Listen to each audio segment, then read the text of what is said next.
Court officer, it is requested to turn on the court mic.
on Monday, 20th, not listed. So recalling vehicle.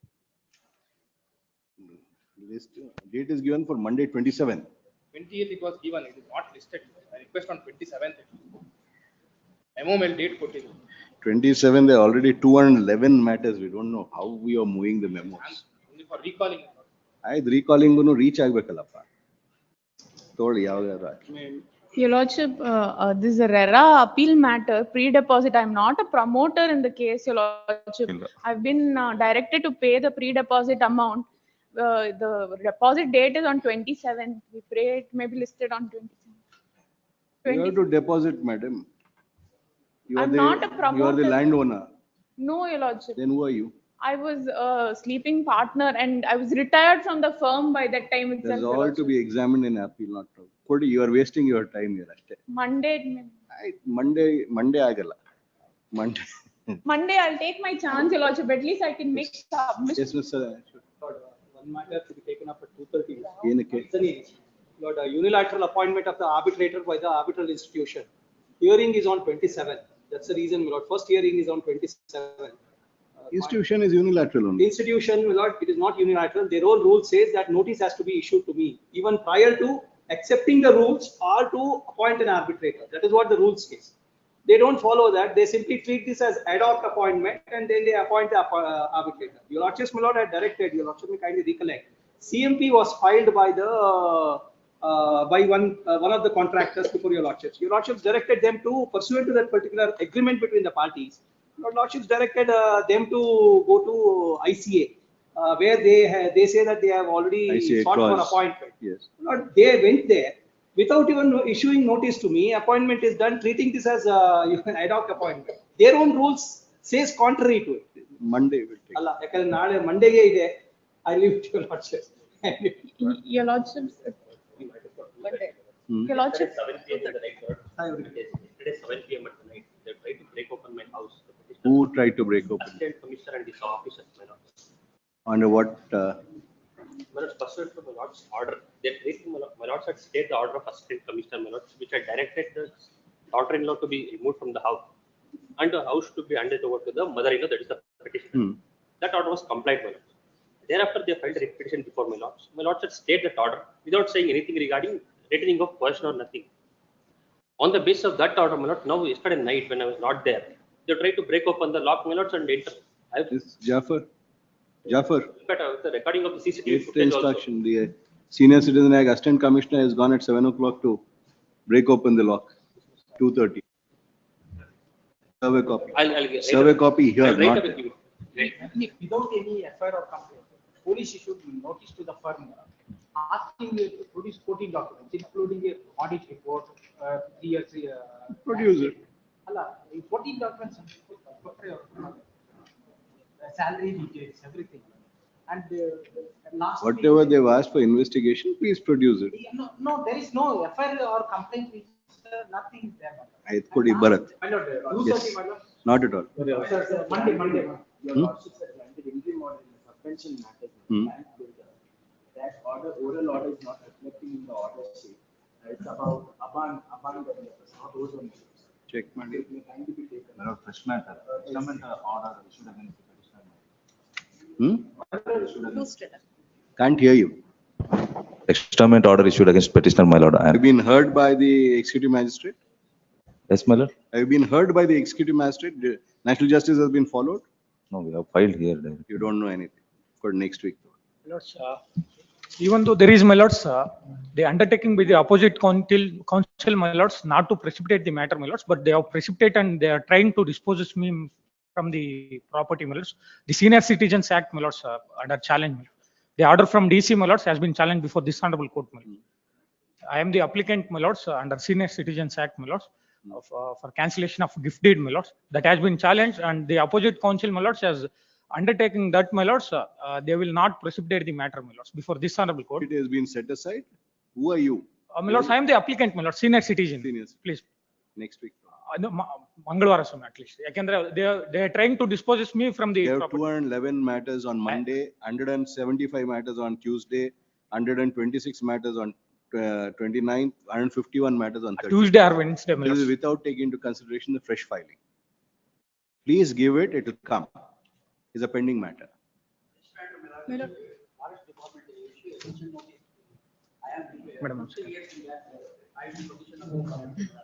Last date is tomorrow is last date, my lord.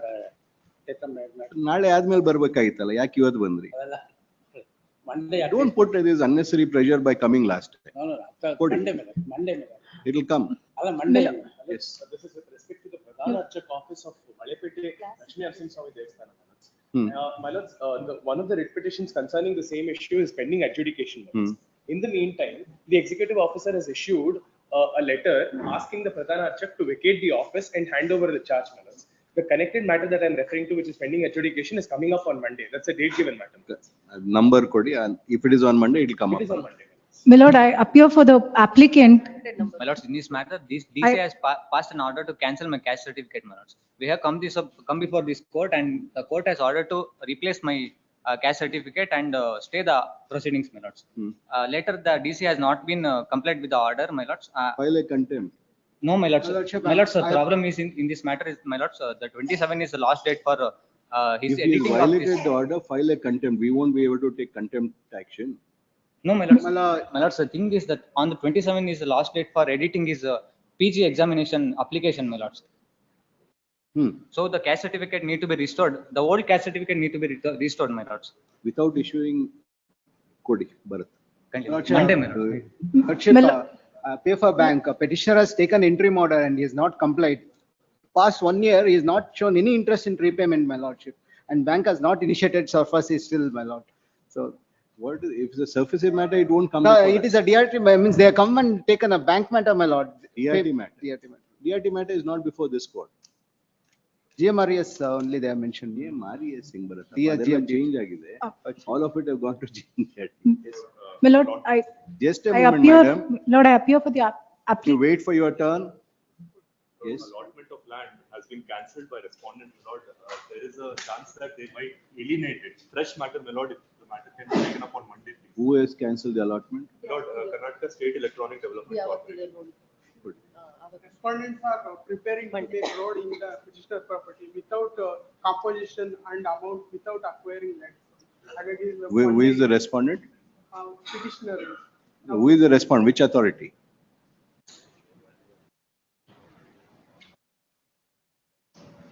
Respondent ಹೆಸರೇನಪ್ಪ?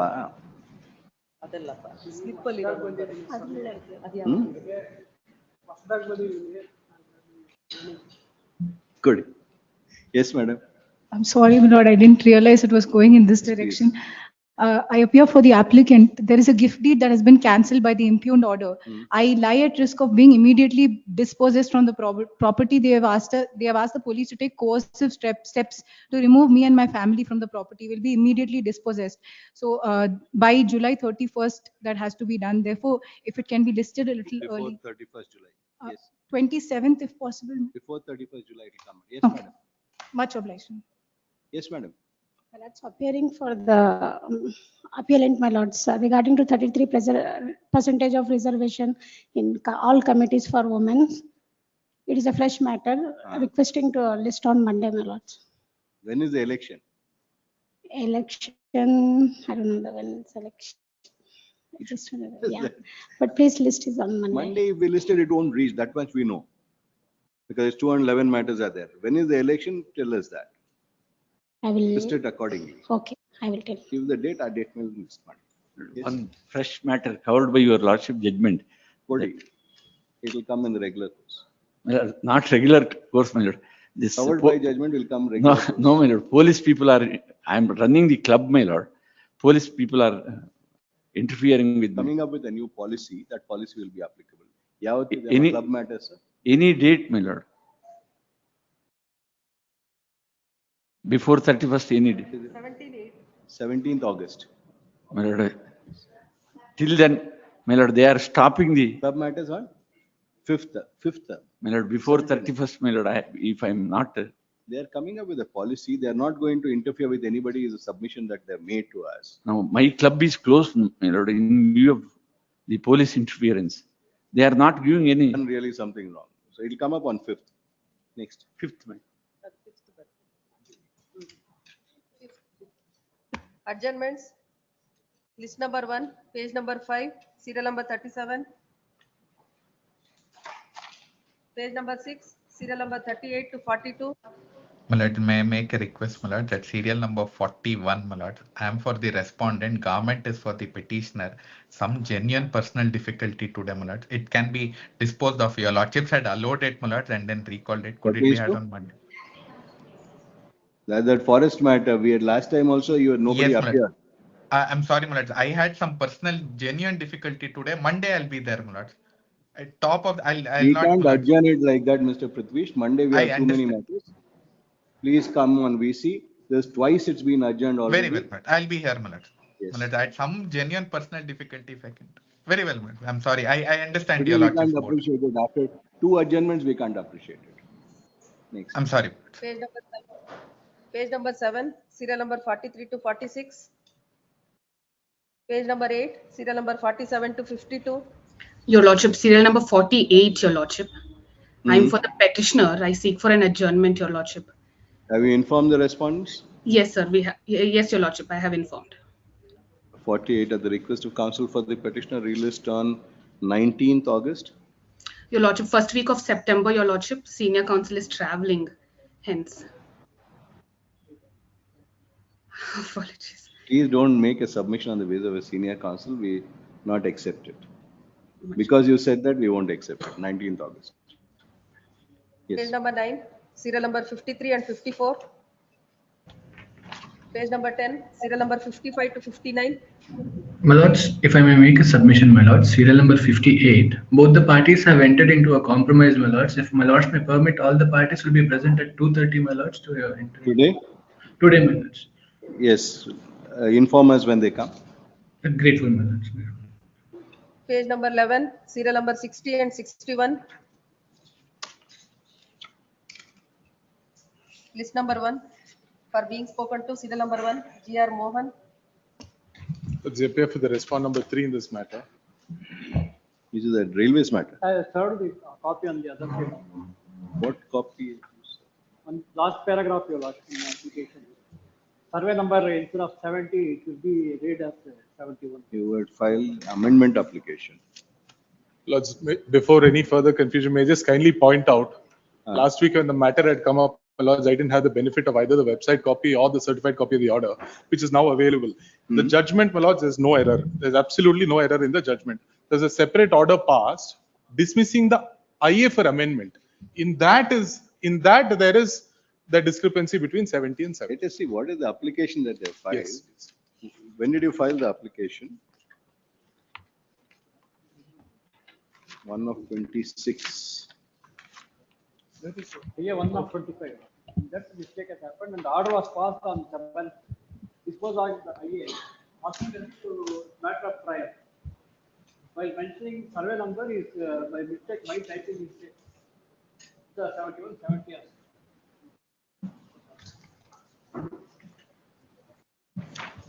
What do you want to amend? Last paragraph. Instead of survey number 70, it should read as 71. IA number 1 of 20. Therefore, say that the permit the petition amend the Why do you want to add all this para 1? survey number 17 instead of 70? That is paragraph 4. Mistake has happened in paragraph 4. That is para 3. I said. Para 3. 4 only mistake agide.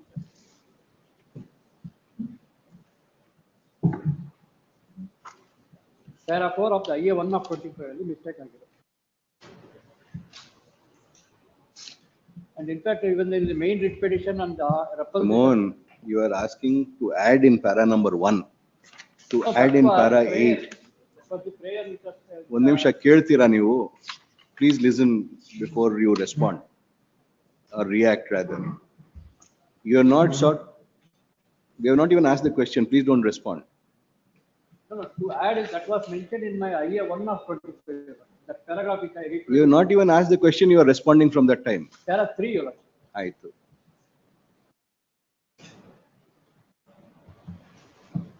You made a mistake saying it is survey number 71 when it is 70. You have not asked for the amendment to substitute 71 by 70. You are asking for adding certain paras. No, no, that. Correction ilve illa idರಲ್ಲಿ. No, no, addition, what I have mentioned is that in the earlier IA 1 of 25 ಅಲ್ಲಿ para 8 ಅಲ್ಲಿ ಏನು ಹೇಳಿದ್ದಾನೆ ಅಂತ reproduce ಮಾಡ್ತೀನಿ. Para 3 is my relevant portion. Para 3 you the petitioner respectfully submit that the application for amendment, the survey number of the land in which the constructions were there and demolished by third point, it was mentioned as survey number 70 of paragraph instead of para 71. Para 4 If you are not able to even listen to the question, we'll have to reject your application. Para 4 in the IA, survey number is not given in the IA 1 of 25. That I am seeking correction. And in fact, in the main petition also, I have mentioned as a survey number 71 only, land classification.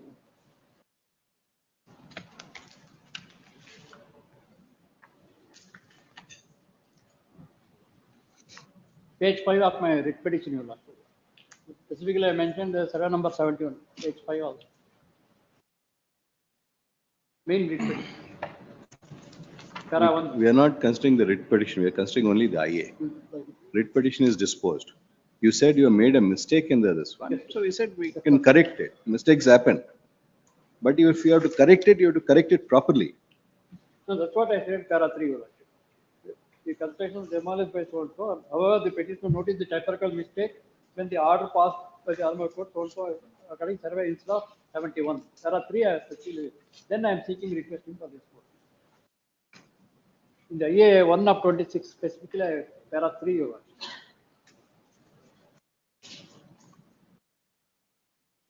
To add a Borala.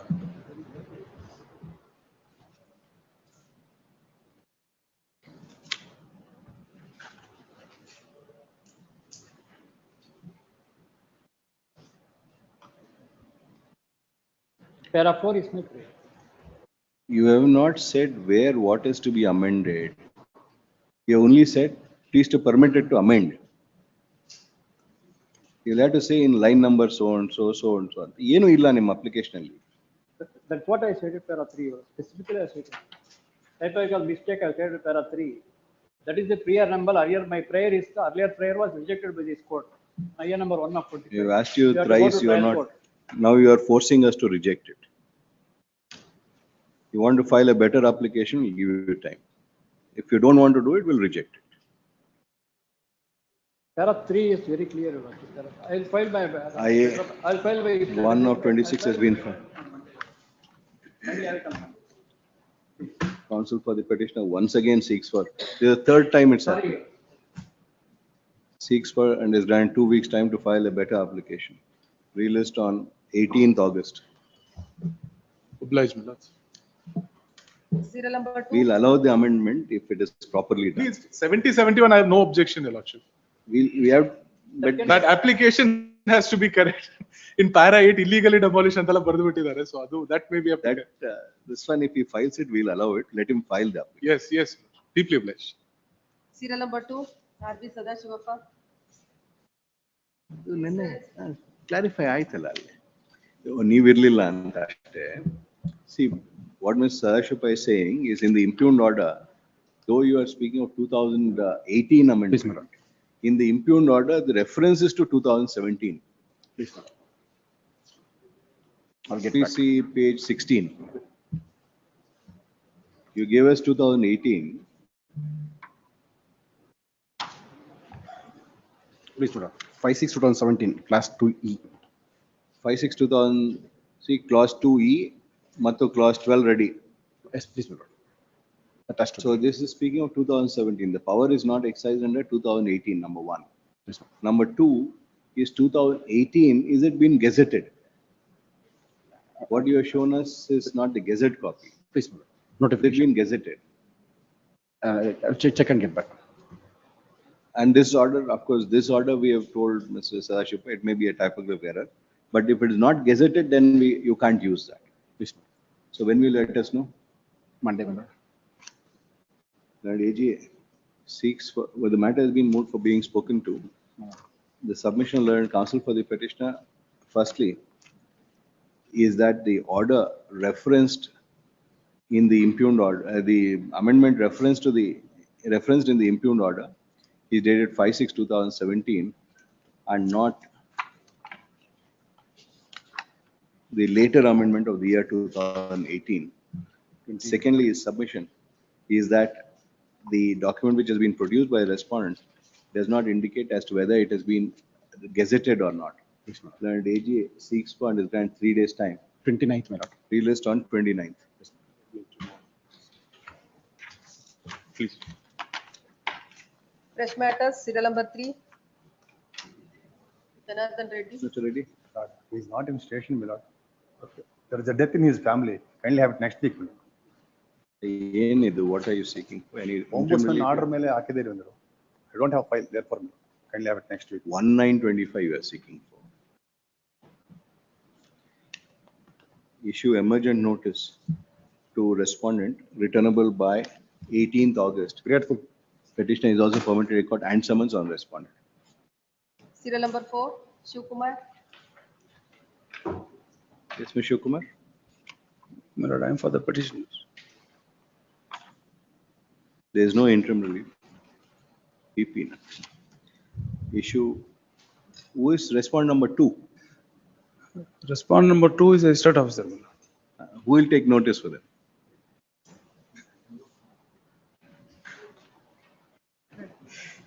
Neville one the ASG.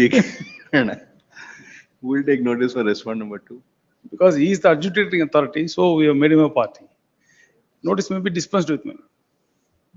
Counsel for the petitioner has filed a memo seeking for dispensation notice to respondent number 2 adjudicatory authority. Accepting the said notice, accepting the said memo, notice to respondent number 2 is dispensed with. Issue notice to respondent number 1, returnable by 7th September. Serial number 5, Sirajuddin Ahmad. For general parole, lordship. And AG access notice My to lord, it respondent. may be released on- infructuous, my lord, because they are seeking for the extension of parole, which ended on 7/11/25. Released on 5th August. Much. Serial number 6. Don't be hypercritical. Serial number 6, short pass over, my lord. Pass over. 7. Yes. Atma Hiremat. Sir, seeking mandamus, my lords. The facts are such that the name of the temple was changed by a gazette notification. Subsequently, a neighboring village devotee challenges that. That came to be rejected, my lords, by this honorable court, and gave him an opportunity to approach the Tahsildar seeking with his representation. He does not approach the Tahsildar, rejects his representation. Subsequently, I filed a representation seeking that the name of the temple board be changed, be erected, and that Name board to be erected. that's all, my lords. Please. There is no name board. No name board in the temple, my lords. That came to be removed after the notification. And AG access notice for respondent 1 to 3.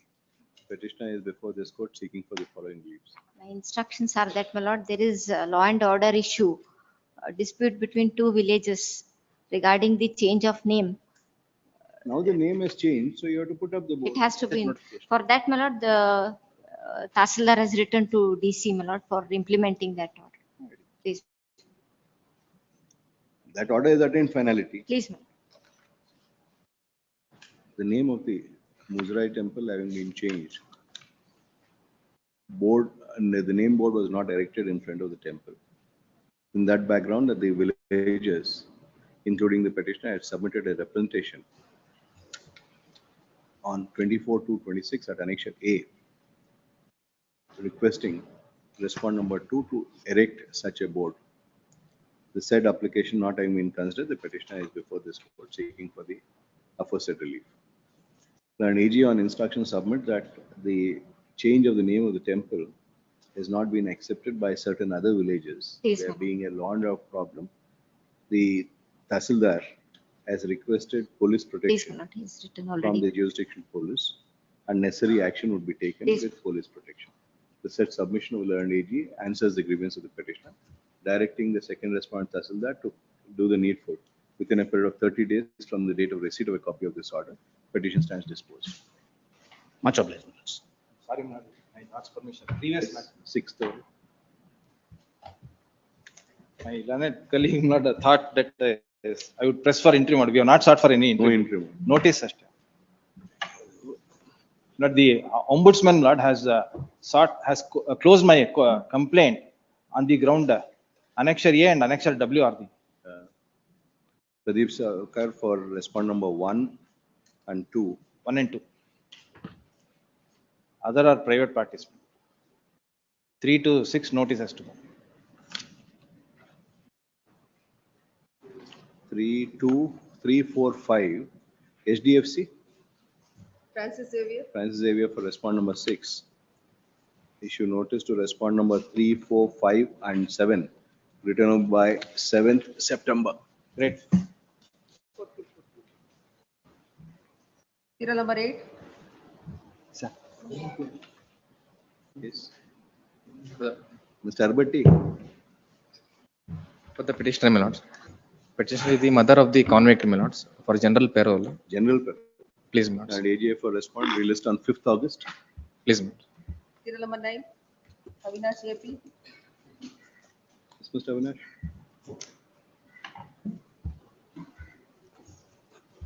My lordship, good morning. My lordship, yes. The petitioner actually participated in a tender for construction of public amenities to Sri Chamundeshwari Temple under the Prasad scheme of Ministry of Tourism. They participated in call 2, the bid was rejected. Then the petitioner went to the appellate authority. Why are you not wearing your gown? My apologies. Morning I had to go for a temple this thing. And then my apologies. Please wear a gown and appear. Pass over. Please wear a gown and come. Pass over. I will. Yes. Serial number 10. Nitin AM. Yes, madam. For the petitioner, my lords. My lords, writ of certiorari, my lord. Page number 68, Annexure G, my lords. No interim relief. Certiorari 173. My lord, this is an endorsement issued by the respondent number 4, police, my lords. Closing the complaint, my lord. The petitioner had filed a complaint, my lord, stating that there is a short delivery of LPG. So you are asking for certiorari. We have to issue notice. And AGA accepts notice for respond number 1 to 4. Issue notice to respond number 5 to 7. Returned by 7th September. 11. Gaurav GK. Ms. Gaurav. Challenging the virus of section 41, my lord, Consumer Protection Act. 41 of the? The mandatory deposit for appeal, my lord. The issue is this, my lord. There is an ex parte order passed against the petitioners, against the society. Petitioner number 1 and 2 are the elected president and secretary. What transpires is, my lord, to the House Building Cooperative Society. The virus of section 41 has not been considered? No. Must have been. In fact, my lord, a few matters are listed today before this honorable court at serial number 54 on the There same has issue. been challenged Please, in that. please. Pass over 54. 54. Pass over with What 54. transpires is, my lord, cognizance is being taken for the offence. Are you sure this virus has not been challenged earlier and I'll verify, my lord, in the meantime. It may be kept by my lord. Been and enforced for a long time. Please, I'll verify again. Serial number 54 is also posted. Verify by then. Please. Serial number 12. Sri Vijay Tapiti. Petition, my lord. Writ of mandamus, my lord. To direct the respondent number 2 to hear and dispose the matter within 3 months, which is pending from the year 2019, my lord, at Annexure A. What are the proceedings under? Proceedings under, my lord's section 45A clause 1 of the Stamp Act, my lord. 45, the DR has to. Why is it pending for such a long time? I'm not aware, my lord. If at all, if I have to secure instructions. Lords, in the year 1996, I have purchased the stamp duty. 45A1 is Lord. pending from 2019. Your lordship may kindly pass over. I'll check. I'll get the instructions. Pass over. Please. We'll direct it in 30 days. You finish it. This has to be done within 60 days. Very well. That's for the act. And AGA accepts notice for respondent 1 to 3. The grievance of the petitioner is that the reference made under section 45A of the Karnataka Stamp Act 1957 by the third respondent is still pending consideration before the second respondent from the year 2019-20, despite the petitioner having approached the respondent number 2 For expeditious disposal, the same has not happened. And in that view of the matter, the petitioner is before this court seeking for the aforesaid relief. An application 45A, what is the time limit in that?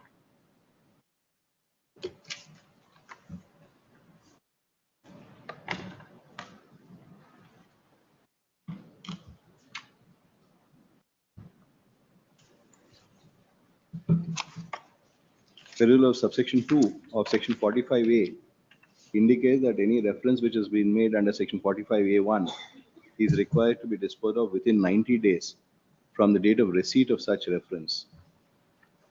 The reference having been made in the year 2019-20 continues to be pending even as on date. In that view of the matter, this court passes the following order. Writ petition allowed. A mandamus is issued directing the respondent number 2 to dispose the petition, reference petition under section 45A1, Mudubidri stroke bearing number Mudubidri stroke 15 stroke 2019-20 within 90 days from the date of receipt of a copy of this order. 13, Samad Prakash. Yes, Samar. This is with respect to a stamp act, my lords. What my brother executes power of attorney in my favor abroad, my lords. Subsequently, I approached the district registrar seeking for it to be stamped. The district registrar, as per section 18, within 90 days, I'm supposed to get it stamped before the district registrar. Yes. Now, what the district registrar issues an endorsement telling I will not stamp it here. Go before the jurisdictional registrar. Go before the jurisdictional registrar because the scheduled property is at is in a different jurisdiction. Section 18 does not state. Not registration, only stamping. It's only stamping, my lords. But in this, my lord, copy has not been served upon me. That also shows that the copy. Let them serve a copy, I'll check your instructions. You no need to secure instruction. It's only a stamping. Stamping, anywhere in the state it can be. The AG accepts notice for respondent number 1 and 2. Petitioner is before this court seeking for following reliefs. The petitioner claims that a brother had executed a power of attorney. What are the powers? Powers, it's a family settlement deed, my lords, to execute family settlement deed. You are asking for to sell the power. Please, my lords. To sell requires registration. No, my lords. To say, if it's within the family does not require registration. You are authorizing your sister. Sister, my lords, with blood relation. You are being authorized by your brother to sell the property. Please. To sell the property requires registration. No, my lords. If it is within the family, sale is within the family. Sale, no, it's not. The sale is not within the family. Third party. It's third party. We want to execute a family settlement deed amongst all the family members. But the powers are not for that. Powers is to admit, sell, sign for my requirement to enter into agreement of sale. Permissible. Sale deed. Permissible. Sale. Sale is permissible, my lords. Within the, empowering the family member. What is the amendment? Section Registration Act.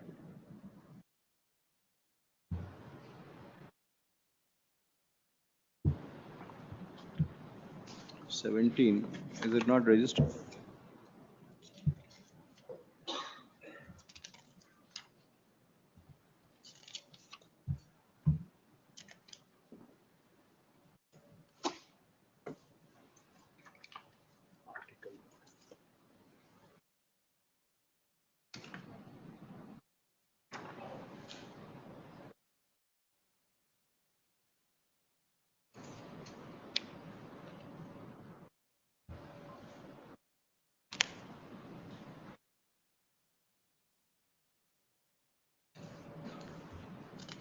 Article 41, Article 41 of the Stamp Act. In that, my lord, subclause 5.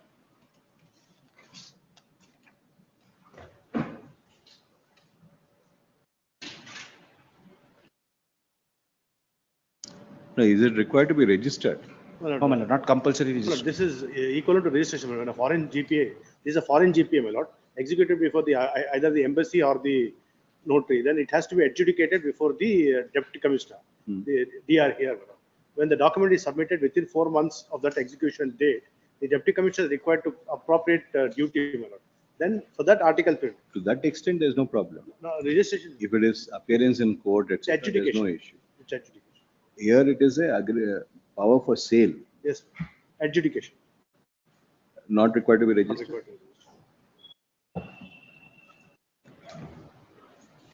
Well, I'll just read this. Right? It is, when given to a person other than father, mother, wife, or husband, sons, daughter, sisters-in-law to execute authority, Then that is fine. such power to sell. That is fine.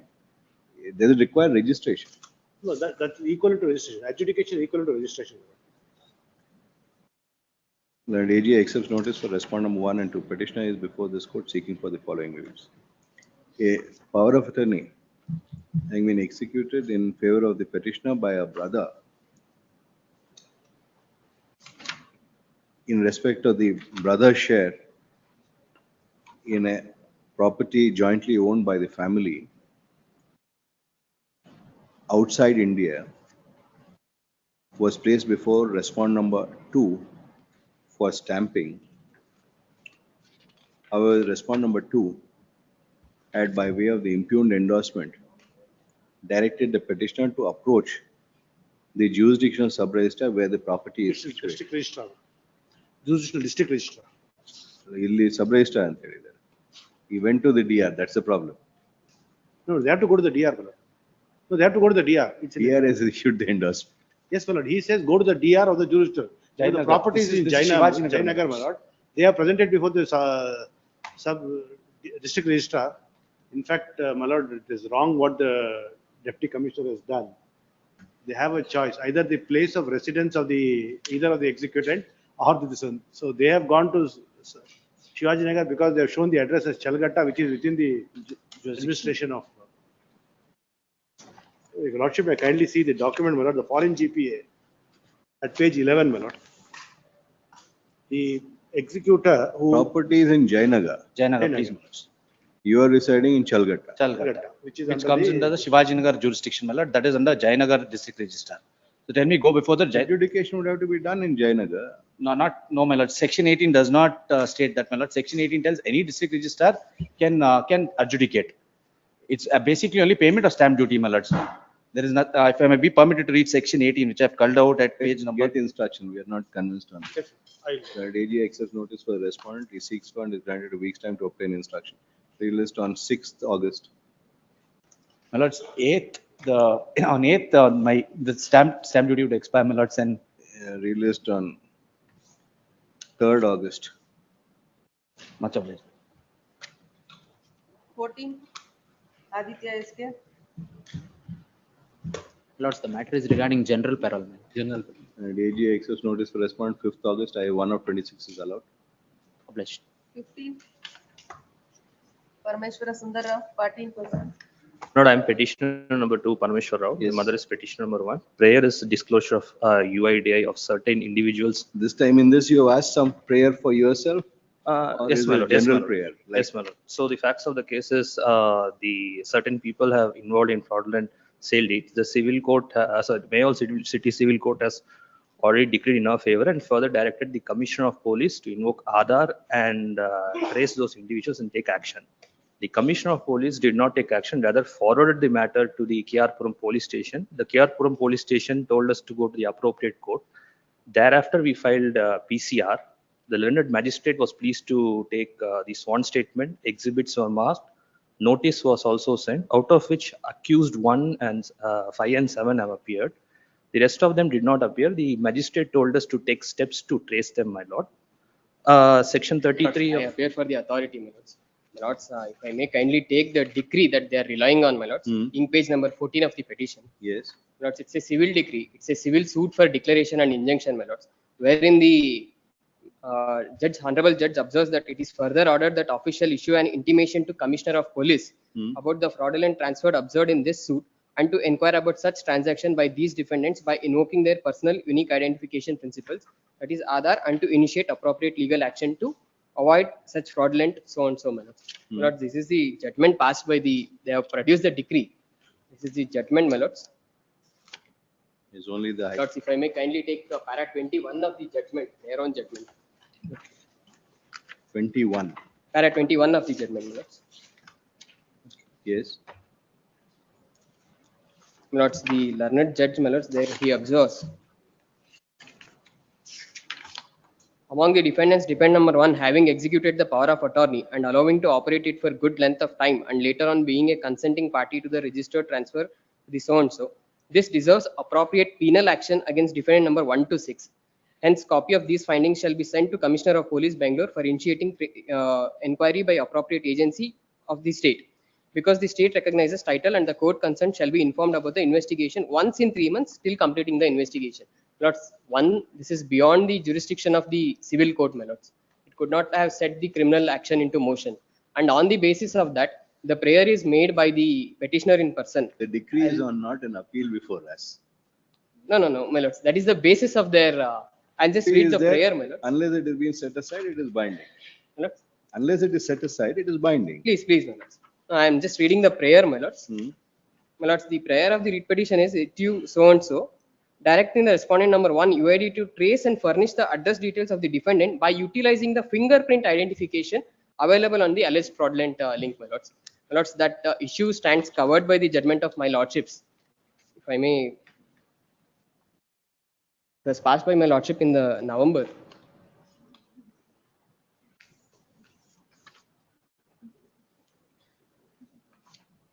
Yes. Lords, a similar matter arose where the state was the party. They had sought for obtaining the details of a Aadhaar holder by relying on the fingerprints of a dead person, where my lordships had ordered the authority to file the affidavit, my lords. My lords, in that, in page 11 of the judgment, my lords. Lords, that's the part of affidavit that was filed. Further, it is most respectfully submitted that UIDI does not collect biometric information, that is iris scan, fingerprint, so and so. The Aadhaar technology only permits biometric authentication, which are done on 1:1 basis, for which it is necessary to have the Aadhaar number of an individual. 1:1 means where one's biometric is matched against its own biometrics or verification or authentication. Further, there are technological constraints to match the static fingerprint collected through imprint of fingerprint on paper or other materials with the Aadhaar database. Lords, on the basis of that, my lordships passes the order, para 12 of the judgment, my lords. My lord, We need that's a live biometrics for the. That's on dead person, my lord.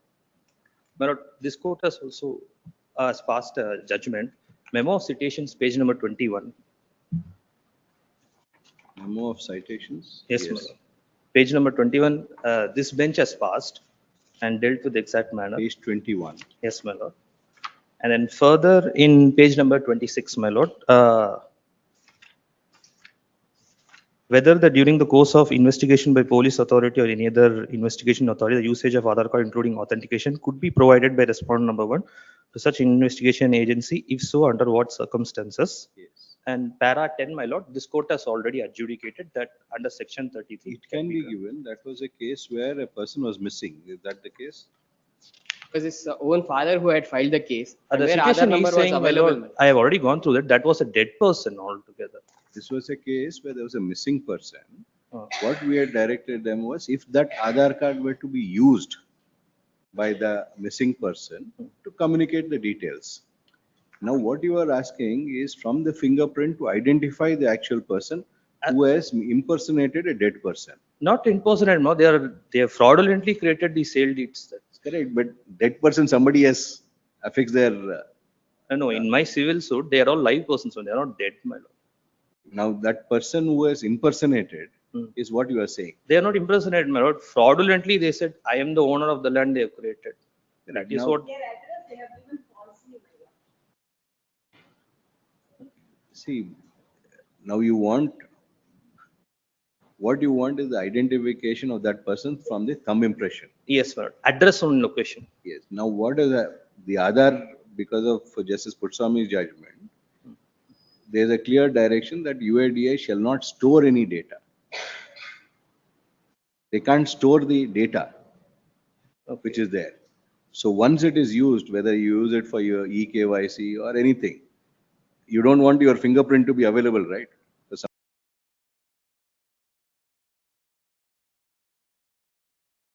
Only authenticates the transaction. I have just one clarification. With the sale deeds present, they had a thumb impression. Can they at least be traced? Is what That sale, they need a, that is what we had dealt with in this other matter. We understand the problem. We understand your problem. That is why we had asked them to file an affidavit also to see if it can be done. But the problem is when there is no data which is stored, okay. unless you give a live print, they can't verify. If you go and give your live print, they will verify that you are so and so. That is on privacy. If there is a Aadhaar card which is being used under the that Services Act, they can always give it. But on the basis of any other document, they cannot verify and identify a person. It's not a fingerprint bureau. Not like what you see in American television, this one. Civil court judge said so. That's what. You probably didn't know about. It cannot be implemented like that. What could be done is there are two things to that order which has been passed in your favor. One is as regards the police commissioner to initiate inquiry. That can be done. Actually, they have given fraudulent address and they've disappeared, my lord. And the police, they told they will not take action.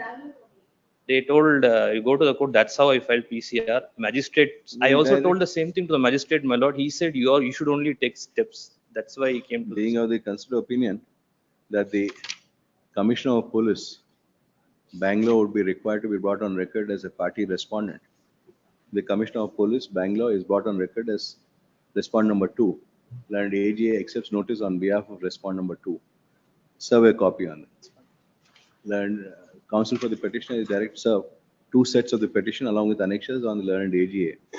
Learned AGA is direct secure instruction and make a submission as to what action has been taken by the commissioner of police pursuant to the judgment dated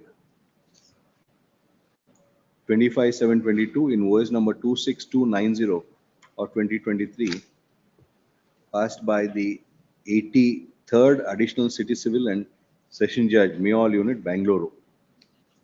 My lord, can the PCR proceedings be stayed? Because 5th it is once again listed. I need to answer to the magistrate. If I don't have location. You produce this order before the magistrate, they will adjourn. Released on 6th August. Okay, thank you. Okay. Serial number 16. So-and-so accepts notice for respondent. 16. 16. In this case, my lords, the petitioner has given a representation to the third respondent for extension of tender period for a period of 3 months. As the third respondent has not allowed the petitioner to park the vehicle for more than 2.5 months in the area where they are fixed. Therefore, given a representation on You 6 can't seek for a mandamus against a temple. Temple is a contractual obligation. Is that let them consider my representation, my lords. On what basis do we direct them to consider? You should My have a lords, right. Already, my lords, they have not allowed me to park the vehicle for a period of 1 or 2.5 months. That's a disputed question of fact. How do we issue a mandamus to consider this representation? It's a But contractual. even otherwise, my lords, they are not disputed by issuing any AGA letter. accepts notice for respondent number 1 and 2. Notice to respondent number 3 is dispensed with the view of the proposed order to be passed. Petitioner is before this court seeking for the following leaves. By way of representation dated 6/5/26, what the petitioner seeks for is a direction to respondent number 3 to extend the period of contract. Such a relief cannot be granted. I'm not asking for extension of period, my lords. Whereas to consider, let them consider for this representation. Consider what? Extension. Yes, my lords. That's what we have said. Consider the extension of contract. Such a relief cannot be granted by way of a writ petition. Petition stands dismissed. 17. Shanta B. Mallu. I took a Passover. Yes. My lord, sincere apologies. May I seek a short Passover, my lords? Passover. Senior is in the leg of the other court, my lords. There's no interim relief you are seeking for. No interim relief as such, my lords. Learned AGA accepts notice for respondent number 1. One more, because the other. Sharad Gowda for respond number 2, CMC Chikmagalur, A. Nagarajappa. A. Nagarajappa for 3, 4 and 5. Counsel for the petitioner to furnish 2 sets It of is on that petitioner. when we went for the second appellate authority, whatever the information sought, they've not produced, they have not accordingly But we given not us. issue notice, madam. Yes, madam. There's no interim release. Yes. Issue 2 sets of the petition along with the annex on the said counsel. Released on 19th August. Much obliged. Serial number 18, Manoj SN. Because the petitioners are C group employees working in NIMANS. They're the members of the NIMANS Employees Association. It is registered under the Societies Act and recognized under the CCS rules of 93. If your lordships come to page 54, my lords. The Ministry of Health and Family Welfare issued a communication, my lords, wherein the undersigned is directed to refer to 54, my lords. 54. Yes. Yes. The undersigned is directed to refer to DOPT OMF number so and so, dated 23rd May 2012, on the subject noted above, and to inform that the officials who are drawing grade pay of rupees 4,200 and above has been classified as Group B by the Department of P&T, cannot be a member of any service association, union, federation, and accordingly cannot represent as staff side members in any councils functioning under JCM scheme of the ministry. This may be strictly be added. Because I am a member of a service association recognized by the CCS rules of 1993. Because the rules have been furnished at page 57. But what is your grade pay? Malaj, I come under Group C. Malaj. What's your grade pay? Grade pay comes within 2,400 to 2,000. Yes. Malaj, Group B are at page 52. Malaj, I have produced the 2012 with respect to the classification of grade pay and groups. I have given a representation to implement this said circular dated 2012. Even the secretary of the said association forwarded a letter to the ministry to seek for clarification, which is at page 61. What you are relying on 54 is the prohibition. It's a prohibition that any member, the strength. Where the enabling provision? That any member with the grade pay of less than 4,200.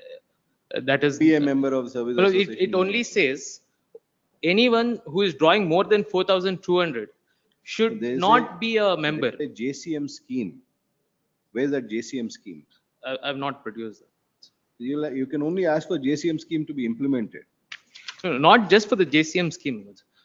It says any person who draws grade pay of rupees 4,200 and above has been classified as Group B in terms of the letter dated 53 minutes. Page 53. Group B by Department of P&T cannot be a member of any service association. Well, now NIMANS association is a service association. Any association, Milords, if it gets a recognition under the rules of 1993, becomes a service association. At page 121, Milords. Where is this DOPT OM 23rd? It's page 53. 53. 52, Milords, pardon me. 52.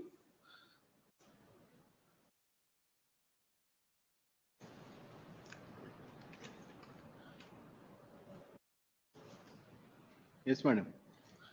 Representing R1, my lords, Union of India, we have sent word the file to Ministry, my lords. We are yet to receive the instructions from the Ministry. It's only a mandamus. You have to consider their representation. You pass an order.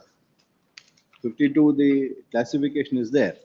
Indeed, my lords, we are yet to receive the instruction, my lords. So kindly. We can't wait for you to receive instructions whenever you receive it, madam. The matter is listed today. So you should have received instructions to it by now. We have sent word the file, my lords. Then be sending it. We'll pass our What orders. accommodation, my lords? Sorry. Or kindly pass over, my lords. Senior. Sorry.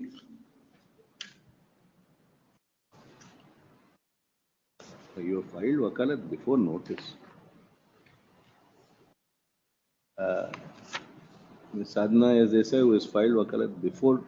If your lordship just peruse page 117, Milords. Notice has not been ordered. Yes. That's what madam did not say that. She told us that. Access notice for respondent number 1. NIMANS error? A. Madhusudan Rao. A. Madhusudan Rao for respond number 2, 3. And AGA for respond number 4. Who are these 5, 6, and 7?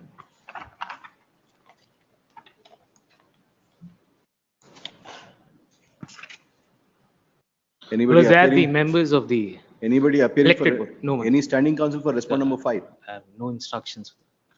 Issue notice to respond number 5, 6, and 7, returnable by My, 7th by September. hand, I may be permitted. Counsel for the petition one is also grievance, permitted one to take out submission. hand summons. Well, now, my lords, the total members is 1,200. Out of 1,200 members, my lords, 900 members are Group B members. I have given a complaint to the. The reason why response are made is for them to be issued notice. You Yes, cannot now- get a disposal without notice. No, I'm not asking for disposal, my lords. For interim order, my lords, with respect Interim to. order cannot be granted until that is the My lords, issue. if your lordship peruse page 121, my lords. You want us to pass an order on rejection of the interim order? My lords, that they're proposing to amend the bylaws, my lords. The entire elected body is a Group B members. Next. Serial number 19. K. I appear for the petition. Kind leave of the court, my lord. Yes. My lord, I have sought for the mandamus of annexure J, my lord, wherein the respondent has agreed for the proposal of 21 crores, and all of a sudden they are increasing to 27 crores of the one-time settlement, for which the buyer also written a letter on very before the filing of this writ petition, stating that the third party who is interested to buy with the agreement holder that he is ready, and 1.5 year of dodging is making. Srikara PK. Srikara BK is directed to accept notice for respondent. Counsel for the petition served 2 sets of the petition along with annexures, relist on 19th August. Serial number 20.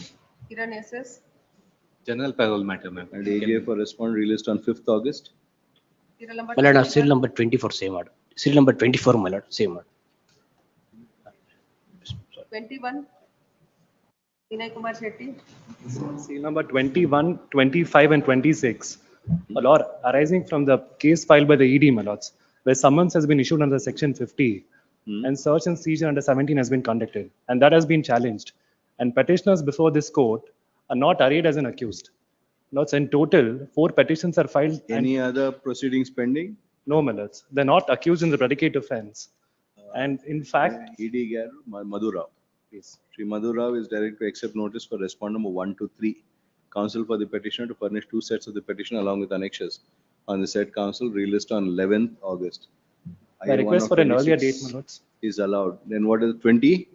That's 21, 25, and 26. 25, 26, same In one. fact, there's another petition filed which has not been connected along with this. Connect with so and so. My lords, my request for an earlier date on Monday, my lords.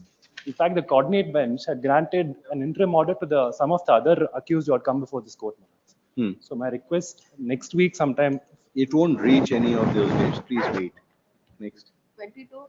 Pradeep Patil. This matter for general parole. And AGA for respondent 5th August. 23.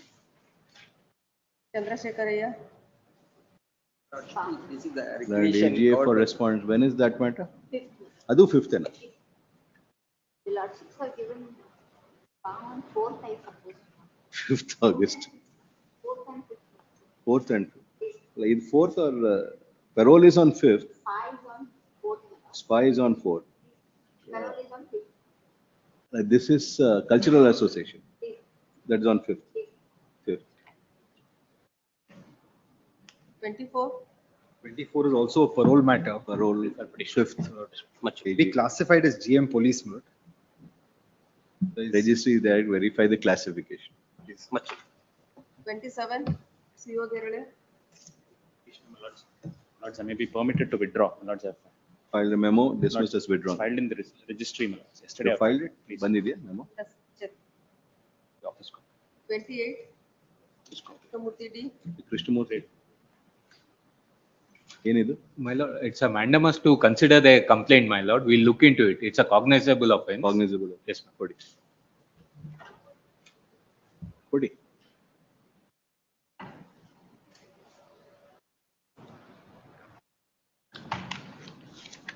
Petitioner is before, and AG accepts notice for respondents. Petitioner is before this court seeking for the following reasons. The grievance of the petitioner, either the complaint submitted by the petitioner on 12/6/26 at annexure B to E have not been acted upon by the respondents.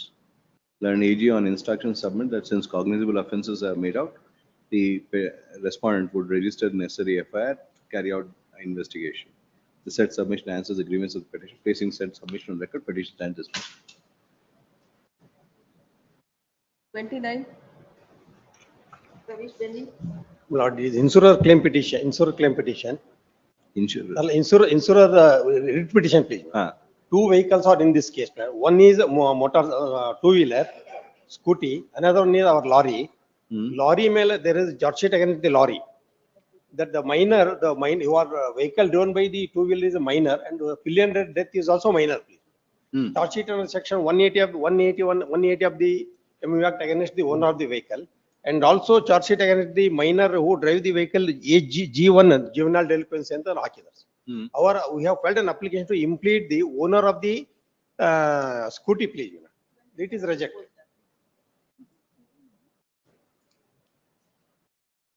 Person cannot drive the vehicle without DL and without insurance, please.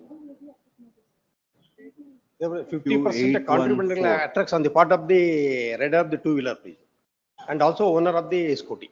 So two-wheeler bearing HQ 814 Please, is a pillion. Issue notice to the respondent. Issue notice. I will serve the copy on the counsel for the claimants, please. I am seeking the dispensation to the owner of the offending vehicle. Owner is Yavdo. Fourth respondent.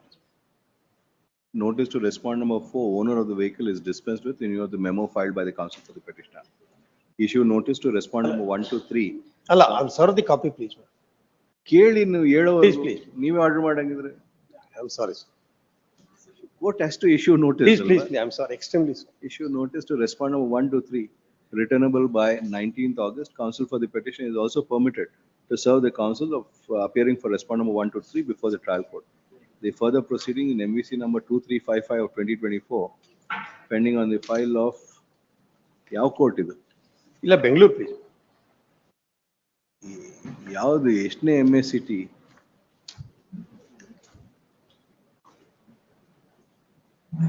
SCH 3, please, madam. Motor MSCT SCH 3. ಎಲ್ಲಿದೆಯಪ್ಪ details? ಯು ನಾಟ್ ಇಲ್ಲಿ annexure F ಅಲ್ಲೇ ಇದೆ sir. annexure F ಅಲ್ಲೇ SCH 3 ಅಂತ.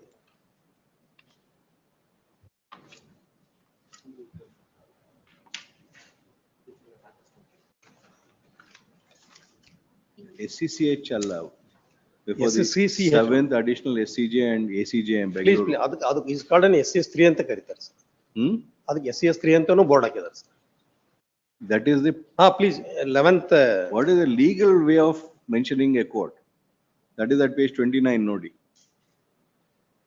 Pending before the 7th additional SCJ and ACJ in Bangalore. He stayed till the next date of hearing. Process fee and copies to be furnished by end of day 27th July, failing with the interim order will stand automatically vacated. 30. Tarun Surana. Yes. Sale notice is under challenge. Annexure A, page 19, Lord. E-auction notice by? The State Bank of India. Under the surface A? Lord, it is not under surface, Lord. Please see page 19, Lord. They just say statutory 7-day sale notice. No provision is invoked and nothing is mentioned as to under what provision they are auctioning this property. One. Now, my lord, this asset involved is Volvo buses, my lord. 3 buses is put under auction. Now, this is the second sale notice is issued in the last 40 days, my lord. The first auction did not go through, so they have issued the second notice. May I point, my lords, to the first notice, which is at page 27, annexure C.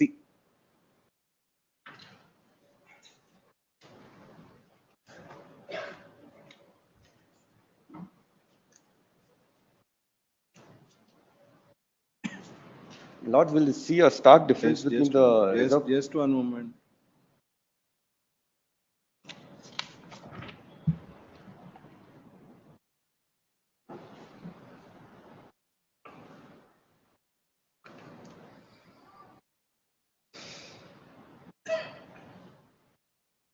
What do you want us to see? Page? Lord, I just want to point out the stark difference between the reserve price between the first and the second notice, which is 40 days away, my lord. Please compare page 20 and page 28, my lord. First and second notice. In the page 20, my lord, the reserve prices are 95 lakhs. This is a notice dated 10/7. Yes. Page 28, my lord, which is a notice dated 27/5, 45 days away. The reserve price is 1 crore 12 lakh rupees, my lord. Nobody This came is, to buy it. my lord, definitely, my lord. Now, I You am willing to offer 1 crore 12 lakhs? my lord, I have also made an offer, my lord. Please see page 34, my lord. This is my offer made as a restructuring letter I have given on 15/7. Please see page 38, my lord. I have also proposed the repayment schedule, my lord. That I will pay in 8 to 10 weeks. I will pay the 25% of the entire loan amount, which covers the value of these buses, my lord. What is the total amount due? The total amount due is about 15 crores. 15 crores, my lord. Now, property being auctioned is about 3.5 crores, which I have offered to pay and also requesting. So there's 4 crores you will deposit in 2 weeks time now. Not 2 weeks, my lord. I am requesting for about 8 to 10 weeks, my lord. I'm requesting that 10% I'll pay immediately, 10% in the next 6 weeks, and 10% in the next 4 weeks after that, my lord. Not the difficulty, my lord, is that the business was shut down. Thereafter, I have restarted the business. Now, if the buses itself is the That source was of in 2019, 2020, 21.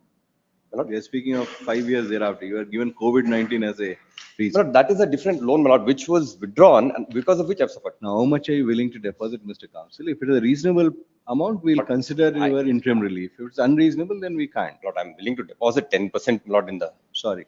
Lord, if the very buses are sold, my lord. 10% is not a reasonable amount. Lord, out of the 25% of the pending amount, if you are willing to pay in the next 2 3 weeks, we'll consider it. Otherwise, no. At least, my lord, some consideration may be given, my lord, because I will deposit, my lord. I'm seeking for 25% in the at least 6 weeks, my lord. Shri Vignesh Shetty is directed to accept notice for response. 6 weeks, my lord, I'll deposit 25%, my lord. 19th August. Lord, 6 weeks, my lord. This is an extraordinary power that we are exercising I'm to try really and solve your difficulty problem. is there, my lord. If you are I'm willing unreasonable to in it, deposit, we my can't do lord. it. Next. Willing to deposit, my lord. 31, my lords, delay in enrollment with the State Bar Council is a recognized university by the Bar Council of India. Representation, my lords, is at page number 24, November 25, my lords, it was given. An identical case, my lords, was decided by a lordship. That is at page number 28, my lords. Certain directions were given at page number 31 that as long as the verification of the university is done, he is entitled for enrollment. My instructions are, my lords, and verification is already done. Anubha Srivatsava is directed to accept notice for respond number 1. Shri G. Nataraj for respond number 2. Counsel for the petitioner shall serve 2 sets of the petition along with annexure and said counsel. Released on 6th August. Grateful, grateful. 32. Yes, madam. Lords, our 11E sketch, the respondent authority, registration authority has, after the execution of the sale deed, is insisting upon production of the 11E sketch, my lords. In fact, may I just take Court your. sale deed. Court sale, but also there's an endorsement saying that some say that was. There is also an endorsement, my lords. Your lordship may kindly see, my lords, annexure A. Two things are there, my lords. Annexure A is at page 27. One 11E sketch kottilla anta last 3 lines, Swami. Yes. ಆಮೇಲೆ court ತಡೆ ಆಜ್ಞೆಯನ್ನು ತೆರವುಗೊಳಿಸಿ RTC ಯನ್ನು ಹಾಜರುಪಡಿಸಿದಾಗ ದಸ್ತಾವೇಜು ಕೊಡ್ ಮಾಡ್ತೀವಿ ಅಂತ ಹೇಳಿ. May I just take your lordship through facts of this case, my lords. 2-3 minutes I will take just. One is 11E, for which we need a direction from this honorable court, because even 11E sketch. We'll come to 11E later. First, there is a court order. It is a stay order by the DC, my lords, by the DC, Deputy Commissioner. So there is an order. There is an order with regard to the mutation entries. There is an order with regard to mutation entries. For that part of order, we have to seek vacation of that order before the revenue authorities. That's one part of it. With regard to 11E sketch, if we can get a direction from this honorable court, my lords. What is the matter pending before the Sub-registrar, my lords, our sale deeds have been executed. What is the matter pending before the deputy commissioner? Deputy Commissioner, my lords, one objector whose objection application was rejected before the executing court, it had attained finality. He has given an application before the revenue authorities that this mutation entries in favor of my vendor had to be stayed. That before. They'll do parallel. And AGA accepts notice for respond number 1 and 2. Issue notice to respond number 3 to 5. My lords, 3 to 5, they are I already. appear on behalf of respond number 3 to 5. I undertake to file. I am the vendor, my lords. There is no conflict of interest between us. Only, my lords, with That regard is to why you have 11, made only them a party, not the person who has filed it before the deputy commissioner. So and so accepts notice for respond number 3 to 5. And AGA seeks for and is granted 10 days time to obtain instruction, make his submission. Relist on 14th August. Grateful.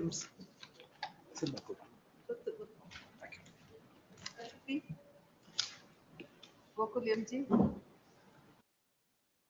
The petition, my lord. I'm the home buyer, my lords. I'm challenging the coercive banking recovery for a completely dead project. The housing loan was availed by me in 2012 for a project which is called Sovereign Unnati. The project was stalled at 60% for last 16 years, my lord. There's an ongoing, the company itself is undergoing insolvency proceedings before So you'll have NCLT. to go there. This is sovereign developers. Yes, my lord. You'll have to go before the NCLT. We are there. You're there. Now we also approached the consumer forum and we have got an order to refund the amount which I paid to the builder with a 9% of interest also. Now the unfair practice which the respondent number 3 is doing is that they are harassing me by deducting amount from my other accounts, bank accounts, saying that they have a right to it. I approached the respondent number 2's ombudsman, Reserve Bank ombudsman. They have ensured that the respondent number 3 bank has replied to my complaint and that's why they closed my complaint. Your relief here is different from what you got from the consumer forum. There you've Consumer gone forum, for yes. return of the money. Yes. Here you are asking for handing over of the flat. Return of the money is still pending because the NCLT proceedings are still going on. In between, the bank is deducting my money from my other accounts. You cannot have two different reliefs in two different forums. Yes, my lord. There you have sought for return of the money, you got that. Here you want the flat. No, why? No, I'm not asking for the flat. Please see your prayer D. My lords, Please see prayer D, please see your prayer E. How are these prayers maintainable? yes, my lord. Prayer D is not maintained. E also is not maintainable. Yes, my lord. No, that is there anyway, stays there from NCLT also. Prayer D is not maintainable. Why That is the main prayer in your petition. why I am before this honorable court is the respondent number 3 is deducting amounts from my accounts. In account of. You have to close your loan account. They are not ready to close because the money is pending. The interest amount is that what is there showing that the accumulated interest is still pending, wherein I have paid more than what I have held the loan till date, the principal amount. All these have to be sorted out in NCLT because you are also accredited. Because there was another matter also before this honorable court only with the same builder, just the another purchaser, my neighbor. In that also there was a stay granted, Milords, for not to deduct till the pendency of this matter. That is what we have been telling all of you. Yes, my lord. That stay is not going to help you. Yes, my lord. At Because least it will, once the NCLT proceeding reach the finality, I'll have some relief. It won't. You have to understand you are doing all these things, but you have to please understand that the stay is only not going to stop the interest running. Yes, my lord. Your interest will continue to run. Yes, my lord. Then you will neither have the apartment nor the money, and you will have to pay the money. If that is what you want, that is what is going to happen. As per the consumer forum's order, my interest is also running there also. At least some. That is why you are sitting on two boats, which you can't do. Yes, my lord. This is a mala fide petition, actually. Yes, my lord. Just because you are a home buyer, we are not saying anything. Yes, You can't be going all over the place and getting different seeking different reliefs, getting different reliefs. How can you be doing this? We are not going to grant you any stay. Mr. Kushalappa is directed to accept notice for respond number 1, Sushant RBI. Tiwari. Sushal Tiwari either. Sushal Tiwari for respond number 1, Pradeep Sauka for respond number 2, HDFCR. Francis Xavier. Francis Xavier for 3. And you have not made the resource person professional a party. Lords? Is undergoing CIRP, respond number 4. Yes, my lord. And you said it's represented by director. Yes. How can there be a director after CIRP?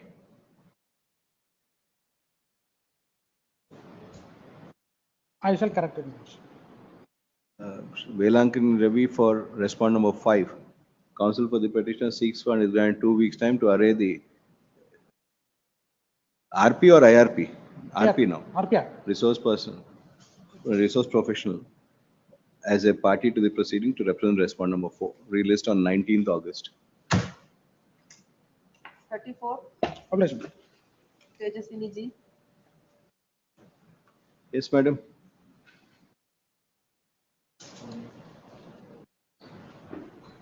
Lordship has asked me 2 questions. One, whether the petitioner has filed bid in the second tender. The answer given is that we'll not be able to find out till we open the tender bid, Lordship. It is on 3/8/26. The second question is whether to reopen the technical bid submitted by the respondent number 2 and reevaluate it in the first tender and conclude the tender process. Yes. The answer is that is also not possible, it seems, Lordship, because once the entire process has happened online and we have already closed the process.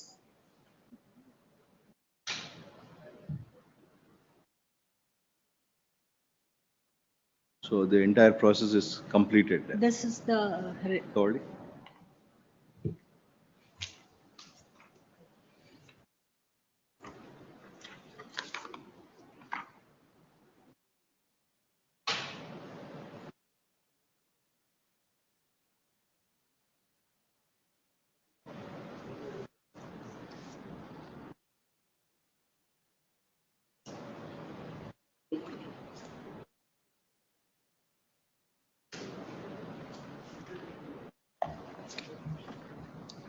Yes, Ms. Navdi. May I make this submission? Purely on question of law. Respondent number 3 before your lordship had submitted his technical bid. Initially, his technical bid came to be rejected on the ground that certain eligibility which was mandatory certificates were not furnished by him. And thereafter, my lords, financial bid was opened and it was found that I was the L1 bidder. At that stage, my lord, respondent number 3 makes a representation intimating that though I had submitted some applications, that has been overlooked inadvertently. The tender accepting authority, my lord, realizes that it has been overlooked inadvertently. The question therefore would be, my lord, what should in such a situation the tender accepting authority should do? The only provision, according to me, in the given circumstances would be to continue the tender from the stage where the defect has been noted and allow them to participate. Cancellation of the tender is provided under the statute, but not under this situation. Lordships may kindly see section 14. Cancellation of the entire tender is provided, but not in very consciously, not in respect of such a situation. But the judgment that you have relied upon. No, not that judgment. If we implement that or apply not that that judgment also, on a fundamental principle. On first principles, I just want to argue before. Kindly see section 14. General rejection of tenders. The tender accepting authority may at any time before passing an order of acceptance under section 13 reject all the tenders on the ground of changes in the scope of procurement, failure of anticipated financial resource, accidents, calamities, or any other ground as may be prescribed, if the rules prescribed any other ground, which would render the procurement unnecessary or impossible, and report the same to the procurement entity. But admittedly, none of the circumstances are pleaded by the tender accepting authority. The reason why section 14 consciously leaves out such a situation is this one. But if I have already disclosed my price and the respondent number 3 is much lower than me now. Now, in a given situation, if this is allowed to happen, Lord, then if after financial bids are open, if on a ground that there is a technical defect, instead of restarting from the same stage, allowing them to continue the participation, the financial document, if you have to cancel the entire tender, well, the whole idea of a transparent bidding process gets frustrated.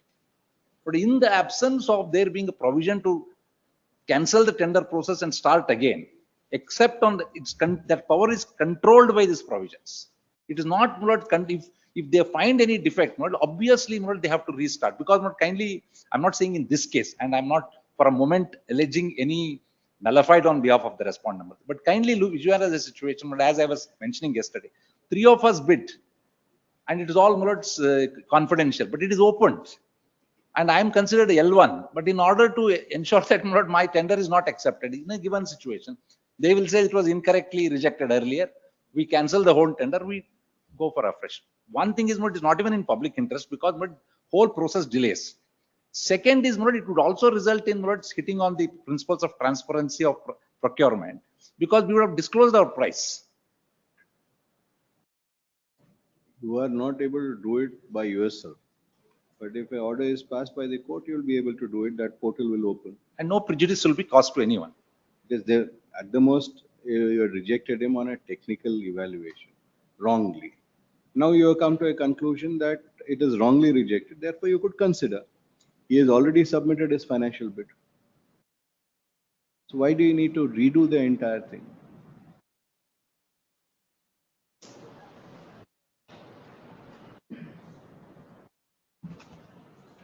Lordship, according to the instruction I received, that the data, it is online data.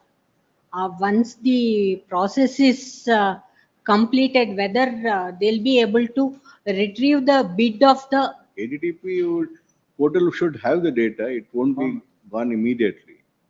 So that data would have to be available for a period of time. All that they have to do is upload their financial bid. That we can verify. No, financial bid is already uploaded.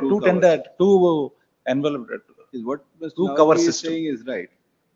If by this methodology, it's only to get rid of a L1, then not in this case, but generally possible. And ultimately, in this, the only issue is that he was wrongly rejected. He has submitted his financial bid. If his financial bid is proper, better than them, he will become L1, they will become L2 or L3, L1 only. So there's nobody else. Lordship, my only concern is that whether we will be able to open the bids of the third respondent. That will ask the Let them find out.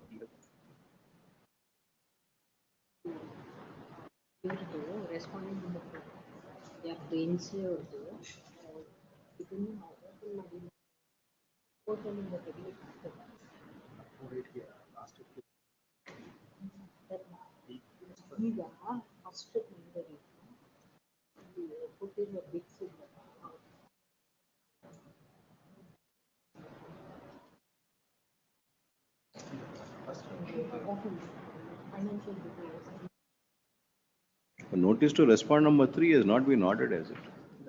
Yeah. You take out notice on respond number 3. Yes.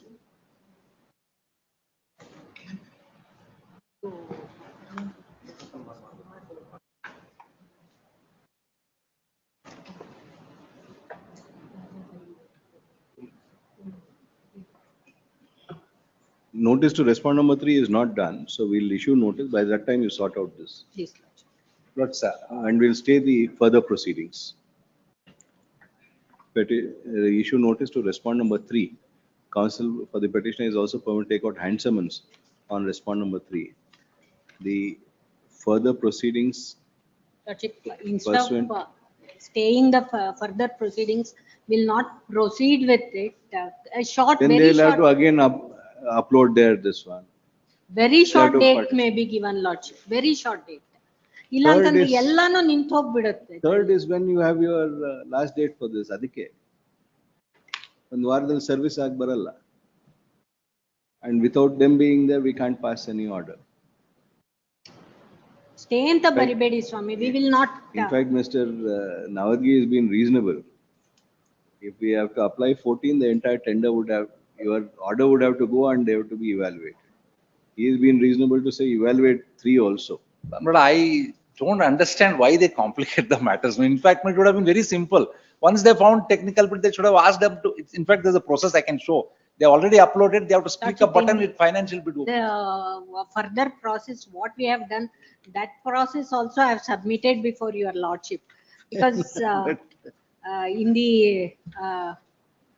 order, this one e-file, e-office file, there the reasons also has been mentioned. But that reason cannot be for cancelling. A mistake has happened, rectify it immediately. Instead of doing one more big, it's not in terms of 14. My only, this one is whether we will be able to That we'll ask the AGA also, we'll make the state a party. We'll ask them till how long the data will be there. If the data is there, then only the question of that order Yes. will be there.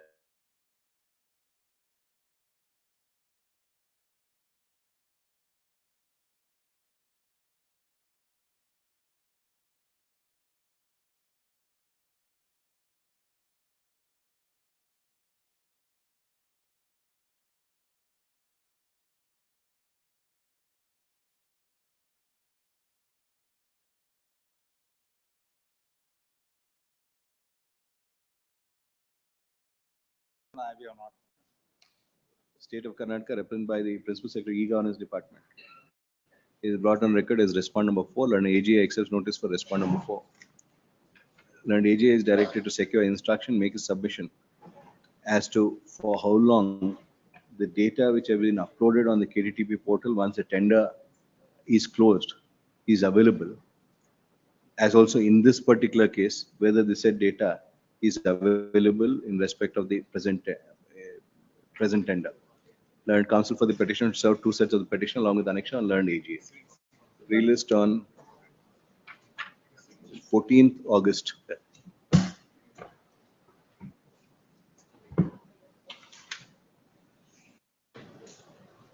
Thirty-five, Vijay Kumar. Petitioner. Matter, last to get instruction. So my instructions through the police, my lord. My instructions to the police is, my lord. The police has stopped them from performing the. Everybody, either of them. Now the district work officer has taken a decision that he will perform, but he has not given the specific date. He said he himself will do it because there are 2 rival committees that are fighting. So district work officer under the aegis of Let them fight, but the since I think will happen. No fighting, my lord. Under the aegis of the. Local festival, my lord. There is no. Lord, the work officer has to decide a date, my lord. It is not be conducted. Lord, every year we are But by celebrating. when will you decide? My lord, that work board has to decide when they will perform. The district work officer is under the work board. They have to give a date. Lord, work officer, right? As far as the police is there a party, my lord, we will provide necessary. When will you decide, Mr. Usman? My lord, I was told that there are certain auspicious days in which, my lord, now, my lord, this will be decided to be held in the next month, I think, my lord. By end of August. Yeah, dates were not, decided now. No, but it will be held by end of August. Difficulty was that, my lord, there were rival organizations which were fighting each other, my lord. Therefore, my lord, there was an apprehension that there will be some breach in peace or that is why, my lord, the police inspector has written a letter. After the permission was granted to the committee, my lord, the police inspector wrote a letter to officer.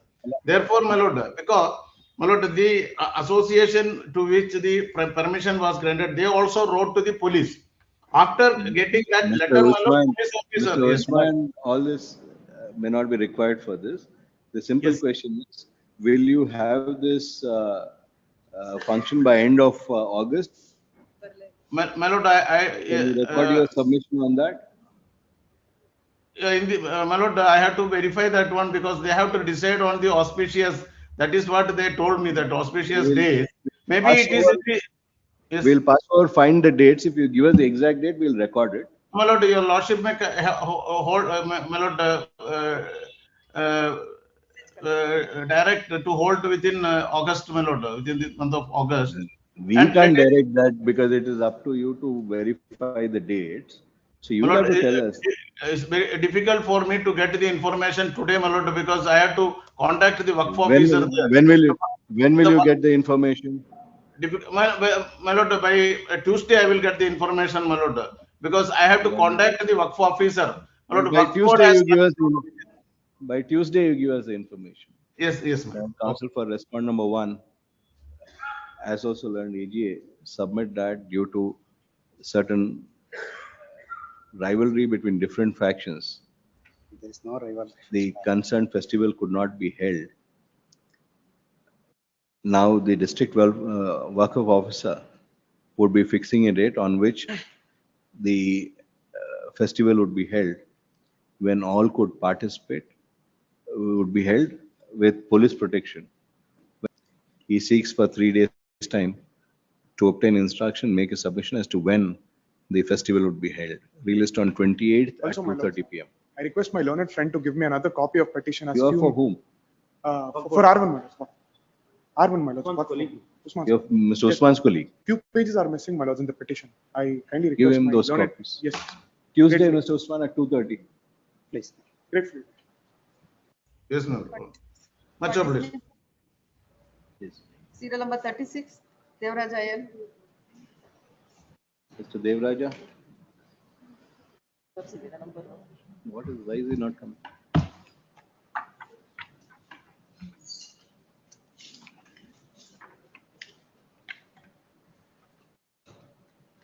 Despite the order date 3/7, what is the relief?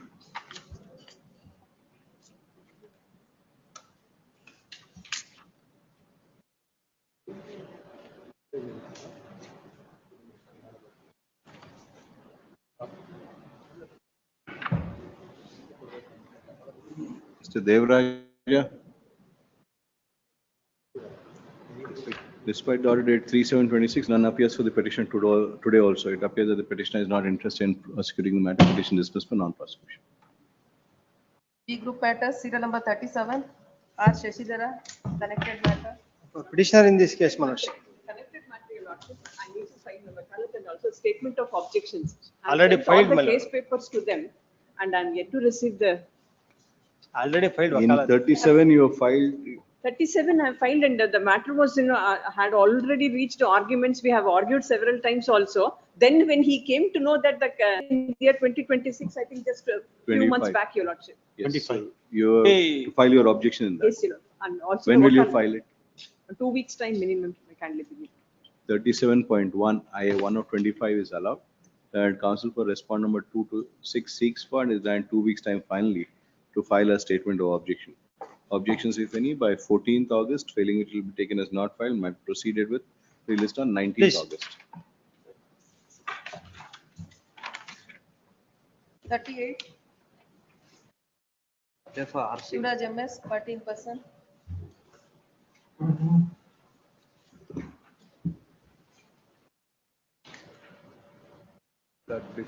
Lord, before the petition starts, my lord, may I make one submission? Yes. Please, my lord, Union of India has made us the first respondent, my lord. Union of India is the first respondent. Our answering respondent is, my lord, the customs. That is respondent number 3, my lord. Lord, as per the OM, my lord, we are not, we are only a formal party. Very formal. Please. So you have nothing to say. Please. Second respondent has anything to say, or only third respondent? Approved direction. The Yes, second madam. respondent has already conducted the investigation and passed the order that is there, my lord. The part of the. My lord, we have filed our objections. my You lord. have filed your Yes, my lord. Yes. Yes, Mr. Shivraj. Yes, sir. So they have filed the objection, but No, there is, start from the beginning. That is only the formalities. okay. We don't know any facts. We don't know anything. So you'll have to tell us that. So let me start with the grounds of the writ petition. So it starts with the violation of section 47. What are the facts? First, you start with the facts.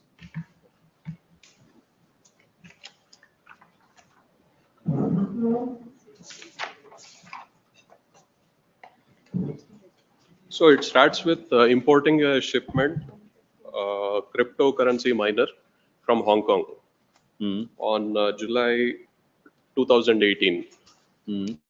So immediately on the day of landing at the airport, Bangalore airport, they have released the OOC, out of charge order. But in spite of that, they haven't given me any kind of indication that you have to pay the duty. So when we write the email to Custom Commissioner, which you can see in Annexure B. Page?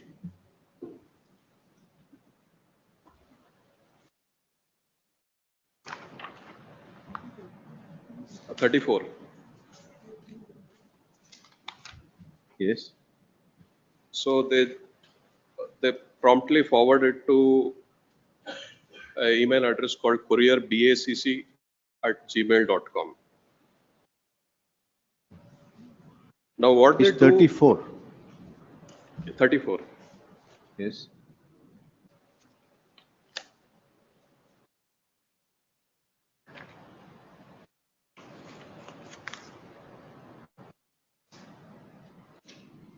So in 35, we will get the reply that there appears to be a clear case of misdeclaration of description of the goods. They also mentioned that. Who is Rajat BNG? This email has been sent by Rajat BNG. No, Rajat it is Raj at BNG, sir. That was R-A-J. my email ID itself. That's your email. My email ID. So they have just mentioned that the internet price of the item is around 6,750. But the onus of proving the misdeclaration lies with the Customs Commissioner.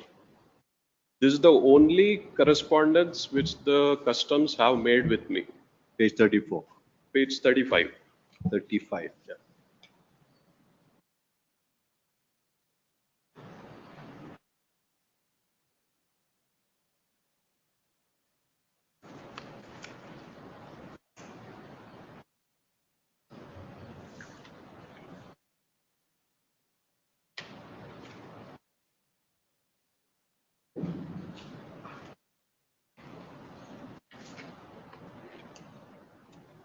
Where's the invoice for this item? The invoice, you can see it in page 104, the crypto invoice, which has been paid. 104. 104, page number 104. That is the crypto invoice.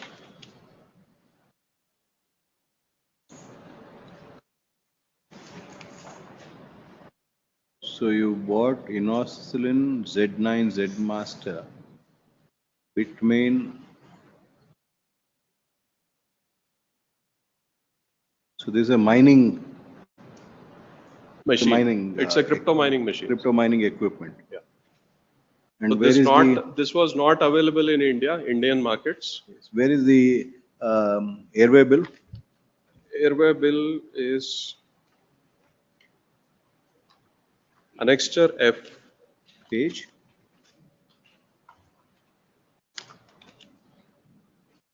'44 and 45. 44.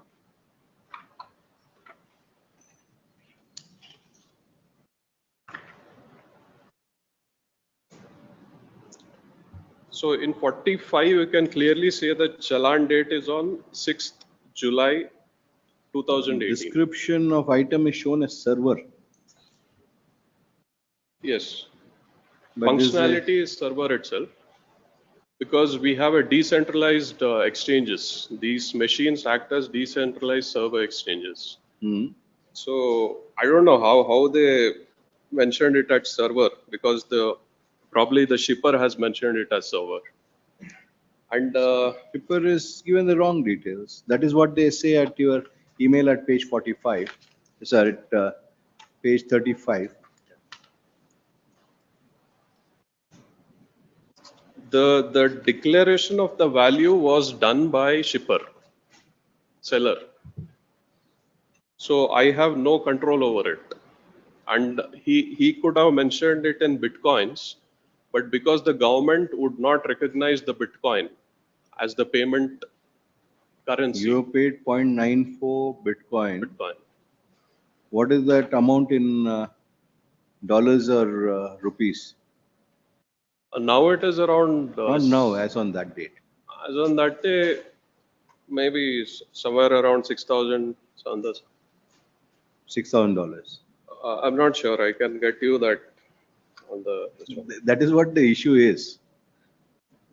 Their issue is two things, from what we understand. Obviously, you would also have understood that. One is that the amount which you have paid Yes. is not what is reflected in the invoice sent for custom clearance. Right. Number two, there's a misdescription of the item, misdeclaration of value and misdescription of item. Misdescription of item is, it's a minor, not a server. Right. Server is a different component, minor is a different component. Right. Number two is you are paid $6,000. According to them, what do they say? They pay $6,750, but the invoice value is only showing $300. So there's a. Sir, this is internet price that they are quoting. But how much did you pay? I paid 9 for Bitcoin. We transfer it through Bitcoin. How much is in dollars terms? Sir, I might have bought the Bitcoin previously. Okay, that price would be different. As on the date on which you made the payment, yeah, you might have bought it at 20 cents and now it is whatever. Exactly. But as on the date on which you transact. But we are not converting it at all. And secondly, let me tell you, I did not contest it at all. I told if it is misdeclared, the onus is on you to prove it and then give me the appropriate duty. I was not rejecting to pay the duty. The problem is, after writing this mail, they did not reply to me to any of my emails after that. And then I went to consumer court. When I went to consumer court, I also told them you can return the equipment. Because at the end of the July, since I didn't get any this one, and I could understand that there is a collusion between the carrier and the customs officers, I went to consumer court. I gave them a return to origin signed by the seller, for which they did not respond again.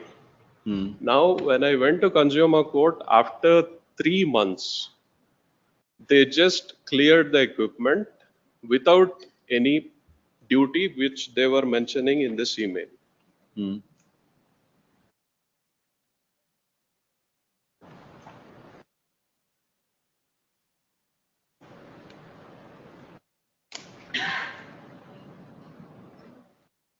So since it was in consumer court, I told you please come and place your arguments in the court.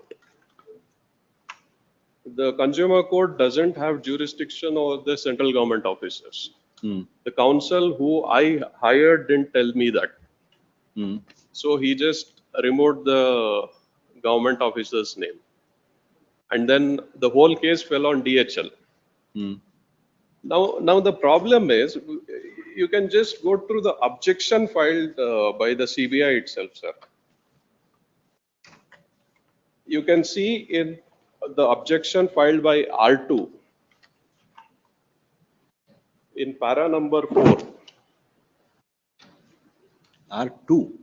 R2 objection they have filed.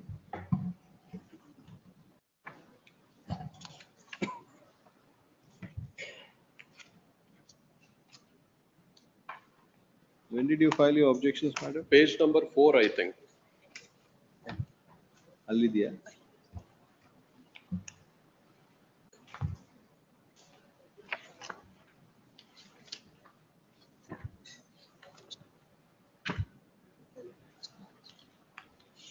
My lords, on 1st March it is. Yes.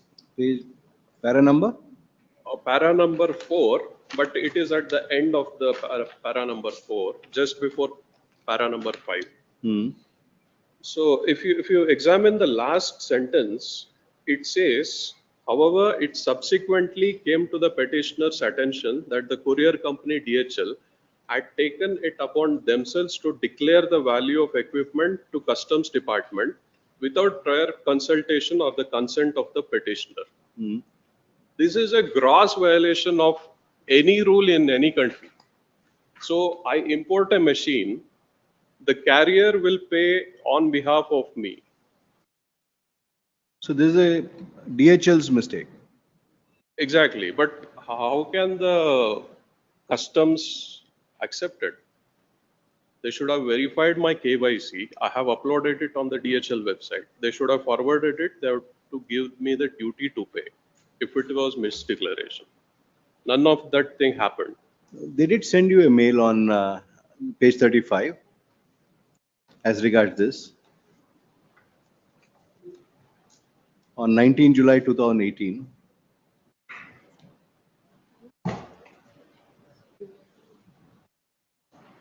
On both the issues, this was to me only. This Yes. was addressed to me. So you were put on notice that this is what it is. No, but That DHL is they have already paid the duty on the day of landing. at $300, not at $6,750. No, whatever they have paid, they have given the out of charge order. How can they do that? On the day of landing. That's a very good question.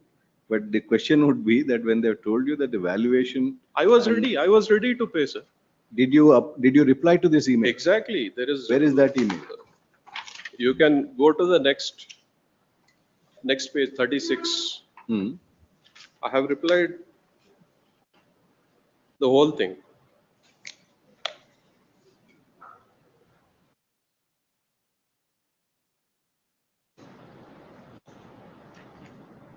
Where have you said that you are going to pay on 6,750?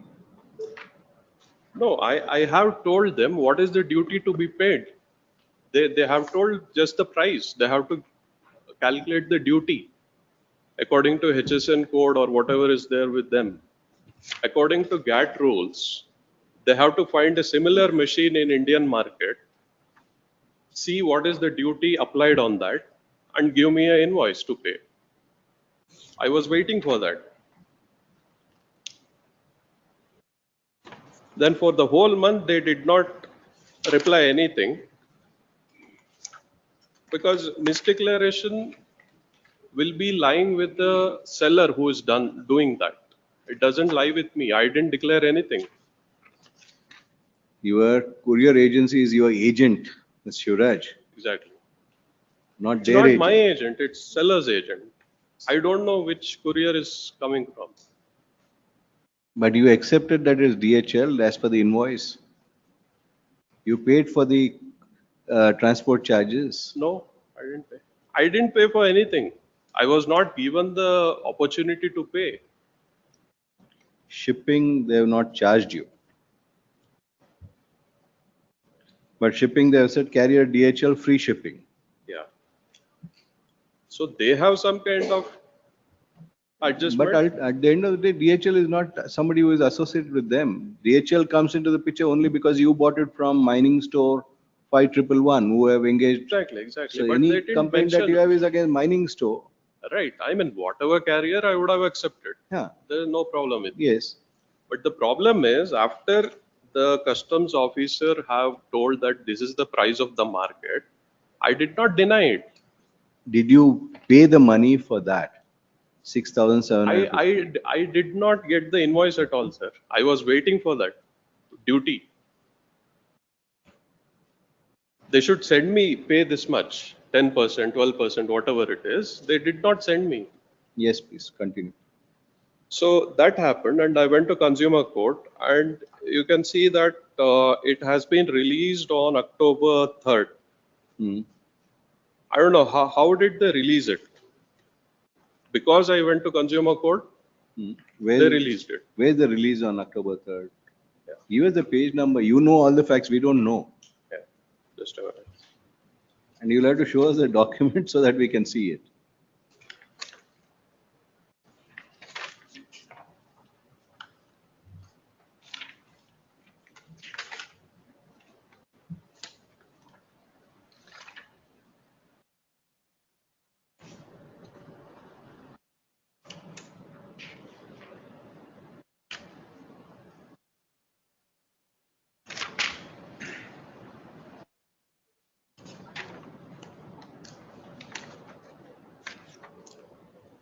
Annexure J. Page.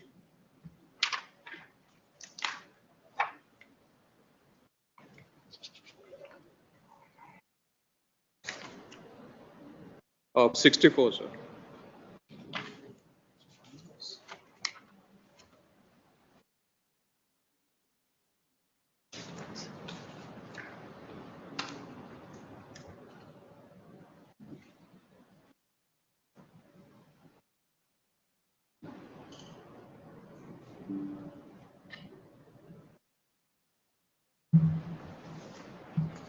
I got an email from DHL that it has been released. That was after they both got the notice from the consumer court.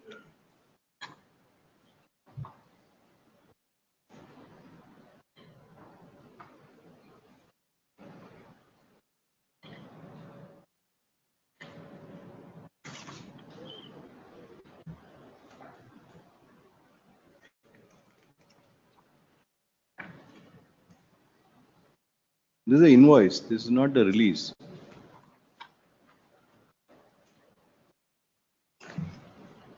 This was what? DHL asking you to pay custom duty reimbursement. Exactly. 12,764.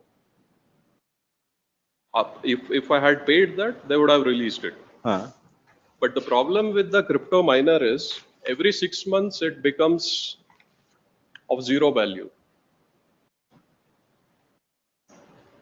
Yes. For example, our mobile phones, every 6 months there is a new version which comes out. So this is 10x of it. So after 6 months, there is no way we can run it for the complexity. Now, what you are seeking in this petition is against the customs department. Exactly. Till now, there's nothing against the customs department. Everything is DHL. DHL gave the wrong value, wrong description, delayed the whole thing. It did not raise an invoice on you. Because everything has to be done by DHL. But customs has Because to. he is being authorized by you to be your custom clearance agent. Yeah. But customs have written an email to me telling that it is misdeclared. Yes. If you see the Customs 62 Act, the onus of the misdeclaration part has to be proved by the Customs Commissioner itself. Now you are asking for compensation. So far it has been DHL. This is all disputed question. You'll have to file a suit. All these things you'll have to declare your lead evidence there. If it was expressly apparent, we could have looked at it. That's why we were giving you that, because you were party in person, we give you that long rope for that. But whatever you have shown us now is as regards DHL, and if there is a corresponding liability or there is something that of the custom, that would have to be established during a trial. We cannot grant you compensation as that you are asking for demonstrable financial losses compounded to time, legal cost and emotional distress caused by their actions. That's what you are asking. You have to file a suit. So there are three writs we want to, mandamus we want. One is investigation, preliminary investigation, because there is a thing called Section 17A, which was passed on the same month, July 2018, which is also now in two division bench argued. So if you see the arguments, a preliminary investigation will prove the scrutiny when done if the complaint is malified or not. Without you allowing the preliminary investigation to be done, because there are many places where the CVC and all the vigilance departments have already said that they have identified 2 officers who have caused this Show us the delay. document, please. Sorry.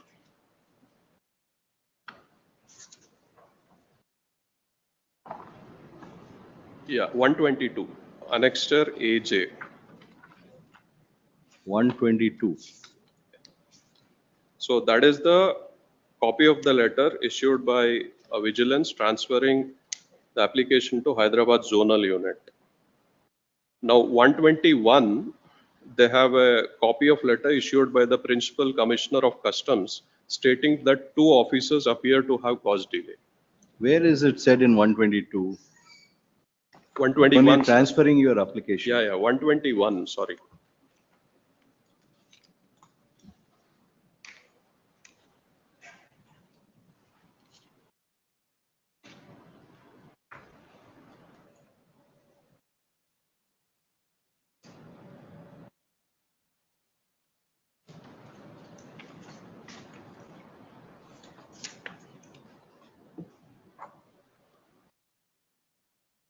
Now again in page number 152, Annexure AX1,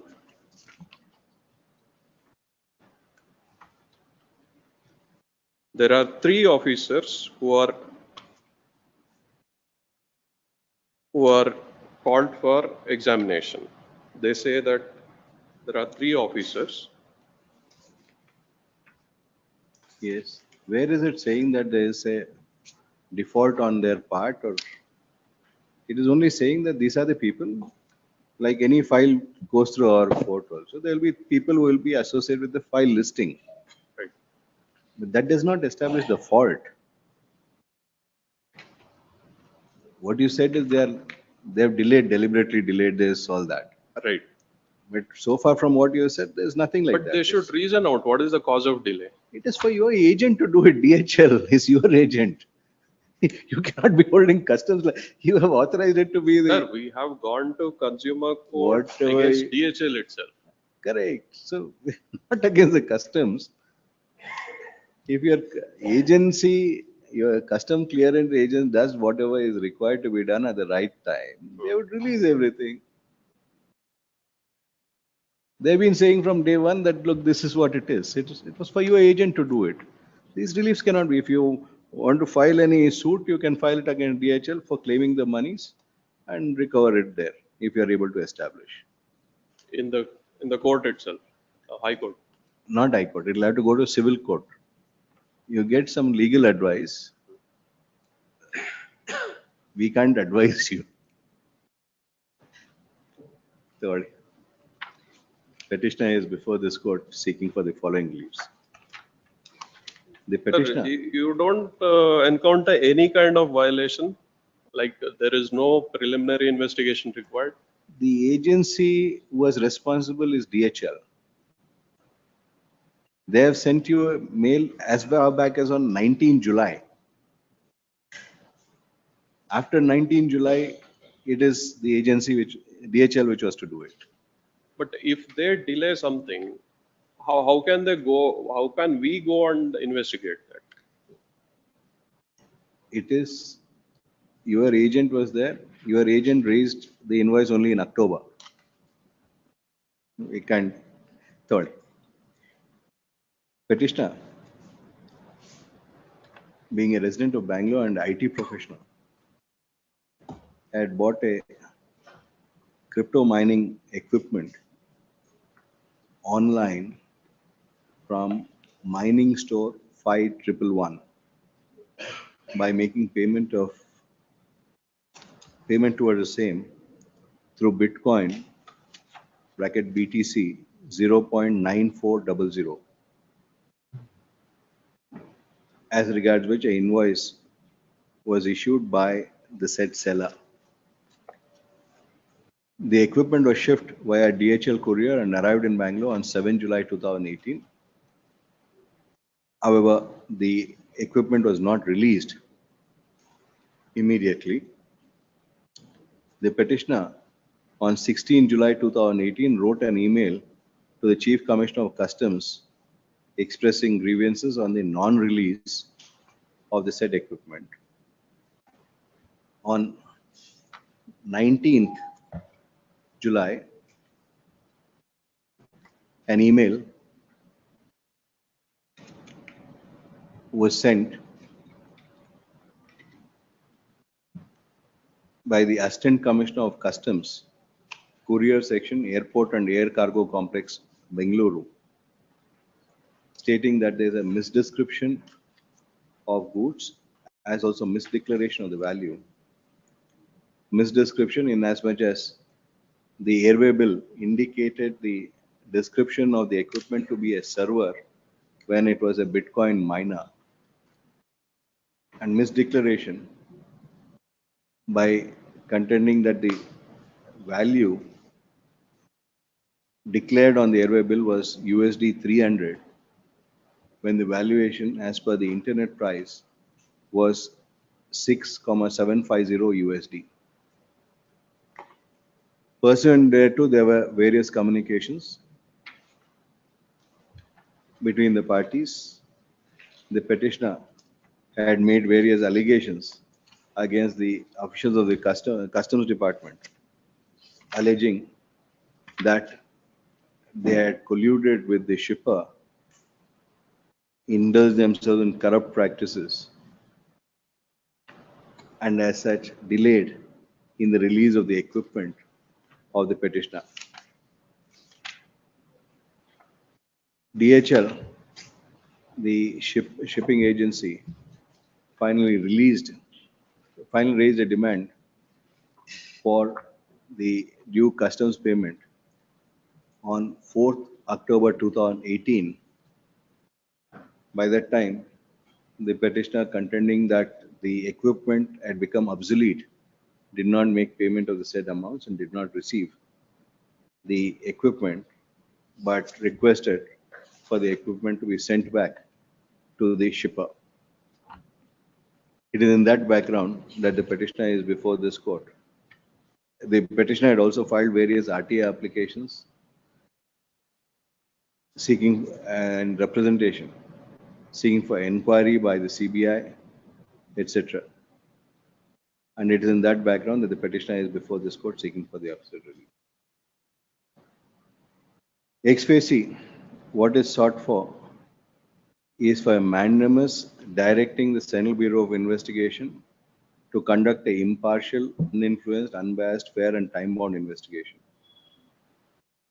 For a mandamus directing the CBI, the Principal Commissioner of Customs, Air Cargo Complex, to extend full cooperation in the said investigation. A mandamus to compensate the petitioner for the demonstrable financial losses compounded to time, legal cost and the emotional distress caused by their actions. Direction to the relevant government bodies to implement policies and procedure for the import, clearance and handling of highly sophisticated mechanisms such as cryptocurrency mining equipment. Mandate that the said policies are clearly put up online and to provide accessible information portal or designate specific official within the custom department to provide guidance and address inquiries related to the import of cryptocurrency mining equipment. The dispute essentially is a contractual dispute between the petitioner and the supplier through the shipper DHL. The said shipper was acting as an agent both for the shipper as also for the petitioner, discharging the role of a customs clearance agent. The equipment having been received in India on 7th July, by 19 July, the Assistant Commissioner of Customs had clearly indicated the issues as regard the clearance, namely misdeclaration of description, as also misdeclaration of the value of the goods. It was for the clearance agent of the petitioner to clear those issues and release the equipment. Sir, one point I want to make here. When the OOC is issued, the customs will extinguish all the rights to retain the goods. So the good will be kept in the customs warehouse itself. So that should not happen. They should have intimated me that you pay the duty and then get it. They'll keep it and charge demurrage for you until it is clear. They didn't intimate that also. Because you asked for it to be returned by. Sir, I have communicated with DHL and customs, both people. They haven't come with the proper procedure. This was the first thing I have imported from such a place. Please so understand. what I was told was, you just upload your KYC. We'll provide you the duty once the commissioner clears the goods. I was kept in the dark. The customs has cleared on the same dates. OOC has been issued. Now it's the owners of the customs to see that this has been cleared out of the warehouse. It's not. It's the duty of your agent. Next. Yenama Bantu.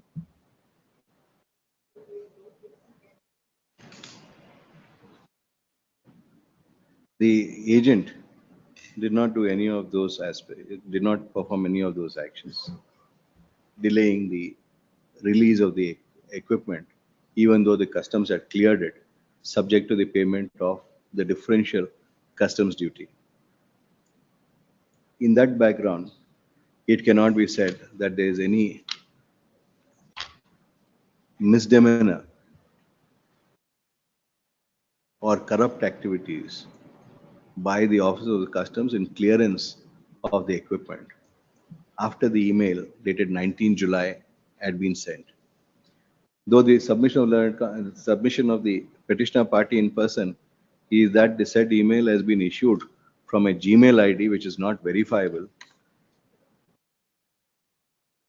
the issuance of the email, receipt of the email is not in dispute. In fact, the said email was replied to by the petitioner by providing two options. These options are not required by the petitioner to be furnished to the customs. It is for the agent who had been engaged to perform his duties and clear the matter. In that view of the matter, in the view of the above facts, I am the considered opinion that there would be no requirement for any direction for an inquiry as sought for in prayer A and B of the petition. Insofar as prayer C is concerned,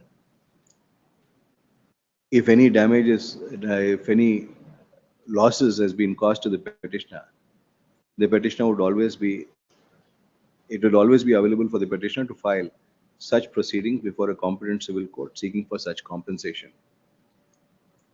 It being stated that the petitioner had already approached the consumer court, the filing before the civil court will be subject to the orders passed by the consumer court.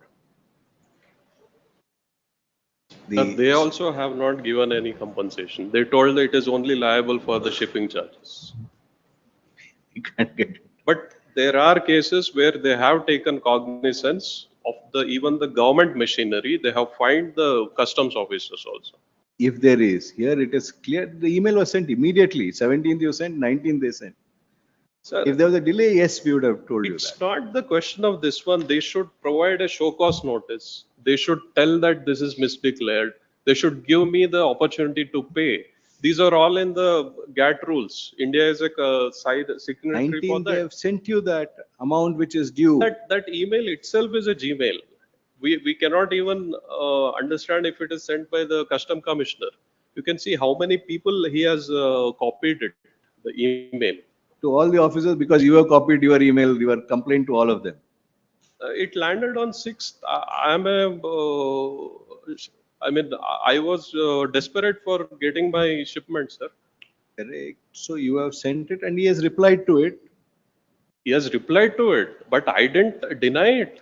If the seller has misdeclared it, I was waiting for my duty. That is why we asked you a simple question. Did you say you are going to pay for 6,750? You did not say that. I said in the next email. You have not said that. Yes, sir. Show us where it is. I have told if you cannot decide this, please send it back. If you can decide, That is what it, you said. give me a quotation. That's what I have said.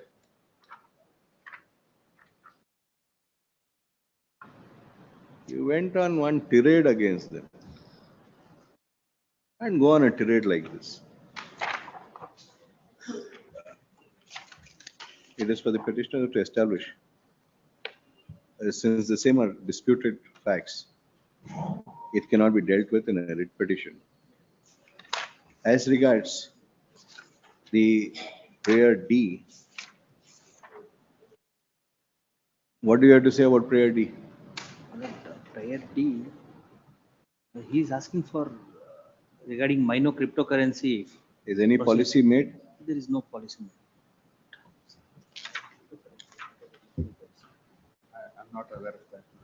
No policy. Sir, if I can draw the attention to page number 37. Yes. I have the first point, court evaluation.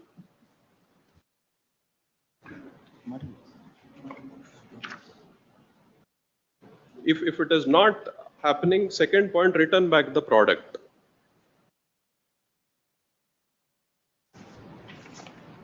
Because I have paid through Bitcoin, which was not recognized by the Indian government, I told go through the GATT rules. I have given all the steps which the GATT rule states. Yes, you can give all kinds of things. We have heard you. Please don't be repeating it. Next. Insofar as prayer D is concerned, a direction to the central government to formulate a policy cannot be issued. It is for the central government to, in its wisdom, formulate any policy in respect of cryptocurrency mining equipment if it deems so fit. None of the reliefs can be granted in the present petition, reserving liberty to the petitioner to approach the appropriate civil court. Petition stands disposed. If you had made one line there saying that I'm ready to pay, they would have told you what is the amount. We have Instead of that, many you went on communications, making sir. complaints. Sir, I have written court evaluation. Yes, next. 39, Rakesh Bibert. For the respondent, my lords, I seek for a short accommodation. A week's time may be granted, my lords. What is Fine. this? It is for refund of 41 lakh rupees, which Lord I had paid it to. Refund on what ground? Lord, the petitioner was, my Lord, a successful bidder, called for by second respondent, where I had to take the scrap pipeline, which was running in the highway, my Lord, that is of the first respondent. For that, my Lord, they imposed a condition that I have to deposit 41 lakh rupees. If any damages is there, thereafter they will recover that amount from me. Annexure D, page 36 is where I have deposited, was the communication. You have been taking adjournments after adjournments, madam. Date may If you be want fixed an for adjournment next. today, we'll impose costs and give you adjournment. This is final adjournment was granted. You changed counsel also in between. Sorry. Just 1 week, It my can't lords. be We'll need to seek acceptable from instructions. NHI. And another aspect is out of 41 lakh rupees, 16 lakh rupees, my Lord, They're only asking for a mandamus. We'll issue the 16 mandamus. lakh rupees bank guarantee they have released during the pendency of this petition. Have you submitted a representation 13 March? We'll direct it to be considered. Petitioner is before this court Sir, seeking for the following. Refund of the amount. My Lord, We can't direct that in a writ petition. No, my We Lord. can only consider the representation. Annexure H, page 43. ಅಷ್ಟೇ ಮಾಡಕ್ಕಾಗದು. ಅದಕ್ಕೆ objections ಅಂತ ಹೇಳಿ ಅಷ್ಟು you have taken time. Need to seek instructions, my lords. petitioner is before this court seeking for the following groups. The grievance of the petitioner, the petitioner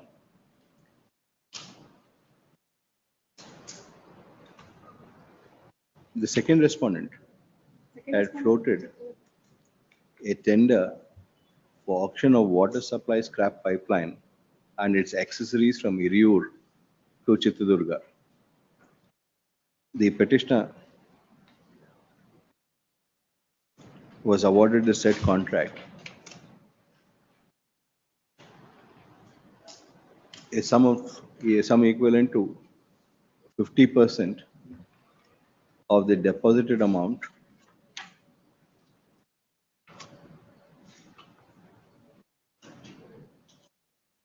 this court in WP number 9445 of 2020 had directed the petitioner to deposit a sum of 4.5 crores.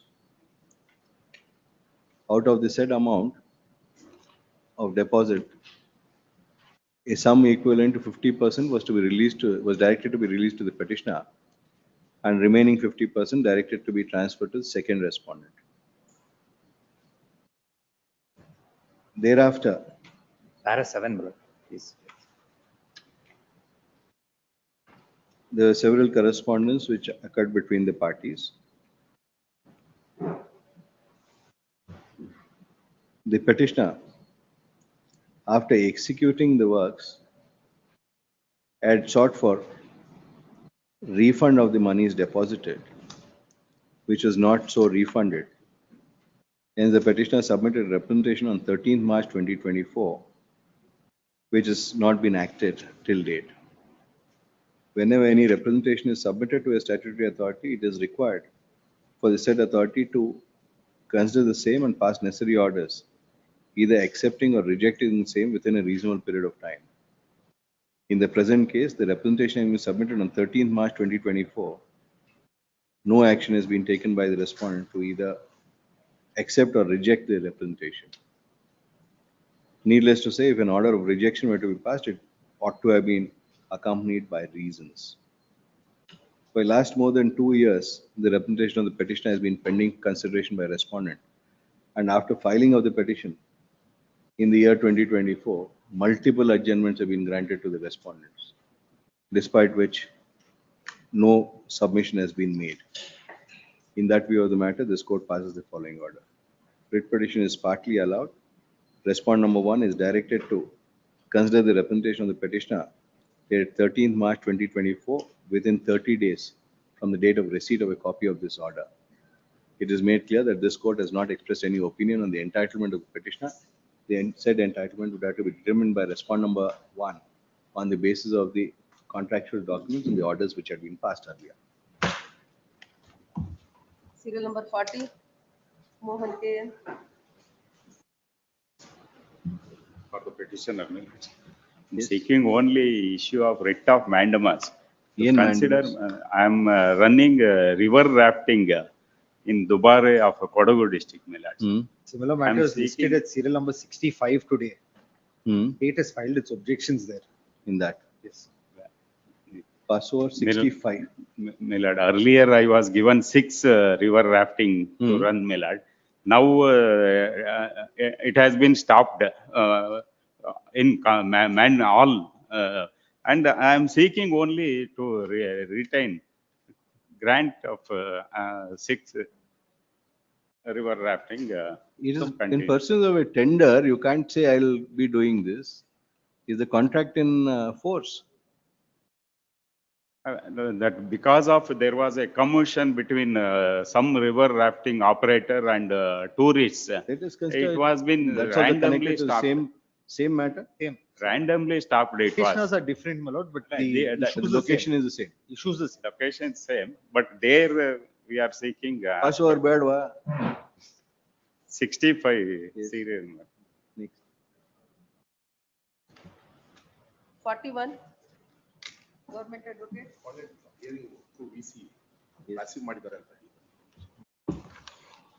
Yes, Prithvish.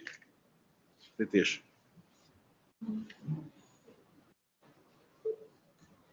इधर है इधर पढ़ी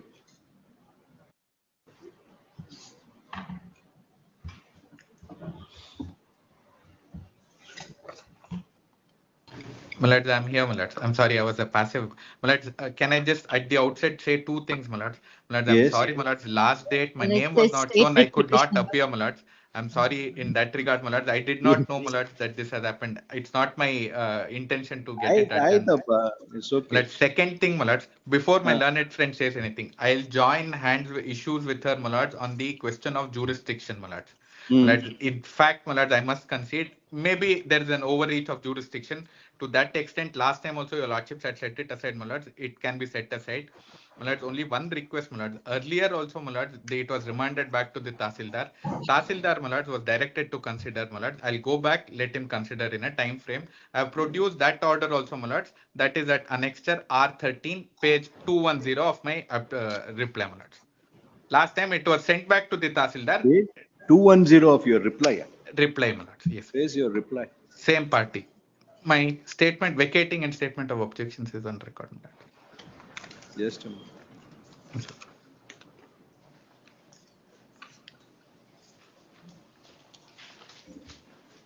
Just the operative portion between the inter se same parties. Malad. Operative portion. Page 210. 210. Relevant at 217, Malad. Para This is an 8. earlier writ petition. Yes, Malad. In my earlier writ petition. And even after this, you go to the SC/ST commission. Malad, Tahsildar did not. I'll leave it at that, Malad. I know what has happened. Tahsildar did not consider, Malad, and repeatedly. I understand, Malad. I understand. The fault lies with both for you going Yes, there Malad. as also the commission excising jurisdiction. Yes, Malad. Insofar as jurisdiction, Malad, I'm making a submission even before they say anything, Malad. That I'll go back to the Tahsildar, Malad. Your lordships may remand it back to We'll the send you to Tahsildar. the Tahsildar for Please. because of your fair submission. I'm And sorry, because Malad. that I know, Malad. submission, we'll I know, reduce the cost that we are proposing to impose also. Malad, I'm sorry, Malad. But I knowing understand. fully well that the matter is before the Tahsildar, you should not have gone before the commission. Malad, Tahsildar did not, Malad, take action, Malad. That was You my should have only come before complaint. this court to Yes, say that. Malad, I know, Malad, I know. But in the circumstances, Malad, people who have not studied and background, Malad, I understand. That's not an issue. I'll leave it to your lordship. I'll leave it to your lordship, Malad. They can't be doing this, Mr. Yes, Prithvish. Malad. Yes, Tomorrow, Malad. you may be on the other side. Yes, Malad. I completely agree, Malad. I completely agree. I'll go back to the Tahsildar, Malad. Yes. This one.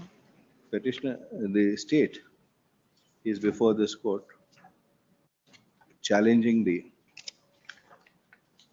order passed by the Karnataka State Scheduled Castes and Scheduled Tribes Commission, Bengaluru, in case number 272 of 2022 at Annexure A. By way of the said order dated 18/5/23 in case number 272 of 2022, the commission on a complaint filed by respondent number 5 to 7, na?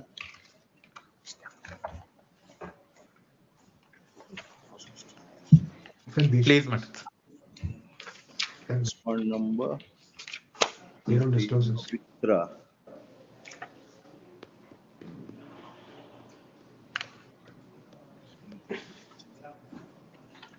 Respondents. 1 to 7. 1 to 7. All of us. Respondents All of 1 to respondents directed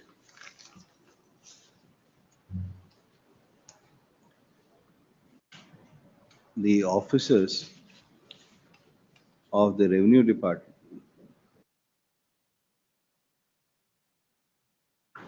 to cancel the mutation in respect of the lands in survey number 144, 143, 142, 70, 68, 69, 34 of CB Village, Kalambella Hobli, Sira Taluk, Tumkur District, made in favor of the Forest Department, declared the Kata process as invalid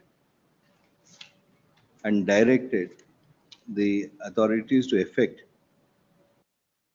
a Pauti Kata in favor of the respondents. It is a said order which is challenged before this court. Ms. Sarita Kulkarni, learned AGA, submit that the Scheduled Caste and Scheduled Tribes Commission has been established for the purpose of dealing with Act Kodiyada. Any complaint or allegations? The caste verification ಅಲ್ಲ Scheduled Caste and Scheduled Tribe Commission ಇದರಲ್ಲಿ ಇದೆಯಾ? ಎಲ್ಲಿದೆ?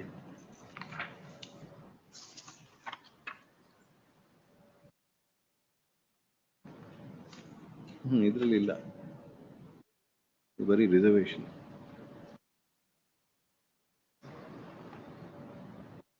Commission activity.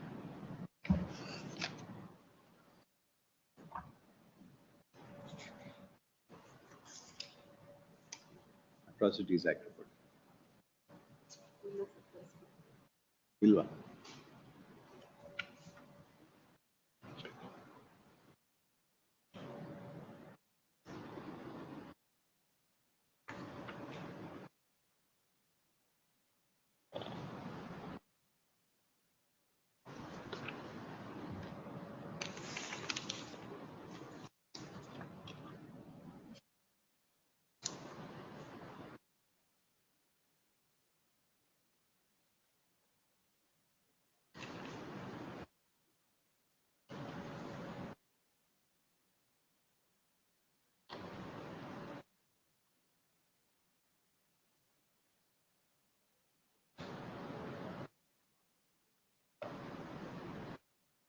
ಮತ್ತೆ ಇದೆಯಾ? Books ilva. We'll reserve the matter, please. The books so chamber. Proceedings Act and Commission. Right. Reserved. Please, let's page 210, your lordships have noticed. We'll send you back to the Tahsildar. Please. Please advise your clients that. Yes, I'll advise them. Yes, I'll do that. I'm sorry, Malad. Yes. Yeah. Grateful. 42. Siddanuru Vishwanatha. Mr. Vishwanath. Copy not served upon. Copy not served. Yes, I.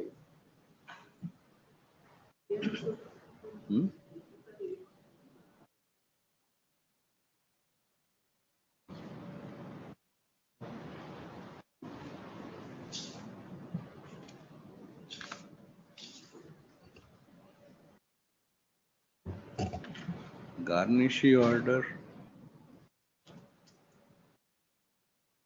must have implemented. You don't have the copies also. The Garnishi order must have been. I just find out. There's no interim order. Registry direct correct the appearance of counsel for respondent one as Ms. Geeta Devi Papanna and delete the name of Shri Kumar MN as that appearing for respondent number 1. None appears for the petitioner. Copies have also not been furnished to learn counsel for respondent 2. If none were to appear for the petitioner on the next date of hearing, dismissal, relist on 18th August. Great. Vignesh Shetty has appeared for respondent. Delete Satish K as that appearing for respondent. Serial number 43. I appear for the respondent. Yes, Mr. Ran. He is a licensee under our licensee. There is an interim order made by the Honorable Court on petitioner. Kindly look to the order dated 20th/6/25. They have not complied with that. 20th/6/25. They were 20625. Yes, madam. Yes, my lord. 20625. 26. Para 10. Yes, 20th of June. Para 10. Interim order was granted subject to payment of 25 lakhs plus the arrears due from January 25. 25 lakhs is paid in 2 installments, but from January 25, not even 1 rupee is paid. For last 18 months, they are using the bus stand premises without paying 1 rupee. Yes, madam. Your lordship, the very question in this writ petition is, we have challenged the termination letter wherein also they have demanded the excess amount. My Madam, lordship, the question- excess amount, Madam, just a moment. my, The yes, my lord. submission is that you have not complied with the order of this court dated 20th June 25. Have you paid the monies from January 25? Your lordship, we have already paid in excess, my lordship, 1 crore rupees. That I've given the memo of calculation which is on the record of the court. Henceforth, that has to be adjusted to this amount, my lordship. That is the whole argument which has to be taken up, my lordship. Any other date may be given, I will convince your lord, this honorable court. No date, madam. Please continue. You have sought for and got so many adjournments in the past. Please argue the matter. My lordship, kindly refer to page 112, my lordship, of the writ petition. Yes. My lordship, in that para 1, 2, 3, my lordship, para number 3. 112. Yes, my lordship. Letter dated 9. Yes, the Yes, please. letter termination letter. Yes. In that, my lordship, para number 3, my lordship, in that last 3 lines, Sadari Stalavu Prastuta. Sadri Stalavu, yes. ಸದರಿ ಸ್ಥಳವು ಪ್ರಸ್ತುತ ಹೊಸದಾಗಿ ನಿರ್ಮಿಸಿದ bus ನಿಲ್ದಾಣ ಕಟ್ಟಡ ಉಪಹಾರ ಗೃಹಕ್ಕೆ ಹೊಂದಿಕೊಂಡಿರುವ 12.25 ಚದುರಡಿ ತೆರೆದ ಸ್ಥಳದಲ್ಲಿ ಸೇರಿರುತ್ತದೆ. ಸದರಿ ಸ್ಥಳದಲ್ಲಿ ಪ್ರಸ್ತುತ ಈವರೆಗೂ ಯಾವುದೇ ವಾಣಿಜ್ಯ ಚಟುವಟಿಕೆ ನಡೆದಿಲ್ಲ. So what they have done, they have themselves have admitted in the termination letter that there is no ಯಾವುದೇ ವಾಣಿಜ್ಯ ಚಟುವಟಿಕೆ ನಡೆದಿರಲಿಲ್ಲ ಅಂತ ಹೇಳ್ತಾರೆ. But they are claiming that amount also from me. I've already paid that amount also for the place which is not used by me.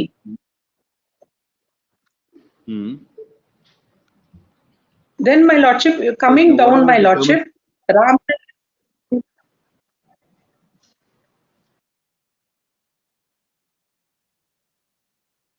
Ramanagara bus nilana, that paragraph, my lordship.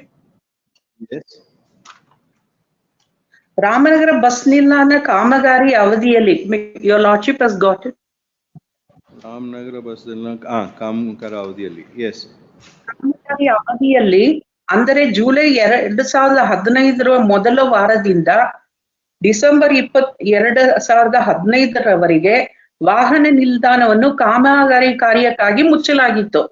ಈ ಅವಧಿಯಲ್ಲಿ ಸಂಚಾರವನ್ನು ವಾಹನ ಸಂಚಾರವನ್ನು ಮುಖ್ಯ ರಸ್ತೆಯಲ್ಲೇ ಮಾಡುತ್ತಿದ್ದು, ಸಂಚಾರ ನಿಯಂತ್ರಣವನ್ನು ಅಲ್ಲಿಂದಲೇ ವಾಹನಗಳಿಗೆ ಡಿಸ್ಪ್ಯಾಚ್ ಮಾಡಿರುತ್ತಾರೆ. ಸದರಿ ಕಾಂಕ್ರೀಟ್ ಕಾರ್ಯವು ಹಂತ ಹಂತವಾಗಿ ನಿರ್ವಹಿಸಿದ್ದು, ಈ ಸಮಯದಲ್ಲಿ ನಿಲ್ದಾಣದ ಒಳಗಡೆ ವಾಹನಗಳ ಸಂಚಾರ ಸಂಪೂರ್ಣವಾಗಿ ಇಲ್ಲದಿರುವುದರಿಂದ ಶ್ರೀ ಮಂಜು ನಾಯಕ್ ವ್ಯವಸ್ಥಾಪಕರು ಮತ್ತು ಕರ್ತವ್ಯ ಮೇಲಿದ್ದ ಸಂಚಾರ ನಿಯಂತ್ರಣಗಳ ವಿಚಾರಣೆ ಹೇಳಿಕೆಯಲ್ಲಿ ಕಂಡು ಬರುತ್ತಿದೆ. That means during that period, my lordship, the bus stand was closed for construction. July 2015. Yes, my lordship. July 2015 to December 2015. Yes. December 2015. Even that rent also I have paid, my lordship. They have collected rent for that also, even when the bus stand is closed. Then, my lordship, coming to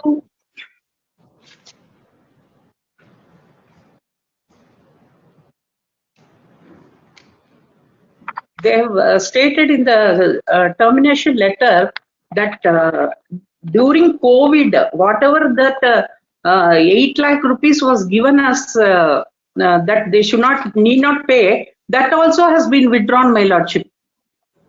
Which para are you referring to? You don't find COVID-19 any reference.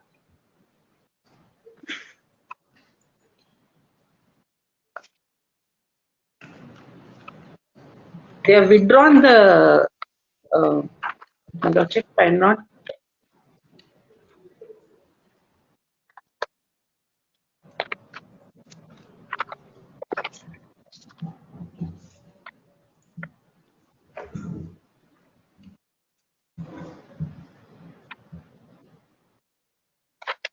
It's not there in this letter, in this report. It's there in that 100 page 114, my lordship. In that letter, say annexure H, my lordship. Yes.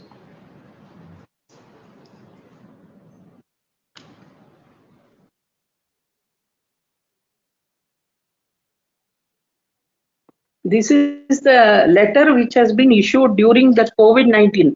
That time also, lordship, I have paid rent. During COVID-19 also. Yes. So For how all many months? together, my lordship, it was nearly for a year, my lordship. COVID-19, the lockdown was only for 2 months in 2020, madam. That concession is given. May I make Rest of it was working. May I make a submission? See, so far as that. Let her complete her submissions, then you can make your submission. Yes, madam. So henceforth, my lordship, from that time with that unused space and the construction during the phase of construction, totally I have for till now I have been paying. I paid till 1 crore, my lordship. I have given the memo of calculation which is on record, my lordship, during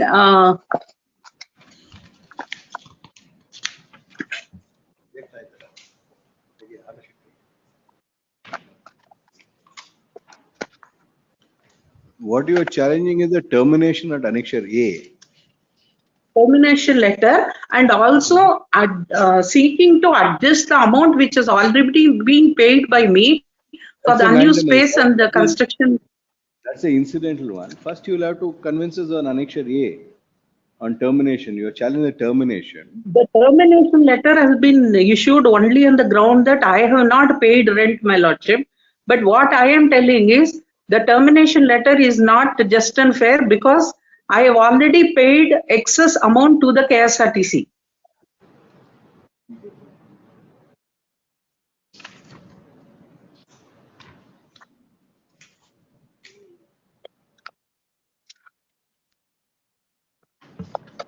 But your representation is to say waiver of the license fee.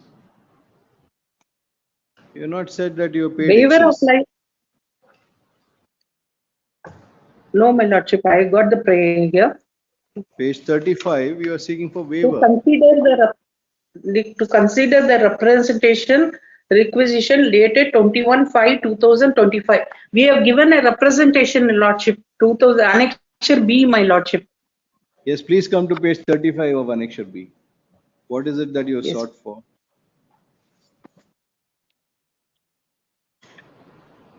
You never said anywhere that you To paid. waive the license fee for 131 days during which Ramnagar station, bus station remained shut, to adjust the license fee for the amount spent by me on behalf of KSRTC for construction of 10 shops, which is an amount of 20 lakhs, to waive the license fee payable in respect of the area in which some third persons are doing business illegally, which is about 300 square feet, to waive the license fee for payable by me during the period of which the lockdown as a result of COVID-19 from 21/3/2020 to 8/6/2020 in the year 2021 and 3 months in the year 2021 and 22, to waive the license fee with respect to 1,002 square feet of land which is unusable, my lordship. All this is for waiver. You are not saying that you have paid extra. Unless they grant you a waiver, you can't be said to have paid extra. This representation I am seeking to seeking before this honorable court to consider this representation, my lordship, which they have not done.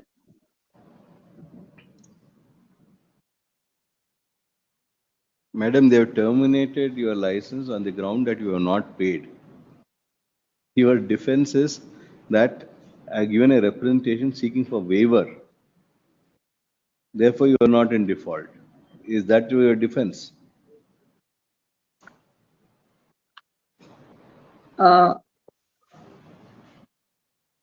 I'm not entitled for this. I'm not, the termination letter is not just and fair because I've already paid the extra amount to the KSRTC. If you are And granted. they are not considering my, yes, they are not considering my representation. Yes. You do a reconciliation of accounts. So far that representation is concerned, it is already considered and a reply is given as per Annexure N. Page? Annexure N. Annexure N, 138.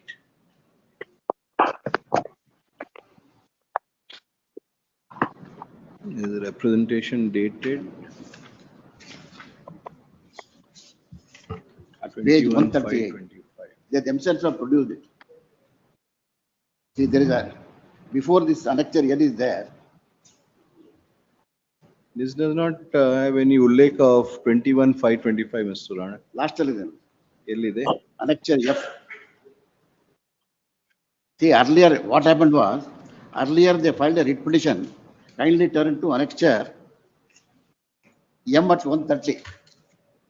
Page? 130. 130. Yes.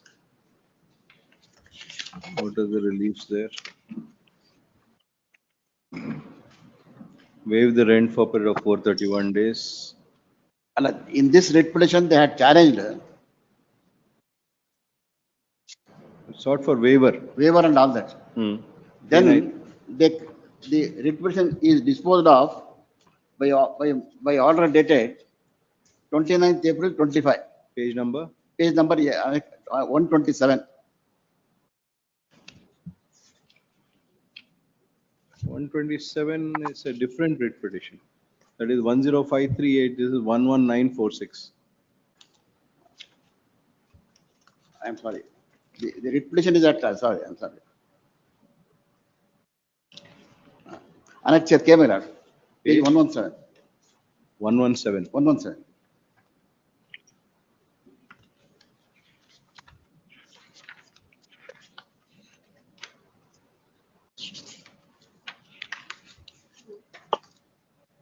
One 10538.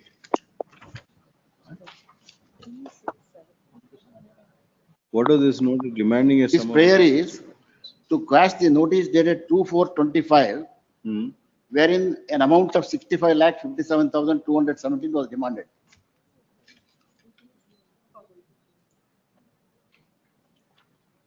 Being the arrears of license fee. Restricted to considering Annexure F. They withdrew the writ petition. F is letter dated 29/6/2020. Yes. That is considered as per Annexure N. That only after withdrawal of the writ petition, what remained is only whether the waiver for 3 months is to be given or not. Nothing else. In fact, they have also filed earlier suit. I have produced that certificate copy of the copy of the plaint as Annexure R29 along with the affidavit dated 17 November 25. I'm sorry to intervene, my lordship. That is the suit filed by the lessee. I am the sublessee. You can reply after he finishes the argument, not in between. Oblige, my lord. When did you file it? 17th November 25. 17 November 25. Along with the affidavit of the law officer, I have produced the plaint copy November. as Annexure R29.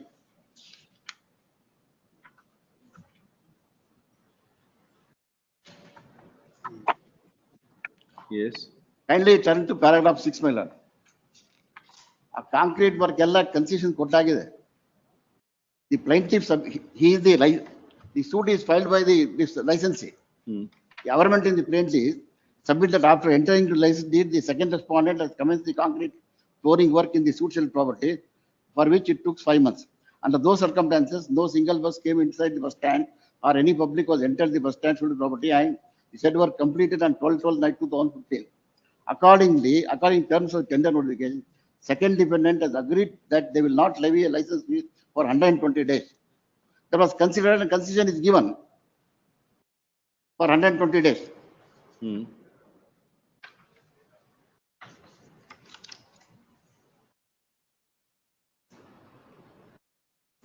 Paragraph 12C, concrete work, 7,50,000 rupees. Or Kedar concession.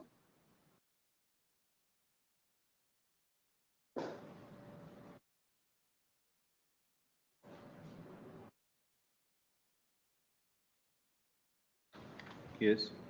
In view of the disposal of the earlier repetition, what boils down is, what remains is only 3 months a waiver, which you have sought for. That is replied to them.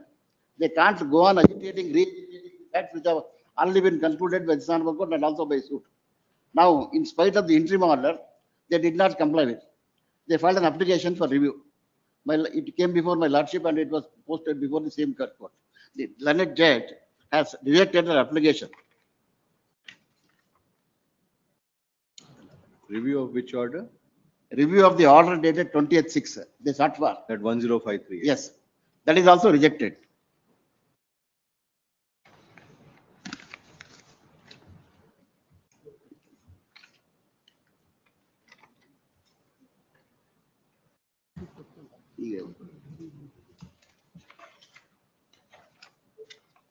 By order dated 12/1/26. ಕೊಡಿ order copy order sheet 12/1/26. ಇದರಲ್ಲೇ ಇದೆಯಾ? ಅದ್ರಲ್ಲೇ This court only. Order of 12 12/1/26. of 26/25. Last paragraph. The court finds no reason for modification of interim order.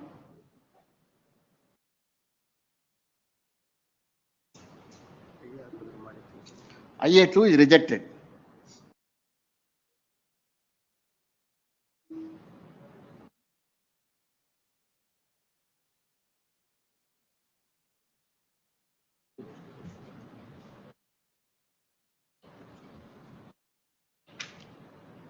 Yes. Hmm. But I have sought for direction them to leave the place. Because they are only licenses, they have no right to stay in the property. Hmm. I have passed on 3 judgments of this court. One is Delhi High Court and other is followed by our High Court. When did you file the judgments? 3/9/2019. 3/9/2025. Order sheet ಅಲ್ಲಿ note ಆಗಿದೆ. Order sheet ಅಲ್ಲಿ note ಆಗಿದೆ. ನಮ್ಗೆ ಇಲ್ಲಿ judgment ಬೇಕು. 3/9/25.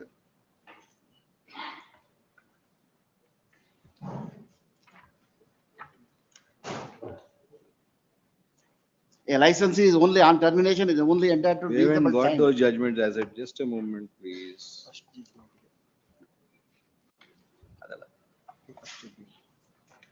Order sheet.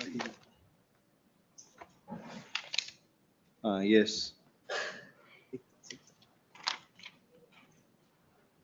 Writ appeal 6614. 6614. Licensee cannot claim any possessory rights. ಯಾವುದು? Page number?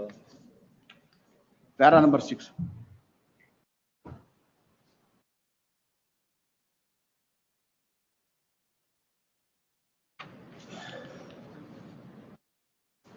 Para 4 and para 6. Judgment of the writ appeal number 6614. Yes. Para 4. Para 4. Hmm. In page 4. This is submission. That is true. The submission is answered at para 6. Para 6.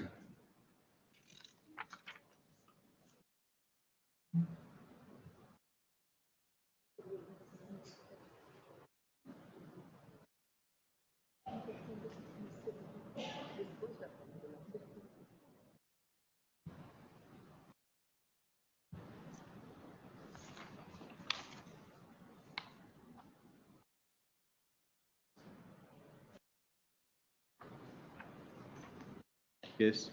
Then the other judgment is Delhi High Court, 1978 Delhi 174, where it says if in case of license is revoked, the licensor is entitled to even use necessary force to remove him. Para 35.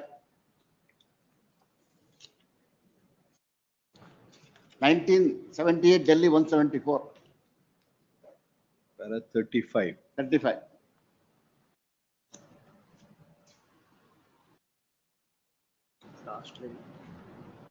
Last middle para 35 ನಲ್ಲಿ underline ಮಾಡಿದ್ದೀನಿ. The basic fallacy. Yes. Got it, madam? In this Assumption that acquiring liberty to occupy the fiasco position as part of the petitioner. Petitioner being licensee, legal position all along remained with the corporation. That being so, as held by Supreme Court in so and so, the corporation has right to re-enter the premises and reinstate itself, provided it does not use more force than necessary. Following the judgment, the coordinated bench of this honorable court has said that reasonable time to be granted. That's all. To leave the place. ಯಾವ judgment is that? Justice WP number 2581 2015 KCCR 529. You produce that. Yes. Para? Paragraphs.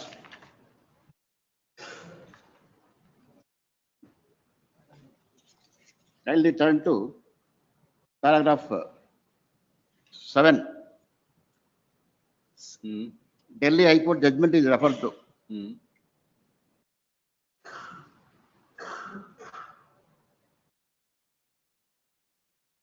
Then paragraph 8, the division bench of the judgment of the Madras High Court of Division Bench is referred.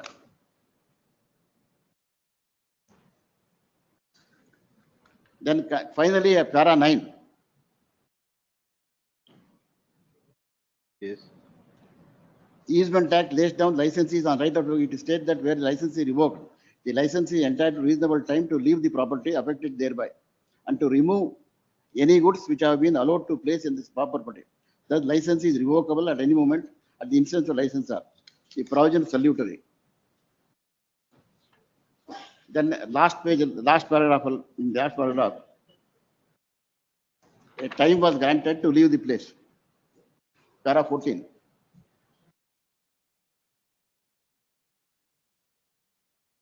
The writ petition was dismissed. Dismissed.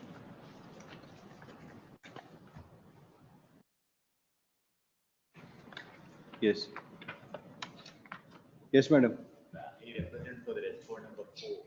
Respond number 4. Who is respond number? He is the licensee. He is the licensee.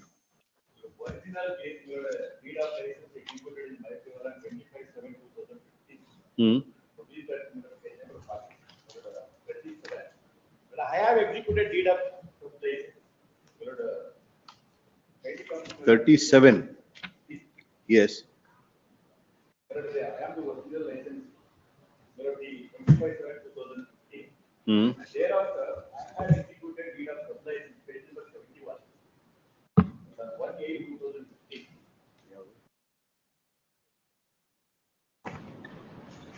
71. 71 Annexure D. Yes. 1/8/2015. Yes. Since then, my lord, the present petitioner is occupying and doing business. By only making something the fact complete representation, my lord, Annexure D, page number 31. Can you turn to the next page, page number 32, para 2. Yes. May, para 2. State gave may executed a deed of sublicense on 1/8/2015. Document number 4. Whereby the results of the deed of license dated 27/5/2015 is made applicable. And all the terms and conditions thereof, including payment of license fee and all rights and liabilities thereof, is to be my responsibility. The petitioner has taken entire responsibility. Respondent number 4 is included. You took it on 25/7 and give it on 1/8 in 4 days for 1 week. Is he authorized to sub-license? We have not consented for that. Ultimately, we may have to file a suit for recovery of the money. Both will be liable to pay the amount. And so far as let the police be directed to help us to remove him. Yes, madam. Your Lordship, the original suit which they are referring to was not filed by me.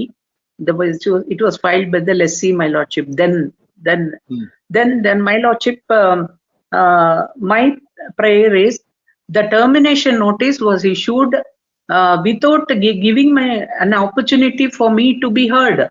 That's why I am before this honorable court. They are not considering my representation. They are not hearing. They are not given an opportunity before issuing the termination notice.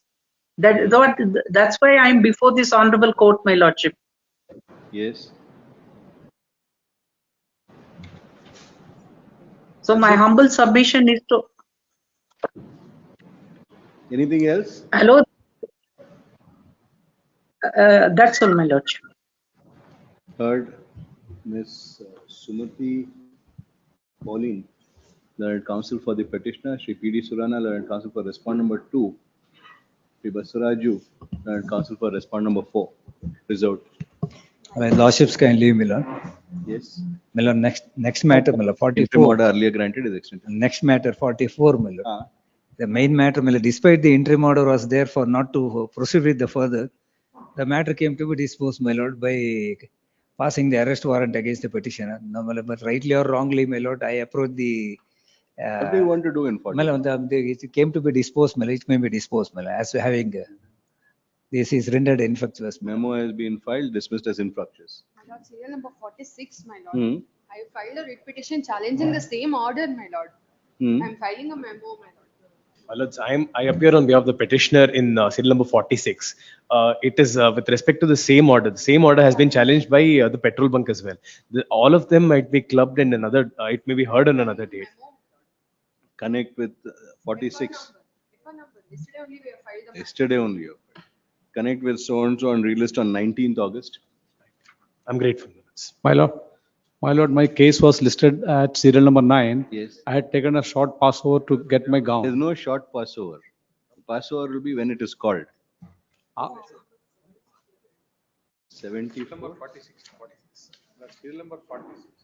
74 withdrawn. My lord. Number 46.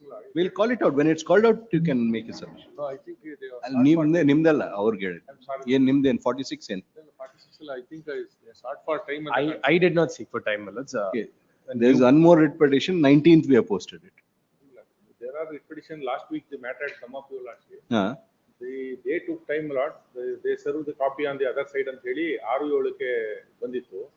ಅವರು out of station ಅಂತ ಹೇಳಿ I sought for ಇನ್ನೊಂದು writ petition ಯಾರೋ file ಮಾಡಿದಾರಂತೆ connected matter BPCL, my lords. BPCL. Bharat Petroleum has filed a new writ petition. Because I raised the objection on the last occasion, my lord, saying that the writ petition is not maintainable because the party has filed, the agent has filed. Now we'll have to consider everything.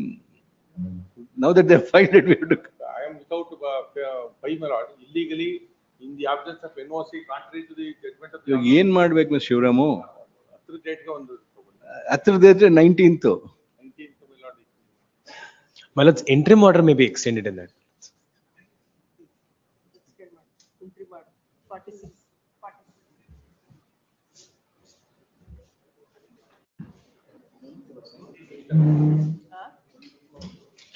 Okay.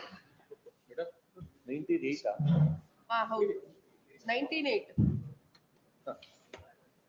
19. Court officer, today for Gurgi Dhagar matter. ಮಧ್ಯಾಹ್ನ second list ಆಮೇಲೆ past overs But 70 reason. Second list ಬರುತ್ತೆ ಬಂದ ತಕ್ಷಣ second list ಅವ್ರದ್ದು number after completion of second list past overs ಇಲ್ಲ second list ಆದ್ಮೇಲೆ past overs ಆಮೇಲೆ continue 3:30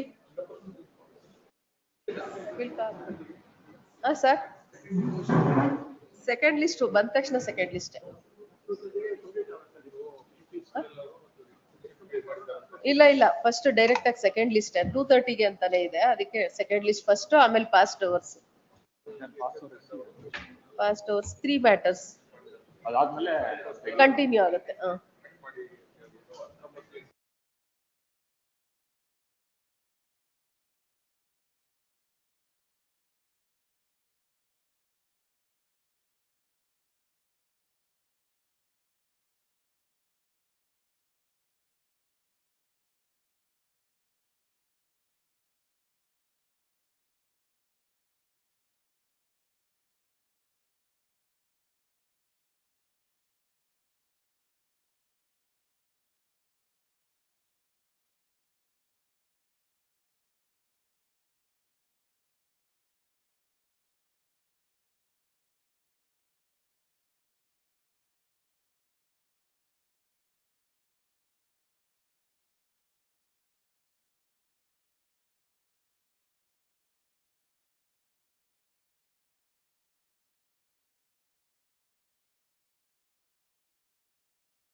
ಎರಡು ಮ್ಯಾಟ್ರ್ ಎಳೀತದೆ ಎಳೆಯುತ್ತೆ ಬಟ್ ತುಂಬಾ ಹಿಯರಿಂಗ್ ಆಗುತ್ತೆ.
Lordships, kind leave. May I seek indulgence, my lords?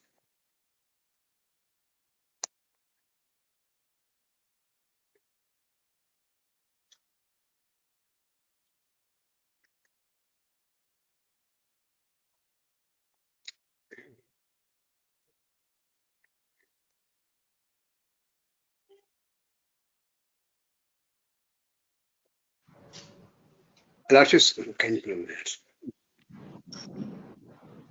Serial number 49, serial number 49, my lords. 49. Pertains to 49, my lords. It pertains to direction to constitute additional bench for NCT in Bangalore, my lords. The Lordship, the Honorable Supreme Court has taken a suo motu writ petition of section of 26 dealing with the appointment of judicial and technical members and inadequate infrastructure in National Company Law Tribunal and ancillary issues. You are mentioning, have you informed the petitioner? I tried calling Mr. Anirudh Malay. He did not pick up the call many times. Please wait, please. We'll adjourn it, but only when the petitioner is there. My presence will be excused, my lords. My colleague will be there. I have some difficulty. That's all. 49, your lords. Yes. Average, your lords. Settlement. Settlement. Sorry. Serial number 58. 58.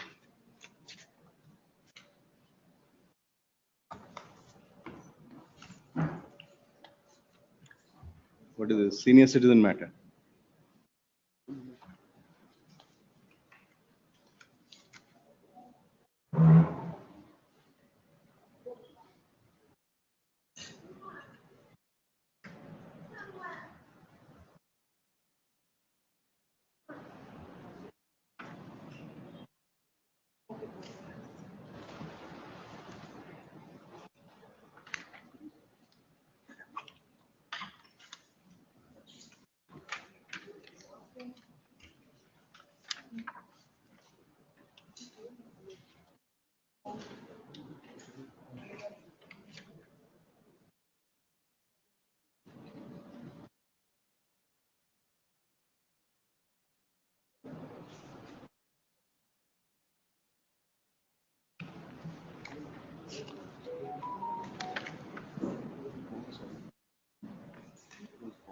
My lords, the terms of compromise are from paragraph number 9, my lords.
Shanti Babnarayan.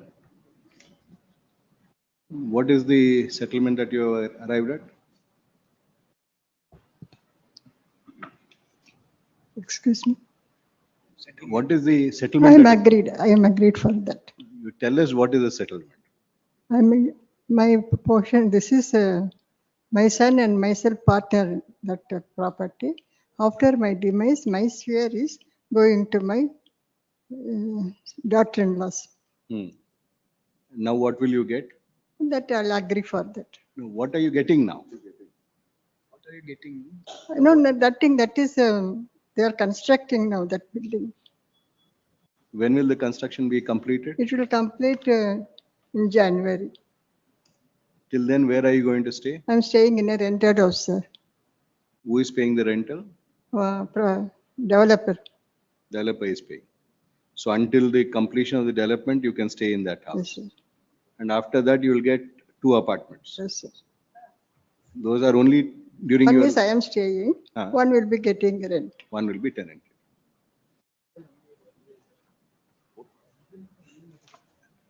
Who is for respond number 4? Ekayas, you are the developer. When will you complete? In about 6 months' time. Until then, she'll be in that house. Yes. What about your monthly expenses? Who is taking care of that? Monthly expense I'm getting from my daughter-in-law and by my son, daughter, 10,000. Daughter or daughter-in-law? Daughter, Daughter. one daughter, one son. So daughter is giving you 10,000 rupees. Pardon? Daughter is giving you 10,000 rupees per month. Yes, sir. Yes, sir. Is that sufficient? It is okay. I'm adjusting, sir.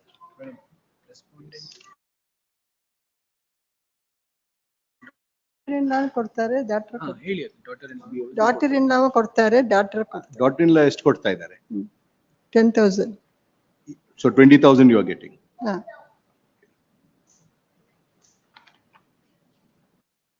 So during Manjula Rajan, last time your husband sold the property and entered into this agreement, Yeah, yes, sir. though she had a life interest. Agreed only, sir. They both spoke only, sir. This time you are not going to sell these apartments. We don't want. We'll make it a part of the order that you won't sell the apartments. No issues. And we'll get that entered in the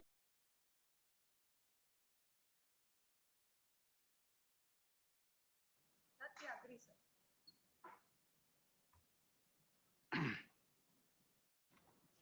the petitioner, who is a senior citizen, is before this court challenging the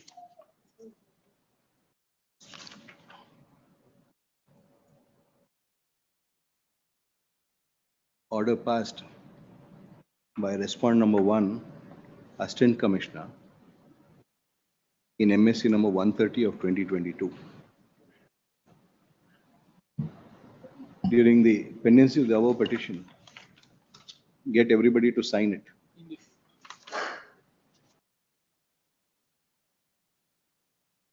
Each page has to be signed. I've entered into a settlement and a memorandum of joint compromise has been filed, which reads as under.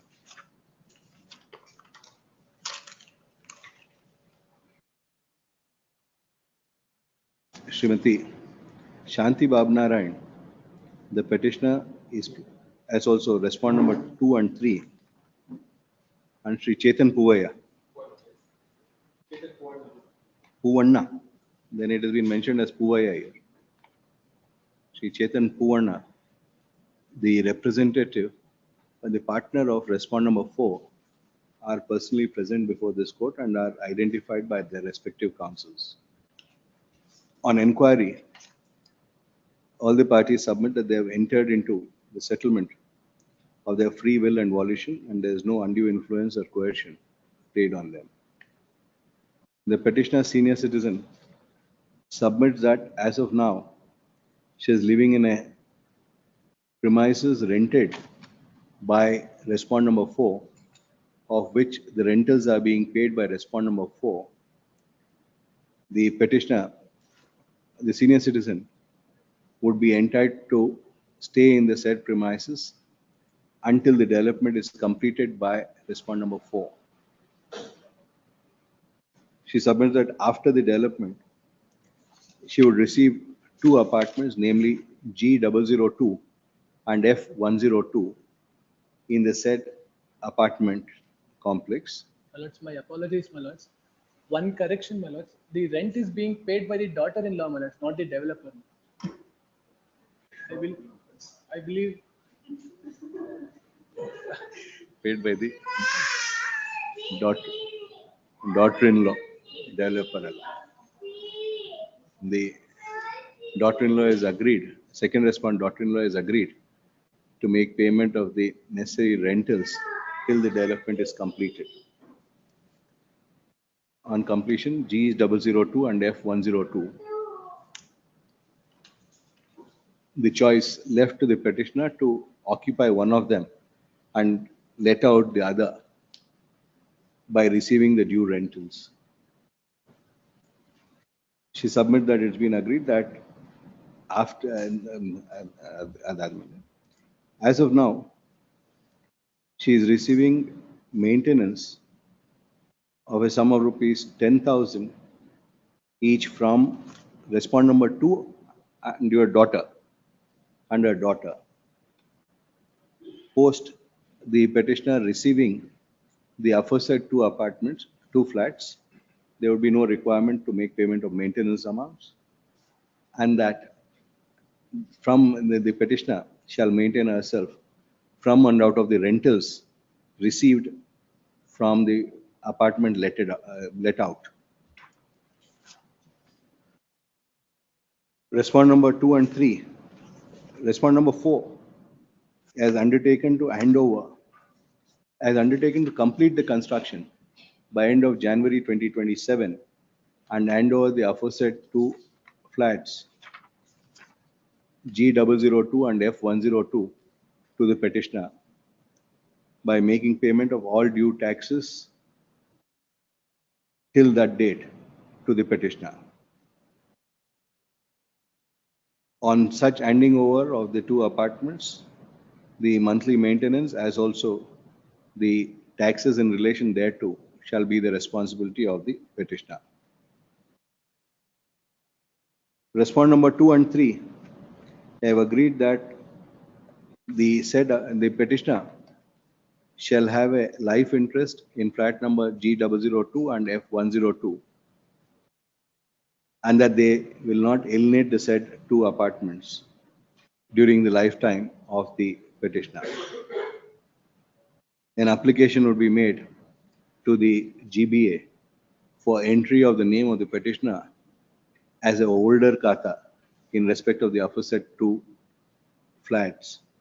If such an application is made, the GBA is directed to cause such an entry in the kata of the aforesaid 2 flats G002 and F102.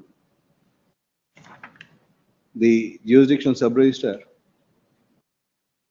is also directed to cause an entry in the encumbrance certificate pertaining to the said apartments, that the said apartment shall not be alienated in terms of the order passed by this court in the present matter.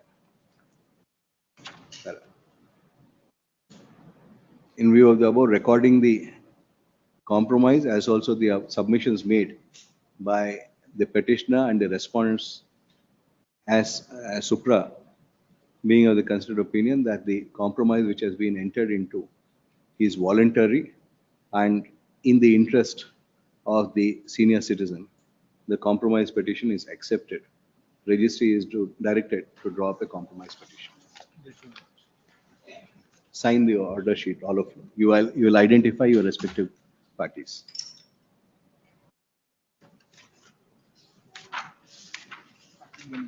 Two 30 matters. List number 2, serial number 1, case Mallikarjun Reddy. Mr. Reddy.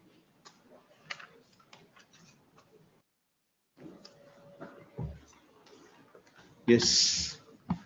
Yes, madam. Show us the file now. So. I've gone through their objections, what they have filed, Your Lordship. Hmm. Before that, Your Lordship, my couple of submissions are that this petition, this respond number 1 before this honorable court has got the possession of that property as well the ownership in view of the sale certificate issued by the district and civil court in execution petition 1101, Your Lordship. Before that, that was allotted to Rana Enterprises, that entire B71 shed, Your Lordship. It actually consists of more, but actual B shed 71, the area which was allotted to him was 40 into 62 square feet, Your Lordship. Yes. And it was not sold to him. It was only a lease cum sale agreement was entered into with him, Your Lordship, which he had mortgaged with the State Bank of Mysore.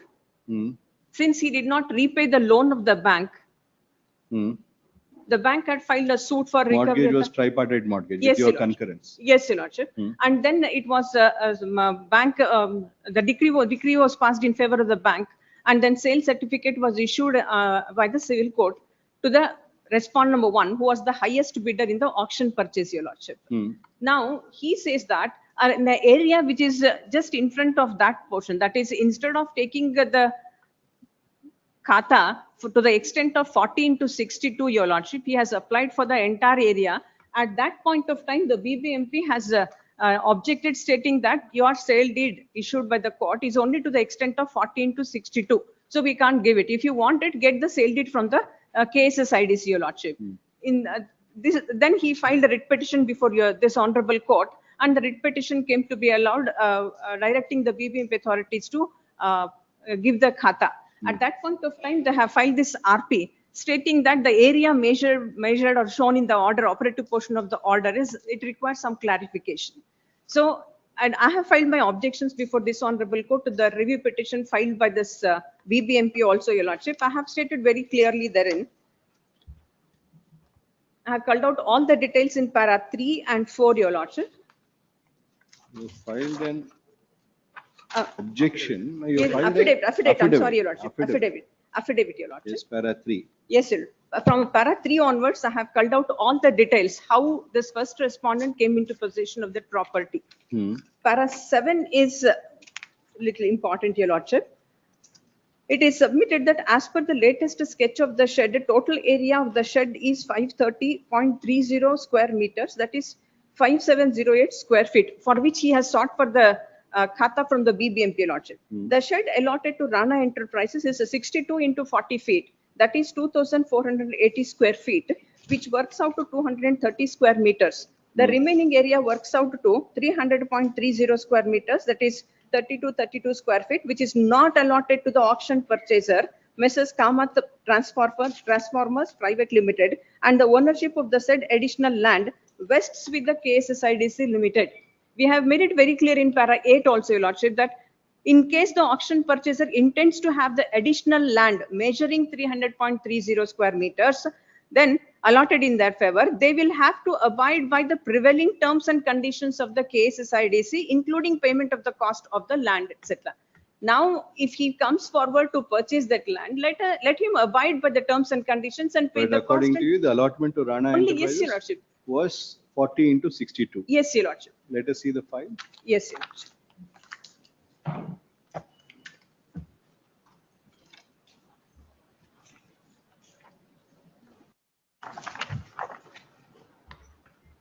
The document that is lease agreement starts from here, Your Lordship. The copy of that is with us because original would have been given to them. In the last page number 166, the measurement is also mentioned, Your Lordship. 166. Adilin sure agate. And continues 166. Good one. Page number 30.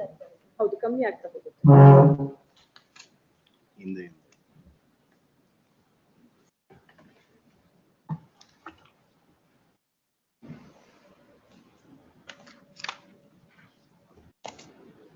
82.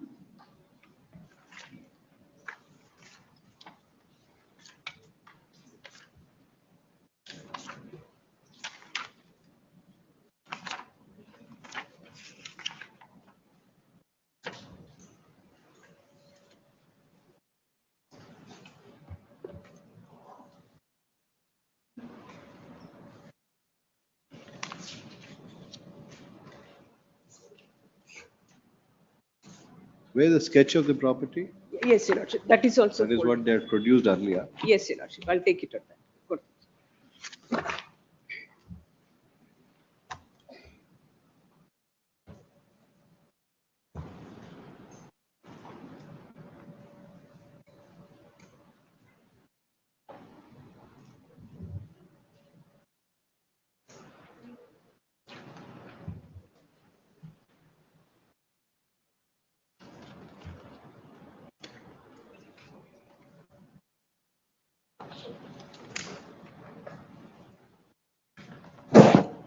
On the top portion, Your Lordship. ಅಲ್ಲ ಹೀಗೆ ಕೊಡಿ sir file ಹೀಗೆ ಕೊಡಿ sir ಇದು ನಿಮ್ ಕೆಳಗಡೆ ಆಗಿದ್ದು top ಆಗ್ಬೇಕು ಅಂತ ಹಾ correct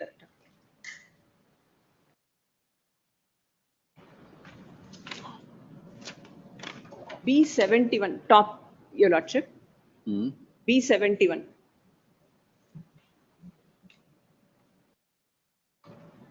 There, the proposed extension, what we have mentioned, Your Lordship, they say that is also allotted to him.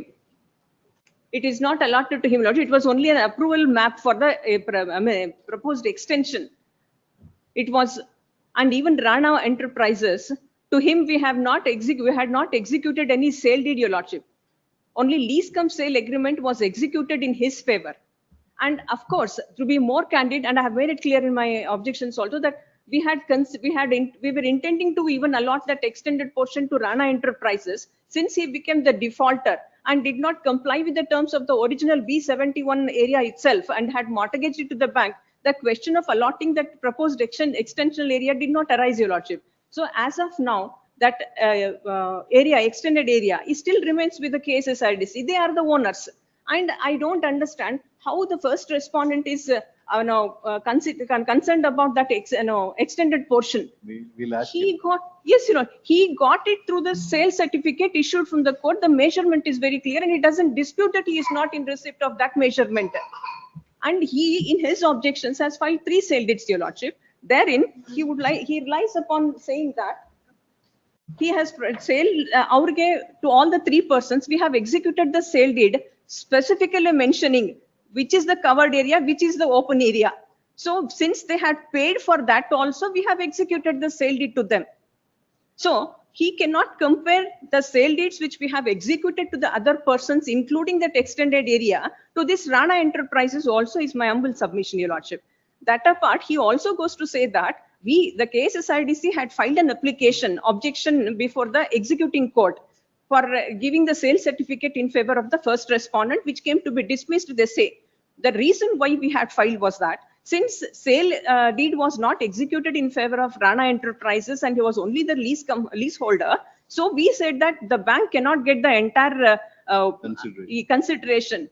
That application came to be dismissed by the trial court, civil court, but not the question of measurement was not there in that application, Your Lordship. So he's trying to mix up all the things. Ultimately, what remains is how much Rana had mortgaged to the bank. How much was Rana given? Yes, Your Honor, what was given and to what extent it was mortgaged to the bank. And then what was the sale certificate issued to you by way of that auction purchase, Your Honor, since you were the highest bidder. That measurement tallies. If he wants, we are not saying that we will not allot it to you. Still, we are the owners of that. We will allot it to you, provided you comply with the terms and conditions and pay the cost of it, as we have done in the case of other persons also. That is my humble submission, Your Lordship. Yes, Rakesh. My Lord, in the meanwhile, I can just like to point out, my Lord, this file, my Lord, has been submitted to your Lordships pursuant to the filing of this review petition. If your Lordships may kindly see the order which is sought to be reviewed, if I may be permitted, my Lord, the operative portion. Now, keeping aside the sketch which is produced here, my Lord. Yes. Your Lordships may kindly see order dated 8th December 2023, page number 6. The order, my Lord, at second paragraph. Respondent number 2 is directed to consider the application of the petitioner in terms of the certificate of sale and the boundaries mentioned therein as per the sketch appended to the certificate of scale, which is identical. That is what to is that. misinterpreted. So the order is correct, but the way that it sought to be implemented So this is what I you would have just- made your submission last time. So the sketch, my lord, which they had appended. That's why we asked you, what is the review that required? So as far as the sketch which they had produced in the writ petition also, my lord, I don't know who the author of this. And the lease cum sale agreement, my lord, does not make a mention about any sketch anywhere. So as far as this sketch is concerned, my lord, it has been produced in the writ petition. So it's doubtful about the authenticity about this sketch, my lord. It's at page number 38 of my review petition, though it was a part of the writ petition also. What is the purport of this submission? My lord? No, my lord, I'm only correlating, just placing in juxtaposition, my lord, the sketch which is appended here to, where my Where lord, did the it come from? authenticity of this is doubted as against the sketch which is produced before your lordship, my lord. There was no sketch along with the lease cum sale. No sketch along with the lease agreement and no sketch appended to the certificate of sale also. This is my submission. So another point for Rakesh to answer. Yes. Insofar as allotment of the shed, my lord, we are also not disputing. Kindly take note the affidavit filed by respondent number 1. All along the respondent number 2, my lord, all along respondent number 2, even before this honorable court in the earlier round of litigation, contended that they were not concerned with respect to transfer of khata. It is ultimately between the respondent number 1 and the petitioner hearing. But because your lordships are directed to file an affidavit, now for the first time they have filed affidavit and have taken stand that this land was not allotted to us at all. Can you take, my lord, in the very same affidavit filed Nothing by was them? allotted to you. It was allotted No, to Rana. My Rana Enterprises, it is not allotted. What Rana Enterprises has got, my lord, I am conceding that I am getting only that much, not nothing more. They have been reasonable enough to add that last line. Yes. They could have been unreasonable there. Kindly consider it. Page number, first document, my lord, document number 1 produced along with the affidavit filed by respondent number 1. Before you argue, we'll put it like this. They have been reasonable. That doesn't mean that we'll be reasonable. If you succeed on all. If you fail, you won't get that. We'll make a clear observation that you won't get that backside property. Yes, you have sought to, if you don't succeed. If I do.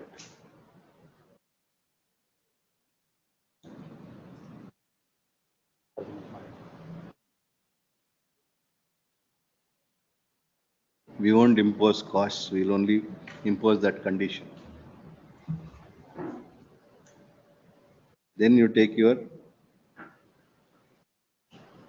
decision on that. Only on one document I will make submission, my lord, and I will seek this plan that is there, my lord, before your lordships. It is not some plan which is sanctioned by BBMP or some other authority which is not concerned with the case IDC. It is the case IDC which sanctions this plan. Where is the allotment, Mr. Rakesh? Lord? Where is the allotment? Allotment. Can you see that allotment letter, my lord? For that, my lord. My contention is that it is KSSIDC which constructed the shed. Every shed that it constructed was 40 into 62. It is a standard shed which it constructed and gave it to all the industries. Yes. But the what allotment was made or what is mentioned, the measurement what is mentioned is not the sital area which is mentioned. Along with that sital area, there was additional land which was annexed to that shed which was there. Part of that, including that, they have given it to everyone. Kindly see, my lord, the lease agreement what is there.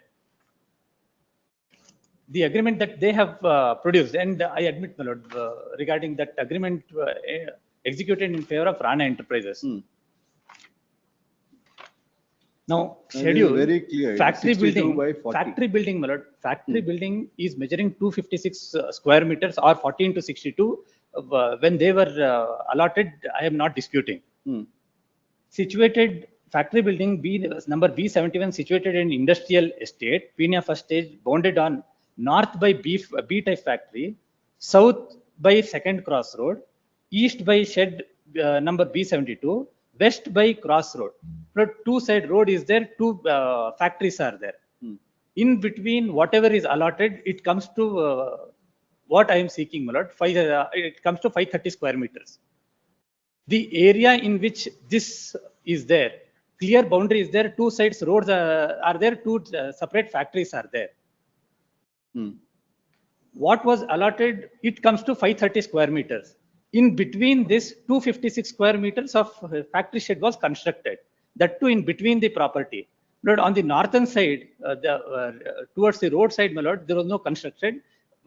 It is not that as if there is a mistake in this schedule, what is mentioned, that on one side, instead of mentioning the remaining portion of the property, they have mentioned road. It was not their case.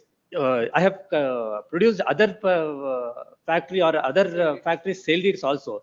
In all sale deeds, my lord, factory area is standard 40 into 62 feet, 256 square meters. But boundary, if it is seen, that boundary is two side road is there. First, which one have you produced? Annexure R4, page 41, my lord, is 51 is relevant. 41 is in respect of 1B 103 factory premises sale deed is executed by them. In this sale deed, page number 51 is the schedule. Factory building B103, my lord. Yes. Bounded by north one road, second cross road, south one factory, east approach road, west 104. On an area that is 453 square meters. Kindly take, my lord, kindly next, my lord, covered area 256.27 square meters, having measuring 12.75 to 21.20. Lease cum sale agreement and then compare it with the In sale. all this, The lease cum sale is 453 and this is 453. I couldn't. There's no problem. I couldn't get the lease cum sale agreement of these properties, my lord. Registered sale deeds, I could get it from. Yes, which is the next But one? if in the next sale deed, my lord, in all the sale deeds, while executing the sale deed, my lord, they have in every sale deed they have mentioned this open space area also, which is covered in between this boundary.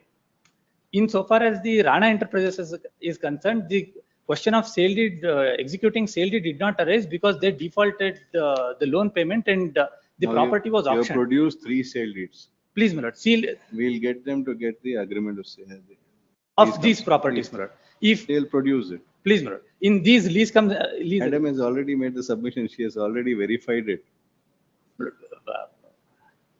My instruction. You're putting your backside to risk. That's why we are asking you. If they produce it, then you lose that also. That offer that they made. Since they have paid that amount for the extra area, we have executed the sale, they have complied with the terms and conditions. That's why we are putting you on notice. We have passed an order against you on that. It is mad, buddy. But your lordship, this is not on the record. Why we My made? brother after going Why through we the pointed out that was because Madam made that submission. Your lordship, my brother after going through the original file, he himself had uttered these words. You are right on all the aspects. So I have to do something. Yes, to argue. Off the record, I'm off the record. No, my lord. Off the record, whatever you had your discussion outside, Yes, please don't bring it into. I sought permission of this on the record. Please don't bring it into court at all. You can discuss whatever outside. But I will seek instruction regarding the action. We will 2 weeks. Instruction now? No, my lord. For this reason, this layout plan, my lord, I am only on that layout plan that even they were aware. They have no problem in producing it. We have no problem in directing them. But if they direct it, you will get into problem. That's all. You decide. Pass over. You get the instruction, make it. Please. Serial number 2. Vivek Hulla and connected matters. Kindly pass it on, my lord. Pass over. Please. Seniors come. And We'll take it up after. I understand because it will take some time. This will take last. Yes. Aur bidalla. Serial number 3. Yes, Vinay. The petitioner. Yes, madam. Malad, I beg to appear for the petitioner. Sorry, I'm Yes, appearing what through. happened? Settled, not settled? Malad, I advised my client, both parties are not agreeable. We got in touch. They said they'll talk to their We brother, can't but hear I you very well, Vinay. Speak a little loudly. am I audible, Malad? Bring the memo mic a little closer. Yes, Malad. Am I audible now, Malad? Yeah, a little better. Go ahead. Manoj, we tried to settle, but clearly I advised my party to increase the amount. That is not happening. So they are not ready to accept till 10. They want 17. They don't want an alternate plot because they bought another property.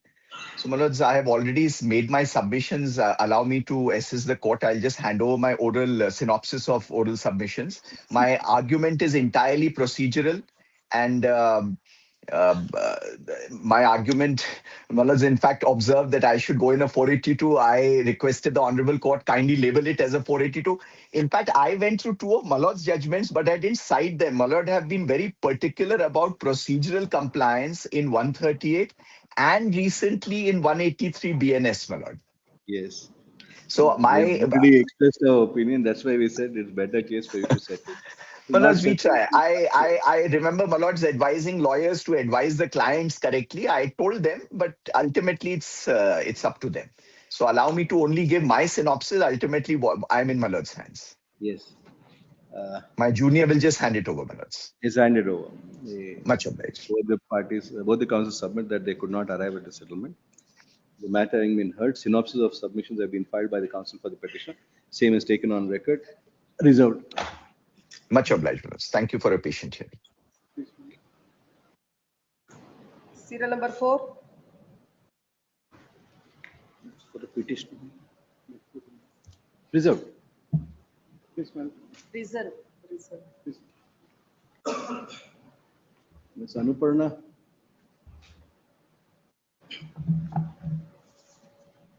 Faso. Serial number 5. Anil Kumar. Faso. Anuparna. Hello, it's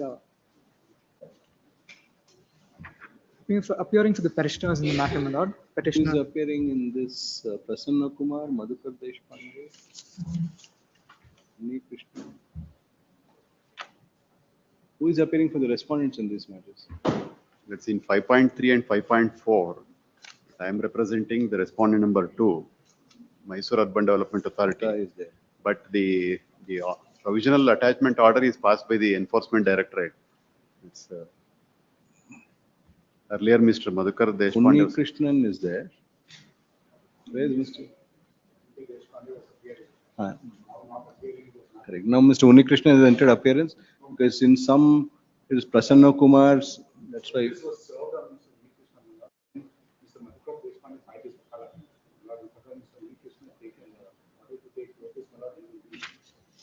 Yes, my lords. Previously in 5, my lords, Madhukar has sir. also not filed her. Yes.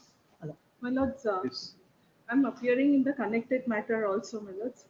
All matters you'll accept notice. All 5. 5.1. 5 all. Ms. Anuparna Badale accepts notice for respondent. Submit that she would be appearing for the respondents. Registry direct print her name and delete the name of Shri Prasanna Kumar and Madhukar Deshpande. 5.1. My lords. 5.2. Same delete Uni Krishnan and Madhukar Deshpande. IA 1 of 25 is allowed. 5.3. Submit that she would be appearing for respondent number 3 to 5. Delete Madhukar Deshpande, Uni Krishnan and Arvind Kamath. 5.4. For respondent number 3 to 5. Delete Uni Krishnan. You are appearing for the petitioners, all of you. Yes, madam. You received the papers?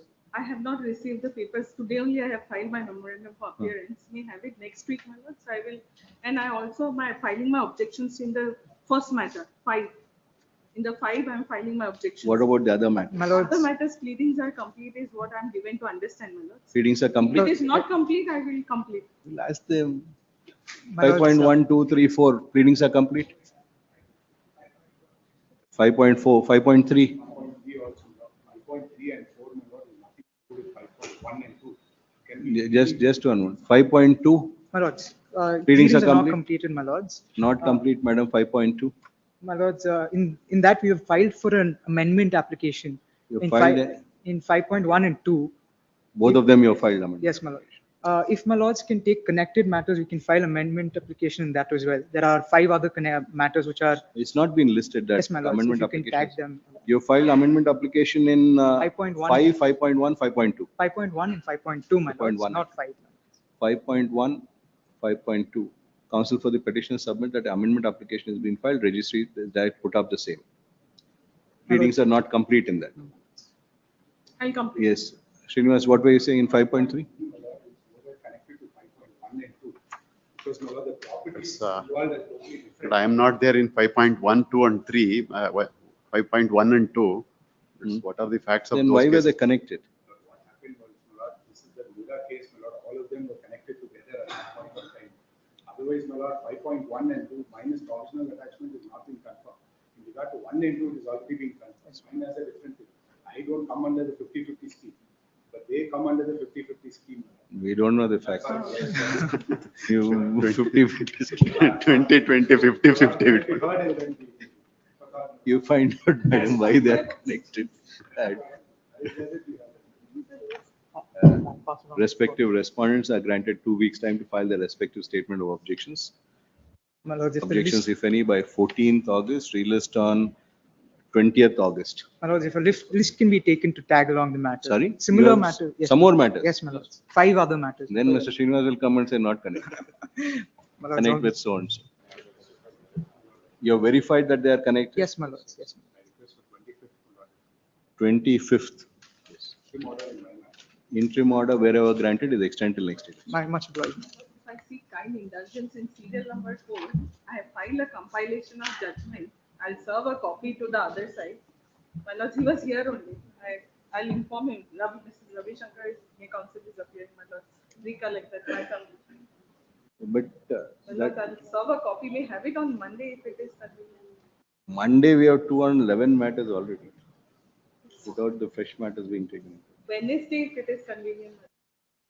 4, learned counsel for respondent submit that she has filed Compilation of judgments. compilation of judgments and she would serve a copy thereof on the counsel for the petitioner. Relist on 29th at 2:30 p.m. Please. 29th month. Wednesday.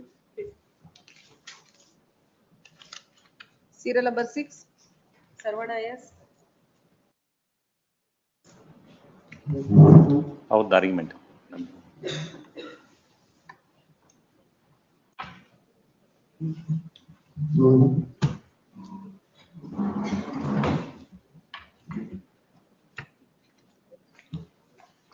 Society is registered. Yes, madam. My lords.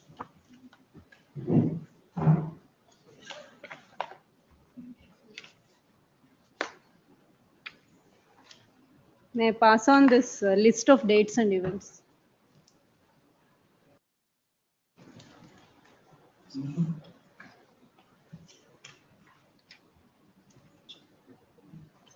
Yes, please. My lords. My lords, the petitioner has approached this honorable court questioning the inquiry initiated under section 25. My preliminary objection, my lords, they did not answer that they cannot represent the club anymore. On the date of the filing of the petition, he was no longer the president. And if any would be his personal grievance as a private member, he cannot represent the club anymore as a president because the administrator has taken over.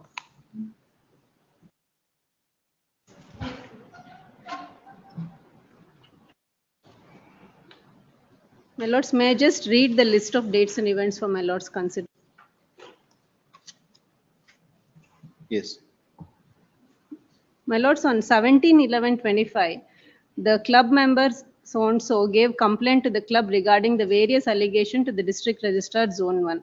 My lords, we have produced it at annexure R2 in statement of objection.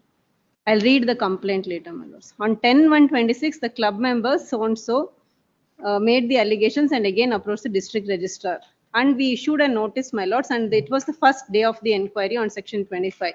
On this day, the inquiry was held in the club. For the inquiry, the club president, the petitioner herein, treasurer, the vice president, they were all present.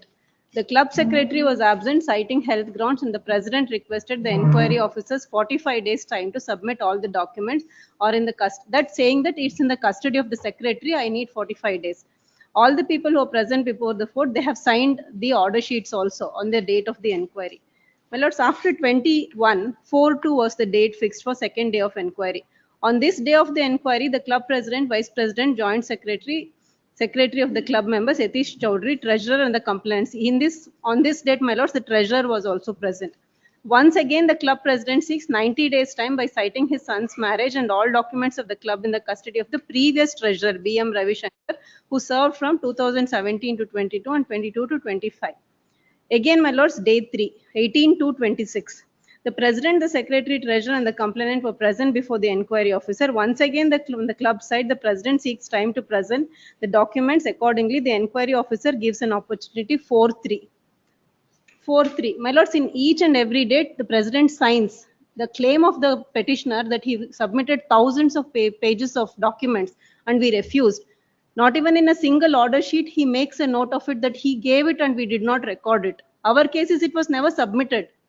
It's a cooked up story now for the petition. No documents were submitted. What was submitted, we have taken into consideration. My lords, 4/3/26 was the fourth day of the inquiry. On this date, the club president was absent. The secretary, treasurer, and complainant were present. The club secretary so-and-so submit before the inquiry officer that all the documents of the club were maintained by the club president, Mr. Prakash. Hence, the club president is to give the documents and information to the treasurer. The treasurer orally submits that he and the president jointly signed the checks since Jan 2025. Hence, apart from the check signature, I am not related to any charges made in Section 25 inquiry, and for all affairs of the club, the president is solely responsible. On 10/3/26, my lords, after almost 60 days, the inquiry officer submits a report to the DR saying that no documents are being forthcoming. Prima facie, there seems to be an illegality, and please appoint an administrator to this society in view of non-cooperation from the members, including the president. On 23/6, my lords, District Registrar Zone 1 Bangalore forwards the proposal of the registrar to the Registrar of Cooperative Societies to appoint an administrator to the club on 27A. My lords, on this one, on the recommendation, my lords, the Registrar of Cooperative Society recommends it to the government. Then government issues him a notice that is not forthcoming here. We issue him a notice on appointment of administrator. Why an administrator should not be appointed? Then again in that, my lords, the reply is completely vague. Hence, the government has appointed an administrator. They replied to 9/4/26? Yes, they have given a reply. Where is the reply? G, my lords. Now, my lords, may kindly take the writ petition. This is the Annexure sequence G of is what events. was read out. G is the reply. Please. Yes.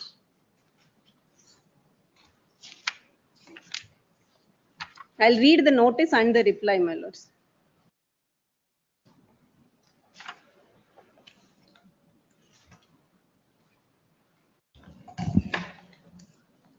My lords, I'll start from Annexure E, my lords, page 48.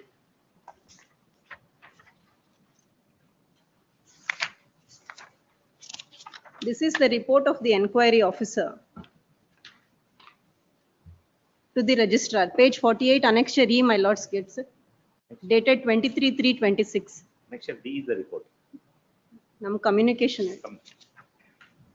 Yes. 23/3/2026. My lords, page 48, it starts. The relevant portions I'll read, my lords. It starts from page 57.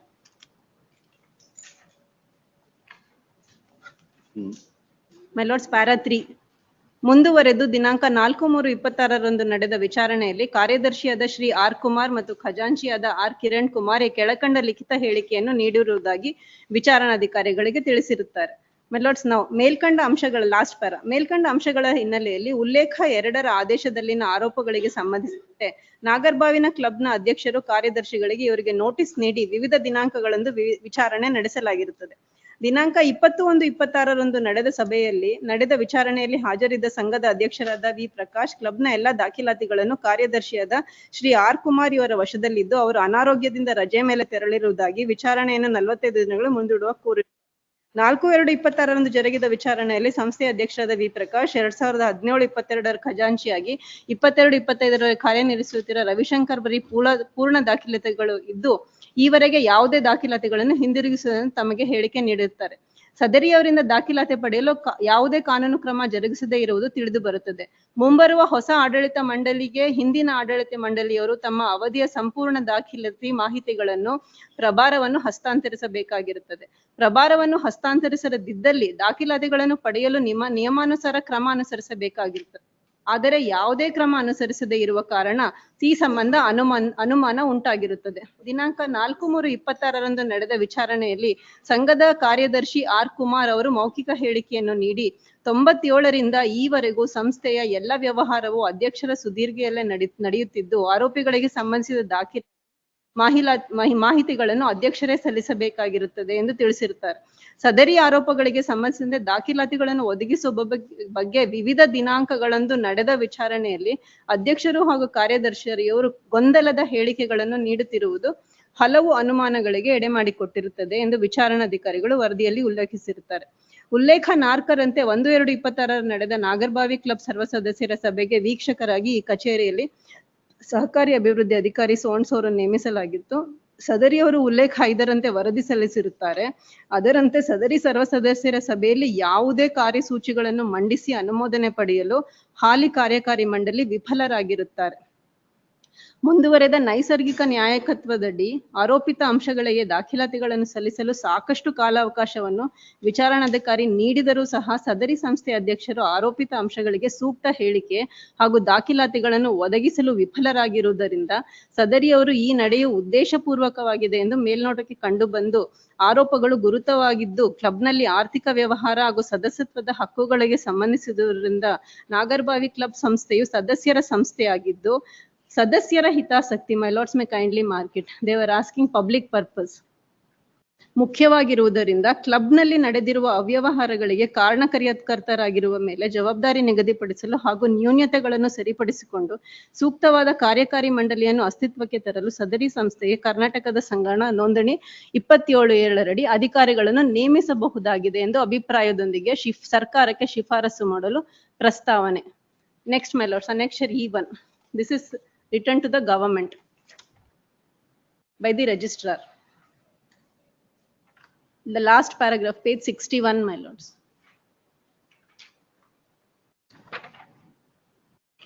And sorry, my lords, previous page, the third paragraph, Sadari Vicharanadhikarigalu. Page 60, third paragraph. Yes.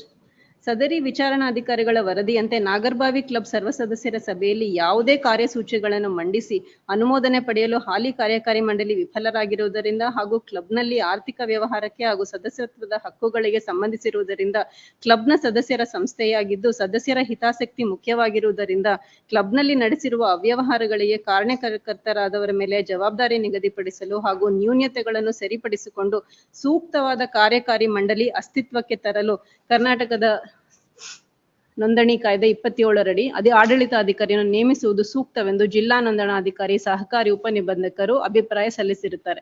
ಮೇಲ್ಕಂಡ ಅಂಶಗಳ ಹಿನ್ನೆಲೆಯಲ್ಲಿ ಸಂಸ್ಥೆಯ ಹಿತದೃಷ್ಟಿಯಿಂದ ಜಿಲ್ಲಾ ಸಂಘಗಳ ನೋಂದಣಾಧಿಕಾರಿಗಳು ಕಲಂ 27(a) ಆಡಳಿತಾಧಿಕಾರಿ ನೇಮಿಸಬಹುದಾಗಿದೆ ಎಂದು ಆಡಳಿತಾಧಿಕಾರಿಯನ್ನು ನೇಮಿಸುವ ಅಧಿಕಾರ ತಮಗೆ ದತ್ತವಾಗಿರುವುದರಿಂದ ಸಂಘದ ಆಡಳಿತಾಧಿಕಾರಿಯನ್ನು ನೇಮಿಸುವ ಉಲ್ಲೇಖಿತ ಪ್ರಸ್ತಾವನೆ. This is the recommendation based on the report of the DR. Then we issue notice, my lords. This is issued by the state government to the society. Annexure F, page 62, 9/4/26.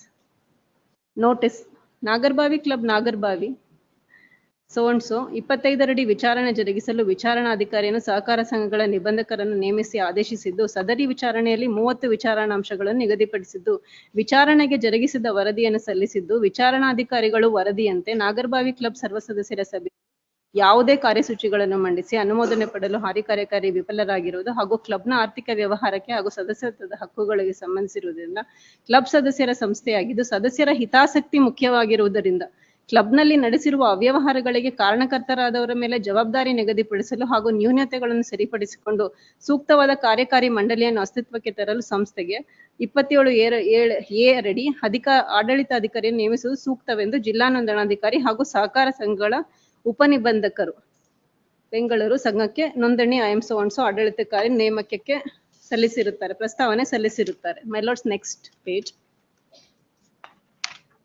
27A ರನ್ವಯ ಏಕೆ ಆಡಳಿತಾಧಿಕಾರಿಯನ್ನು ನೇಮಿಸಬಾರದು ಎಂಬ ಬಗ್ಗೆ 15 ದಿನಗಳೊಳಗಾಗಿ ಸರ್ಕಾರಿ ಕಾರ್ಯದರ್ಶಿ ಸೋನ್ಸ್ ಅವರಿಗೆ ಲಿಖಿತ ಹೇಳಿಕೆಯನ್ನು ಸಲ್ಲಿಸಿ. So this is the ಲಿಖಿತ ಹೇಳಿಕೆ, annexure G, 18(4). Addressed to the president and secretary. Please. Yes. This is the ಲಿಖಿತ ಹೇಳಿಕೆ. This He was gives read a out reply. yesterday. Again, he gives the same paras saying that he did not have the records. Nothing explaining that he has given. Based on that, my lords, now in the amended petition, now they have produced the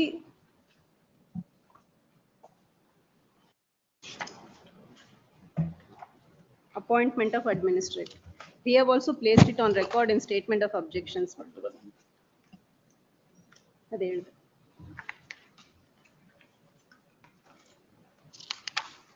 My lords will get the same in our compilation, my lords. R12. R12, page 70.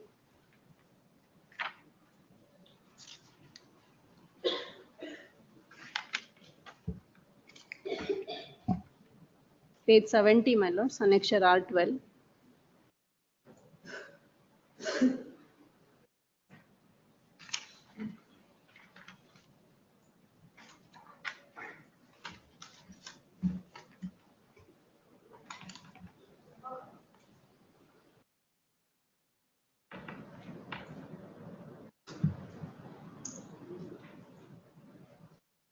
My lords, may kindly see the ಉಲ್ಲೇಖ ಓದಲಾಗಿದೆ.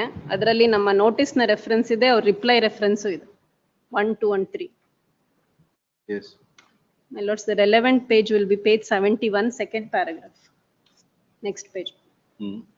ಸಹಕಾರ ಸಂಘದ ನಿಬಂಧಕರು ಕರ್ನಾಟಕ ರಾಜ್ಯ ಬೆಂಗಳೂರಿಯವರ ಪ್ರಸ್ತಾವನೆಯನ್ನು ಮತ್ತು ಅಧ್ಯಕ್ಷರು Nagarbhavi club Bengaluru ಸಲ್ಲಿಸಿರುವ ಸಮಜಾಯಿಷಿ ಮತ್ತು ಅದರೊಂದಿಗೆ ಸಲ್ಲಿಸಿರುವ ದಾಖಲೆಗಳನ್ನು ಕೂಲಂಕಷವಾಗಿ ಪರಿಶೀಲಿಸಲಾಗಿದ್ದು, ನಾಗರಬಾವಿ ಕ್ಲಬ್ನ ವಿರುದ್ಧ ಕೆ ಪುಟ್ಟಸ್ವಾಮಿ ಗೌಡ ಹಾಗೂ ಹನುಮಂತರಾಯಪ್ಪ ಇವರುಗಳು 17/11/25 ಹಾಗೂ 1/10/26 ನೀಡಿ ದೂರು ಸಲ್ಲಿಸಿತು. ಸದರಿ ದೂರನ್ನು ಕರ್ನಾಟಕ ಸಂಘಗಳ ನೋಂದಣಿ ಅಧಿನಿಯಮ ಕಲಂ 25ರಲ್ಲಿ ವಿಚಾರಣೆ ಜರುಗಿಸಲು ವಿಚಾರಣಾಧಿಕಾರಿಯು ಸಹಕಾರ ಸಂಘಗಳ ನಿಬಂಧಕರು ಸೋನ್ಸೋ ಮೇಲೆ ಒಟ್ಟು 30 ಅಂಶಗಳಿಗೆ ಸಂಬಂಧಪಟ್ಟ ವಿಚಾರಣೆಯನ್ನು ಜರುಗಿಸಲಾಗಿರುತ್ತದೆ. ವಿಚಾರಣಾಧಿಕಾರಿಯು ದಿನಾಂಕ 21/26 ವಿಚಾರಣೆ ನಿಗದಿಪಡಿಸಿ ನೋಟಿಸ್ ನೀಡಿದ್ದು, ದಿನಾಂಕ 1/2/26 ಕ್ಲಬ್ಬಿನ ವಾರ್ಷಿಕ ಸಭೆಯನ್ನು ನಿಗದಿಪಡಿಸಿರುವ ಕಾರಣ ಸಭೆಯು ಪೂರ್ವ ಸಿದ್ಧತೆಗೆ ಸಿಬ್ಬಂದಿಯನ್ನು ತೊಡಗಿಸಿಕೊಂಡಿರುವುದರಿಂದ ಆರೋಪಿಗಳಿಗೆ ದಾಖಲಾತಿಗಳನ್ನು ಒದಗಿಸಲು 45 ದಿನಗಳ ಕಾಲಾವಕಾಶ ನೀಡಬೇಕೆಂದು ಕ್ಲಬ್ನ ಕಾರ್ಯದರ್ಶಿ ಕೋರಿರುತ್ತಾರೆ. ಸದರಿಯವರ ಕೋರಿಕೆಯನ್ನು ಪರಿಗಣಿಸಿ ವಿಚಾರಣೆಯನ್ನು 4/2/26 ಸಂಸ್ಥೆಯ ಅಧ್ಯಕ್ಷರು ಆರೋಪಗಳಿಗೆ ಸಂಬಂಧಿಸಿದಂತೆ ಎಲ್ಲಾ ದಾಖಲಾತಿಗಳನ್ನು 2017, 22, 22, 25 ಖಜಾಂಚಿಯ ಕಾರ್ಯ ಹಿಂದಿರುಗಿಸುವುದಿಲ್ಲ. ಆರ್ ಕುಮಾರ್ ಅನಾರೋಗ್ಯದಿಂದ ಬಳಲುತ್ತಿದ್ದಾರೆ. ಕಾರಣ ಕ್ಲಬ್ನ ಅಧ್ಯಕ್ಷರ ಪುತ್ರನ ವಿವಾಹವಿರು 90 ದಿನಗಳ ಕಾಲಾವಕಾಶವನ್ನು ಕೋರಿರುತ್ತಾರೆ. 90 ದಿನಗಳ ಕಾಲಾವಕಾಶವನ್ನು ಕೇಳಿರುವುದರಿಂದ ಪುಟ್ಟಸ್ವಾಮಿ ಗೌಡವರು ಆಕ್ಷೇಪಿಸುತ್ತಾ ಈಗಾಗಲೇ 2 ತಿಂಗಳು ಹಾಗೂ 2 ಬಾರಿ ಅವಕಾಶ ನೀಡಿರುವುದು ಕಾಲಾವಕಾಶ ನೀಡಬಾರದೆಂದು ಕೋರಿದ್ದು, ವಿಚಾರಣೆಯನ್ನು 18/2/26 ನಿಗದಿಪಡಿಸಲಾಯಿತು. ಆರೋಪಿಗಳಿಗೆ ಸಂಬಂಧಿಸಿದ ದೂರುದಾರರ ಹೇಳಿಕೆ ಮತ್ತು ದಾಖಲಾತಿಗಳನ್ನು ಸಲ್ಲಿಸಲು ಕಾಲಾವಕಾಶ ನೀಡಿ 4/3/26 ನಡೆದ ವಿಚಾರಣೆಗೆ ಕ್ಲಬ್ನ ಅಧ್ಯಕ್ಷರ ಗೈರ ಹಾಜರಾಗಿದ್ದು, ಕಾರ್ಯದರ್ಶಿ ಖಜಾಂಚಿ ಹಾಗೂ ದೂರುದಾರರು ಹಾಜರಾಗಿದ್ದು, ಕ್ಲಬ್ನ ಕಾರ್ಯದರ್ಶಿಯವರು ಮೌಖಿಕವಾಗಿ ಹೇಳಿಕೆಯನ್ನು ನೀಡಿ 97ರಿಂದ ಈವರೆಗೆ ಸಂಸ್ಥೆಯ ಎಲ್ಲಾ ವ್ಯವಹಾರವು ಅಧ್ಯಕ್ಷದ ಸುಪರ್ದಿಯಲ್ಲೇ ನಡೆಯುತ್ತಿದ್ದು, ಆರೋಪಿಗಳಿಗೆ ಸಂಬಂಧಿಸಿದ ದಾಖಲಾತಿ ಮಾಹಿತಿಗಳನ್ನು ಅಧ್ಯಕ್ಷರು ಸಲ್ಲಿಸಬೇಕಾಗಿರುತ್ತೆ ಅಂತ ತಿಳಿಸಿರುತ್ತಾರೆ. ಮುಂದುವರೆದು ಸಂಸ್ಥೆಯ ಖಜಾಂಚಿಯಾದ ಕಿರಣ್ ಕುಮಾರ್ ಅವರು ತಮ್ಮ ಲಿಖಿತ ಹೇಳಿಕೆಯಲ್ಲಿ, ನಾನು ಮತ್ತು ಅಧ್ಯಕ್ಷರು ಚೆಕ್ ವ್ಯವಹಾರವನ್ನು 25ನೇ ಜನವರಿ ಮಾಹಿಯಿಂದ ಜಂಟಿಯಾಗಿ ಸಹಿ ಮಾಡಲಾಗಿರುತ್ತದೆ. ಅದರಂತೆ ಚೆಕ್ಗಳಿಗೆ ನಾನು ಸಹಿ ಮಾಡಿರುವುದನ್ನು ಹೊರತುಪಡಿಸಿ ಪ್ರಕರಣದ ಆರೋಪಗಳಿಗೂ ನನಗೂ ಸಂಬಂಧವಿಲ್ಲ. ಎಲ್ಲಾ ವ್ಯವಹಾರಗಳಿಗೆ ಅಧ್ಯಕ್ಷರೇ ಜವಾಬ್ದಾರಿ ಎಂದು ಸಂಸ್ಥೆಯ ಕಾರ್ಯದರ್ಶಿ ಮತ್ತು ಖಜಾಂಚಿ ತಿಳಿಸಿರ್ತಾರೆ. ಕ್ಲಬ್ ಸದಸ್ಯತ್ವದ ಶುಲ್ಕ 3 ಲಕ್ಷ, ನಾಗರಬಾವಿ ನಿವಾಸಿಗಳಿಗೆ, ಅನ್ಯರಿಗೆ 5 ಲಕ್ಷ. ದಿನಾಂಕ 13/3/20 ದಿನಾಂಕ 1/10/23 10 ಲಕ್ಷ ಎಂದು ನಿಗದಿ ಮಾಡಿ ಬೈಲಾಗಳನ್ನು ತಿದ್ದುಪಡಿಗಳಾಗಿದ್ದವು. ಆದರೆ ಈ ದಿನಾಂಕಗಳ ನಂತರ ನಾನಾ ರೀತಿಯ ಮೊತ್ತಗಳನ್ನು ಚೆಕ್ ಮತ್ತು ನಗದು ರೂಪಗಳಲ್ಲಿ ಪಡೆದು ನಗದಾಗಿ ಪಡೆದ ಹಣಕ್ಕೆ ರಸೀದಿಯನ್ನು ನೀಡದೆ ಸದಸ್ಯತ್ವವನ್ನು ನೀಡಲಾಗಿದೆ. ಈ ಅಕ್ರಮ ಪುರಾವೆಯಾಗಿ ಕ್ಲಬ್ನ 42 ಗೌರವಾನ್ವಿತ ಸದಸ್ಯರು ಪ್ರಮಾಣ ಪತ್ರ ಅಫಿಡವಿಟ್ ಮೂಲಕ ಸಲ್ಲಿಸಿರುವುದಾಗಿ ವಿಚಾರಣಾಧಿಕಾರಿ ವರದಿ ತಿಳಿಸಿರುತ್ತಾರೆ. 4/3/26 ನಡೆದ ವಿಚಾರಣೆಯಲ್ಲಿ ಆರ್ ಕುಮಾರ್ ಮತ್ತು ಖಜಾಂಚಿಯಾದ ಆರ್ ಕಿರಣ್ ಕುಮಾರ್ ನೀಡಿರುವ ಲಿಖಿತ ಹೇಳಿಕೆಯ ಅಂಶಗಳು ಕೆಳಕಂಡಂತಿದೆ. ಸಂಘದ ಪ್ರಾರಂಭದಿಂದ ಅಂದರೆ 97ನೇ ಇಸ್ವಿಯಿಂದ ಈ ತಹಲ್ವರೆಗೂ ದಾಖಲಾತಿಗಳ ಕಸ್ಟೋಡಿಯನ್ ಅಧ್ಯಕ್ಷರಾಗಿರುತ್ತಾರೆ ಹಾಗೂ ಎಲ್ಲ ಜವಾಬ್ದಾರಿ ಹೊಂದಿರುತ್ತಾರೆ. ಕ್ಲಬ್ನ ಎಲ್ಲ ಬ್ಯಾಂಕ್ನ ವ್ಯವಹಾರಗಳನ್ನು ಅವರೇ ನಿರ್ವಹಿಸಿದ್ದು 25ನೇ ಇಸ್ವಿಯಿಂದ ಕೆಲವೊಮ್ಮೆ ಚೆಕ್ಗಳಿಗೆ ಸಹಿ ಮಾಡಿಸಿಕೊಂಡು ವ್ಯವಹರಿಸಿರ್ತಾರೆ. ಕ್ಲಬ್ನ ಕಟ್ಟಡಕ್ಕೆ ಸಂಬಂಧಿಸಿದ ಎಲ್ಲಾ ಟೆಂಡರ್ ದಾಖಲಾತಿಗಳನ್ನು ಅವರೇ ನಿರ್ವಹಿಸಿದ್ದು ಕಾಮಗಾರಿಯನ್ನು ಸಹ ಅವರೇ ನಿರ್ವಹಿಸಿರ್ತಾರೆ. ದೂರರಾದ ಹನುಮಂತರಾಯಪ್ಪ ಹಾಗೂ ಪುಟ್ಟಸ್ವಾಮಿಗೌಡ ಹಾಗೂ ಇತರ ಸದಸ್ಯರು ಮಾಡಿರುವ ಆರೋಪಗಳ ಬಗ್ಗೆ ನಮಗೆ ಮಾಹಿತಿ ಇರುತ್ತದೆ. ಆದರೆ ಅವುಗಳಿಗೆ ದಾಖಲಾತಿ ಮುಖೇನ ಸಮಜಾಯಿಷಿ ನೀಡಲು ಎಲ್ಲಾ ದಾಖಲಾತಿಗಳನ್ನು ಅಧ್ಯಕ್ಷರೇ ಇಟ್ಟುಕೊಂಡಿರುವುದರಿಂದ ನಮಗೆ ದಾಖಲಾತಿಗಳನ್ನು ಸಲ್ಲಿಸಲು ಸಾಧ್ಯವಾಗುತ್ತಿಲ್ಲ. ಆರೋಪಿತ ಅಂಶಗಳಿಗೆ ದಾಖಲಾತಿ ಸಲ್ಲಿಸಲು ಸಾಕಷ್ಟು ಕಾಲಾವಕಾಶ ನೀಡಿದರೂ ಸಹ ತಮಗೆ ನೀಡಿರುವ ಅವಕಾಶವನ್ನು ಉಪಯೋಗಿಸಿಕೊಳ್ಳಲು ವಿಫಲರಾಗಿದ್ದು, ಅಧ್ಯಕ್ಷರು ಆರೋಪಿತ ಅಂಶಗಳಿಗೆ ಸೂಕ್ತ ಹೇಳಿಕೆ ಹಾಗೂ ದಾಖಲಾತಿಗಳನ್ನು ಒದಗಿಸಲು ವಿಫಲರಾಗಿರುವುದರಿಂದ ಸದರಿಯವರು ಈ ನಡೆಯು ಉದ್ದೇಶಪೂರ್ವಕವಾಗಿರುವುದನ್ನು ಮೇಲ್ನೋಟಕ್ಕೆ ಕಂಡು ಬಂದಿದೆ. ಆರೋಪಿಗಳು ಗುರುತರವಾಗಿದ್ದು ಕ್ಲಬ್ನ ಆರ್ಥಿಕ ವ್ಯವಹಾರ ಹಾಗೂ ಸದಸ್ಯತ್ವದ ಹಕ್ಕುಗಳಿಗೆ ಸಂಬಂಧಿಸಿರುವುದು ಕಂಡು ಬರುತ್ತದೆ. ನಾಗರಬಾವಿ ಕ್ಲಬ್ ಸದಸ್ಯರ ಸಂಸ್ಥೆಯಾಗಿದ್ದು ಸದಸ್ಯರ ಹಿತಾಸಕ್ತಿ ಪ್ರಾಮುಖ್ಯವಾಗಿದ್ದೆಂದು ಅಭಿಪ್ರಾಯ ವರದಿ ಸಲ್ಲಿಸಿರುತ್ತಾರೆ. ವಿಚಾರಣಾಧಿಕಾರಿ ಸಹಜ ನ್ಯಾಯದಡಿ ದಾಖಲಾತಿ ಹೇಳಿಕೆ ನೀಡಲು ಸಾಕಷ್ಟು ಕಾಲಾವಕಾಶ ನೀಡಿದರು. ಅಧ್ಯಕ್ಷರು ಆಡಳಿತ ಗೊಂದಲಕಾರಿ ಹೇಳಿ ಹಾಗೂ ಪತ್ರಗಳನ್ನು ನೀಡಿರು ಕಂಡು ಬರುತ್ತದೆ. 24-25ನೇ ವಾರ್ಷಿಕ ಮಹಾಸಭೆಯ ಕಾನೂನು ನಡೆಸದೇ ಇರುವುದು, 25-26ನೇ ಸಾಲಿನ ಅವ್ಯವಯ ಅನುಮೋದನೆ ಆಗದೇ ಇರುವುದು, ಅಲ್ಲದೆ ಕ್ಲಬ್ ವಿರುದ್ಧ ಮಾಡಿರುವ 30 ಆರೋಪಗಳಲ್ಲಿ ಹಣ ದುರುಪಯೋಗ, ಅಧಿಕಾರ ದುರುಪಯೋಗ, ಸದಸ್ಯತ್ವ ನೀಡಿಕೆಯಲ್ಲಿನ ಗೊಂದಲ ಹಾಗೂ ಅವ್ಯವಹಾರ, ಅಸಮರ್ಪಕ ಲೆಕ್ಕಪತ್ರ ನಿರ್ವಹಣೆ, ಬೈಲಾ ಉಲ್ಲಂಘನೆ, ಸದಸ್ಯತ್ವದ ಪಟ್ಟಿಯಲ್ಲಿನ ಗೊಂದಲ, ನೂತನ ಕಟ್ಟಡ ಸಂಬಂಧಿಸಿದ ಅವ್ಯವಹಾರ, ಕ್ಲಬ್ಬಿಗೆ ಉಂಟಾಗಿರುವ ಆರ್ಥಿಕ ನಷ್ಟ, ಆರೋಪಿಗಳು ಒಪ್ಪಿಕೊಳ್ಳುವ ಅಥವಾ ತಿರಸ್ಕರಿಸುವ ಪ್ರಯತ್ನವನ್ನು ಮಾಡದೆ ನೀಡಿರುವ ನೋಂದಣಿ ಅಧಿನಿಯಮ 27 ಅಧಿಕ ವೆಂಕಟೇಶ್ ಇವರನ್ನು ನೇಮಿಸಲಾಗಿದೆ. My lords, he has appeared and he has signed on the order sheets, in the note sheets. He does not say that he was not given ample opportunity, nor that he produced certain documents and that was not considered. He signs the order sheet and he goes because he has not submitted anything. And there is a allegation of lakhs and crores of rupees of allegation against the, and my instructions is, my lords, from the date the club is established, he has continued to be the president till today. And the land, my lords, which was given, it's a civic community set, the government has granted for the club purpose also. My instructions. And finally, my lords, the administrator is appointed. If my lord sees the last paragraph, page 73, I forgot to read it, my lords. The reason in the operative portion of the order. Yes. My lords, page 73. ಆಡಳಿತ ಅಧಿಕಾರಿಯು ಕೂಡಲೇ ಸಂಘದ ಪ್ರಭಾರ ವಹಿಸಿಕೊಂಡು ಸಂಘದ ನ್ಯೂನತೆಗಳನ್ನು ಸರಿಪಡಿಸಿ ಆಡಳಿತ ಮಂಡಳಿಗೆ ಚುನಾವಣೆ ನಡೆಸಿ ಚುನಾಯಿತ ಆಡಳಿತ ಮಂಡಳಿಗೆ ಅಧಿಕಾರ ಹಸ್ತಾಂತರಿಸಿ ಸರ್ಕಾರಕ್ಕೆ ಸಲ್ಲಿಸುತ್ತದೆ. There is no other violation of any. Section 27. Yes, sir.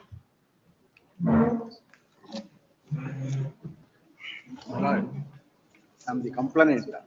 I filed the impleading application. I may be permitted to appoint senior counsel. Kindly press. Already been argued. Whatever 5 minutes if you want to make your submission. Kindly permit me to read out the complaint. Make your submission. And only last, my lords, the appointment of administrator is in accordance with the Societies Act and we have complied with all. Yes, my lord. We filed 2 complaints. You are for the impleading applicant in item number? Impleading applicant number 3, IA number 3. The main complainants. 3, IA number 3. Yes. IA number 4 ಇರಬೇಕಲ್ಲ ನಮಗೆ ಇನ್ನೂ ಒಂದಿದೆ. 6 is mine, my lord. 6 is yours. CM Dhananjay. Dhananjay is 4. Yes, Dhananjay. IA 4. IA 4. My lord, we filed complaints, 2 complaints, one on 17 to 2025 and on 10th January 2026. I will read out the 10th January complaint, second complaint. Where is that complaint? R1. You filed it along with your application? No, along with application, I have not filed. R1, the government has filed. R1 is as part of the complaint? Yes. Yes. My lord, Vishaya, Nagarbavi club nalli. You are Putswami Gowda? Yes, Putswami Gowda and Hanumantarayappa. Ibru. One ನಿಮಿಷ.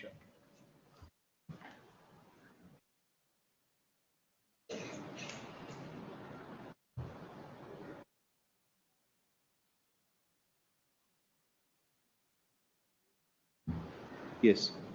ಮಲಾಡ್, ಆ ವಿಷಯ ನಾಗರಬಾವಿ ಕ್ಲಬ್ನಲ್ಲಿ ಅನಿರ್ಬಂಧಿತವಾಗಿ ಜರುಗುತ್ತಿರುವ ಅವ್ಯವಹಾರಗಳ ಬಗ್ಗೆ ಈ ಮೊದಲೇ ಸಲ್ಲಿಸಿದ್ದ ದೂರುಗಳೊಡನೆ ಕೆಳ ಕಾಣಿಸಿದ ದೂರುಗಳನ್ನು ವಿಚಾರಣೆ ಮಾಡಲು ಆದೇಶಿಸಬೇಕಾಗಿ ಮನವಿ. ಸೊ ಆ ಎನ್ಕ್ವೈರಿ ಆಗಿರುತ್ತದೆ. ನಾಗರಬಾವಿ ಕ್ಲಬ್ನಲ್ಲಿ ಅಧ್ಯಕ್ಷರಾದ ವಿ ಪ್ರಕಾಶ್ ಅವರು ನಡೆಸಿರುವ ಅವ್ಯವಹಾರಗಳ ಬಗ್ಗೆ ದಿನಾಂಕ 17/11/2025 ಉಲ್ಲೇಖ 2ರಲ್ಲಿ ನಾವು ಸಲ್ಲಿಸಿದ ಮನವಿಯನ್ನು ಪುರಸ್ಕರಿಸಿ ವಿಚಾರಣಾಧಿಕಾರಿಯನ್ನು ನೇಮಿಸಿದ್ದಕ್ಕೆ ಕ್ಲಬ್ಬಿನ ಅಸಂಖ್ಯಾತ ಸಂತ್ರಸ್ತ ಸದಸ್ಯರ ಪರವಾಗಿ ಧನ್ಯವಾದಗಳು. ಮೇಲ್ಕಾಣಿಸಿದ ವಿಷಯದಲ್ಲಿ ಕೆಲವೊಂದು ಪ್ರಮುಖ ಅಂಶಗಳು ಮತ್ತು ದೂರುಗಳು ನಿಮ್ಮ ಗಮನಕ್ಕೆ ತರಬಯಸುತ್ತೇವೆ.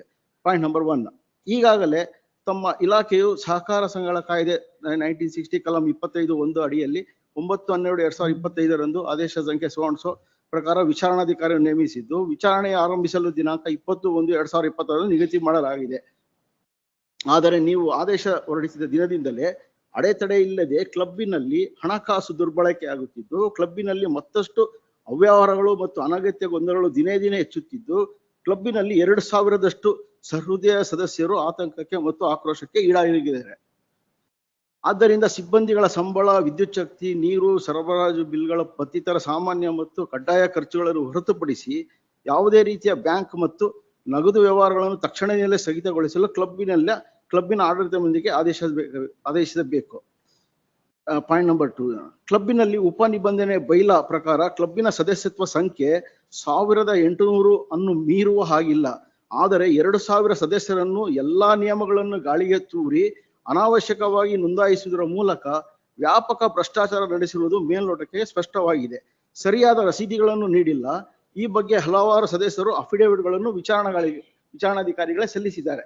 ಎನ್ಕ್ವೈರಿ ಆಫೀಸರ್ಸ್ಗೆ ಅಫಿಡೇವಿಟ್ಸ್ ಸಲ್ಲಿಸಿದ್ದಾರೆ. ಪಾಯಿಂಟ್ ನಂಬರ್ 3, ಇಂದಿನ ಸರ್ವ ಸದಸ್ಯರ ಸಭೆಯಲ್ಲಿ ನಾಗರಬಾವಿ ವ್ಯಾಪ್ತಿ ಪ್ರದೇಶದ ನಿವಾಸಿಗಳಿಗೆ ಮತ್ತು ನಾಗರಬಾವಿ ವ್ಯಾಪ್ತಿ ಪ್ರದೇಶದಿಂದ ಹೊರಗಿರುವವರಿಗೆ ಸದಸ್ಯತ್ವ ನೋಂದಣಿ ಶುಲ್ಕವನ್ನು ಕ್ರಮವಾಗಿ 3 ಲಕ್ಷ ಮತ್ತು ರು 5 ಲಕ್ಷವೆಂದು ನಿಗದಿ ಮಾಡಲಾಗಿತ್ತು. ಆದರೆ ಸದಸ್ಯತ್ವಕ್ಕೆಂದು 1,22,000 ಕ್ಲಬ್ಬಿನ ಅಧಿಕೃತ ಬ್ಯಾಂಕ್ ಖಾತೆಗೆ ಹಾಕಿಸಿಕೊಂಡು ಉಳಿಕೆ ಹಣವನ್ನು ಅನಧಿಕೃತವಾಗಿ ನಗದಾಗಿಯೂ ಮತ್ತು ಸ್ಟೀಲ್ ಅಂಗಡಿಯವರಿಗೆ ಮತ್ತಿತರರಿಗೆ ಚೆಕ್ ಮೂಲಕವೂ ವಸೂಲಿ ಮಾಡಿರುವುದು ಕಂಡು ಬರುತ್ತಿದೆ. ಇದರಲ್ಲಿಯೂ ರಸೀದಿಗಳನ್ನು ಸರಿಯಾಗಿ ನೀಡಿಲ್ಲ. ಪಾಯಿಂಟ್ ನಂಬರ್ 4, ಕ್ಲಬ್ಬಿನ ಹೊಸ ಕಟ್ಟಡ ನಿರ್ಮಾಣಕ್ಕೆಂದು ಬಜೆಟ್ನಲ್ಲಿ ನಿಗದಿಯಾಗಿದ್ದ ಒಟ್ಟು ನಿಧಿಯ 2 ಪಟ್ಟು ವೆಚ್ಚವನ್ನು ಈಗಾಗಲೇ ಮಾಡಲಾಗಿದೆ. ಈ ದುಪ್ಪಟ್ಟು ವೆಚ್ಚಕ್ಕೆ ಸರ್ವ ಸದಸ್ಯ ಸಭೆಯಲ್ಲಾಗಲಿ ವಿಶೇಷ ಸರ್ವ ಸದಸ್ಯರ ಸಭೆಯಲ್ಲಾಗಲಿ ಯಾವುದೇ ಅನುಮೋದನೆ ಪಡೆದಿಲ್ಲ. ಈವರೆಗೂ ಕಟ್ಟಡದ ಕಾಮಗಾರಿಗಳಿಗೆ ಮಾಡದ ಐಟಂ ವಾರು ವೆಚ್ಚ, ಉದಾಹರಣೆ ವಿದ್ಯುತ್, ಗುತ್ತಿಗೆ ಸಾಮಗ್ರಿಗಳು, ಒಳಾಂಗಣ ಕ್ರೀಡಾ ಸಾಮಗ್ರಿಗಳು, ನೀರು ಸರಬರಾಜು, ಒಳಚರಂಡಿ ವ್ಯವಸ್ಥೆ, ಮರಗೆಲಸ ಮತ್ತು ಮರಮುಟ್ಟು, ಗ್ಲಾಸ್, ಲಿಫ್ಟ್, ಟ್ರಾನ್ಸ್ಫಾರ್ಮರ್, ಅಗ್ನಿಶಾಮಕ ವ್ಯವಸ್ಥೆ ಇತ್ಯಾದಿ ಲೆಕ್ಕಪರಿಶೋಧರ ವರದಿಯನ್ನು ಸರ್ವ ಸದಸ್ಯರ ಸಭೆಯ ನೋಟಿಸಿನ ಜೊತೆ ನೀಡುವ ಬ್ಯಾಲೆನ್ಸ್ ಶೀಟ್ ಜೊತೆ ಎಲ್ಲೇ ಆಗಲಿ ಸದಸ್ಯರಿಗೆ ಒದಗಿಸಿಲ್ಲ. ಕೋಟಿಗಟ್ಟಲೆ ರೂಪಾಯಿಗಳು ಖರ್ಚಿನ ಈ ವಿವರಗಳನ್ನು ಉದ್ದೇಶಪೂರ್ವಕವಾಗಿ ಮುಚ್ಚಿಡಲಾಗಿದೆ.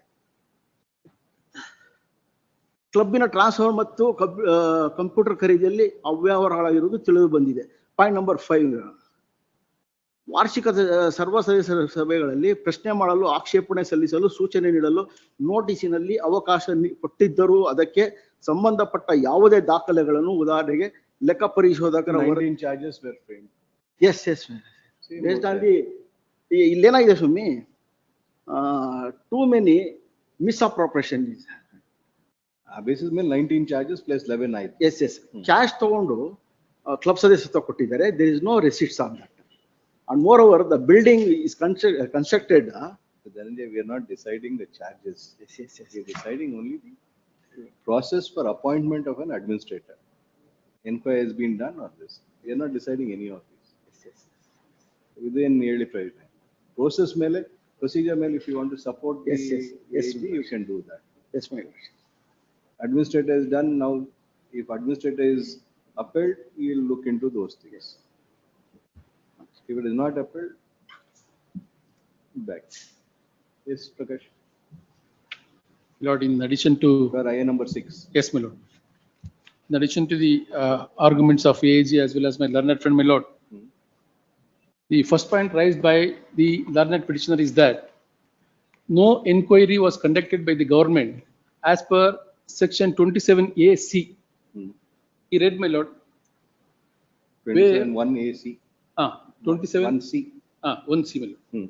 Where on a report made by the registrar or otherwise on inquiry, according to me, this is first part, my lord. My lord, in the case Yuvanna's case, held, my lord, the first part and second part in this. My lord, where on a report made by the registrar or otherwise on inquiry, this is the first. The next part is the state government considers it necessary in public interest to do. The state government may by order published in the official gazette appoint an administrator for such society for such period not exceeding 6 months as may be prescribed in the order. My lord, here there is no need to conduct an inquiry once again by the government.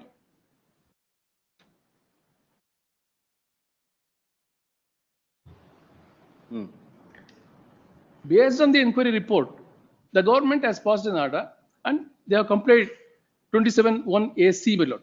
And the next argument they have put forth was there was no gazette notification.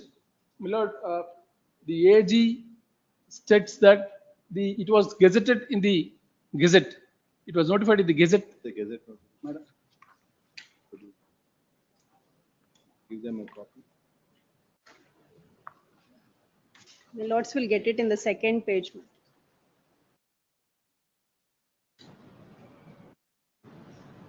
The order is in the last page.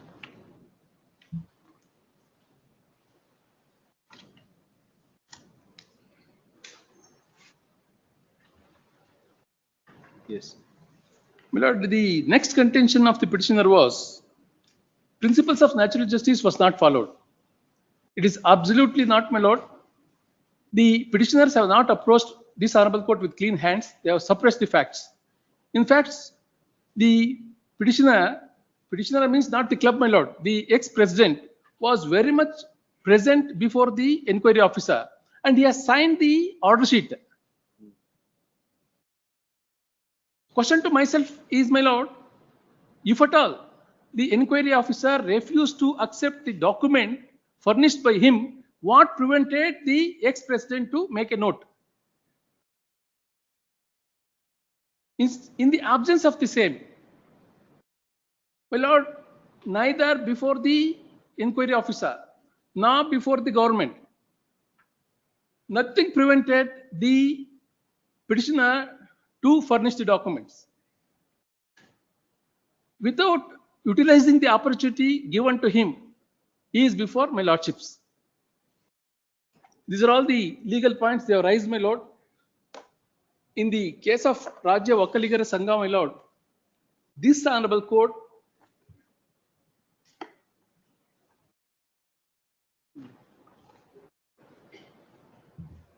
at para number 12 says regarding the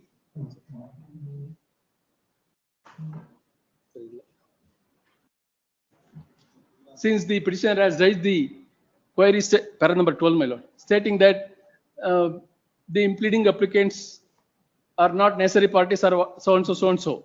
There, this honorable court allowed the applications and permitted the members to come on record. And there, I request my lordships to come to para number 50, my lord. I don't want to waste the precious time of my lordships. I will take my lordships to para number 50. Yes.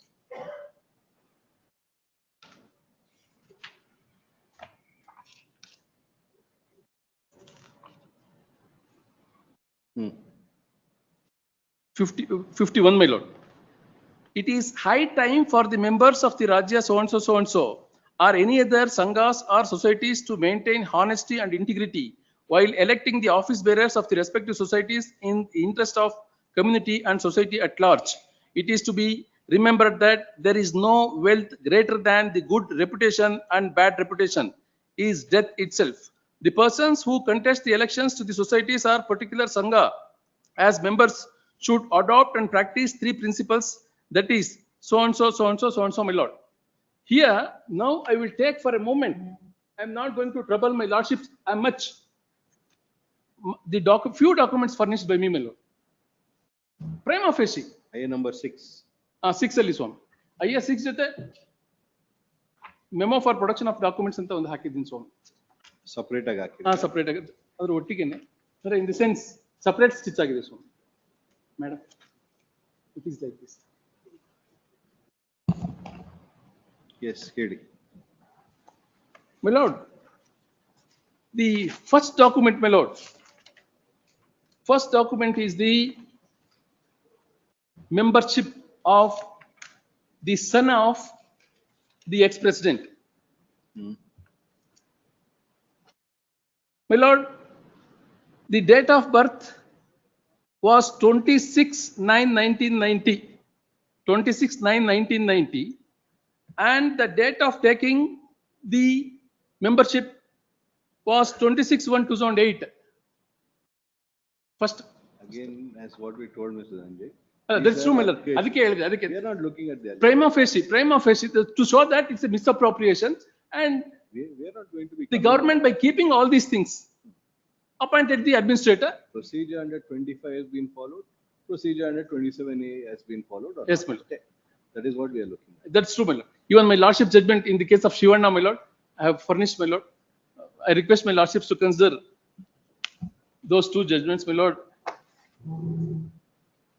and dismiss the. Lords, I would request a date for reply on 28. And only one addition to one point, notes, which my government may also have to address it. One point which we have not stated in the pleadings or in the argument, in the course of the argument is, notes, kindly see, report is dated 10/3/26. Immediately thereafter, the report is sent to the deputy registrar on 23/3/26. Thereafter, DRCS immediately e-forwards the reports to registrar on 27/3/26. Thereafter, on 27/3/26, the report is sent to the government. In between, my lord, there is no complaints that registrar has forwarded a result of the inquiry report to the society. That contention we have not taken. If the government also let them examine on this aspect, and we will address our reply on 28. There is one flaw. There is one more flaw. That's the only thing. Have you sent the report to the society? I'll verify on that. I'll Acceptance. I'll verify. There must be acceptance order and there must be I'll verify. Third, Pratima Vannapura, Learned Additional Advocate General, for respond number.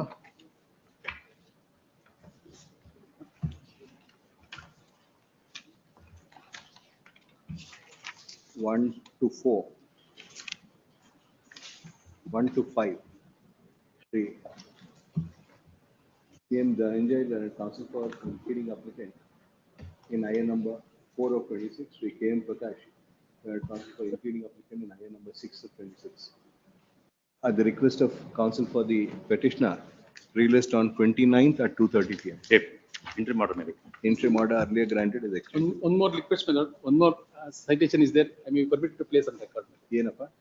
Regarding complaints of 27 ACS.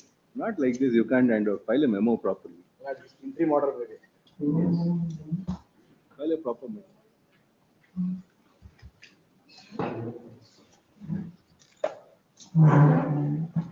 Serial number 7. Dilip Kumar Toda.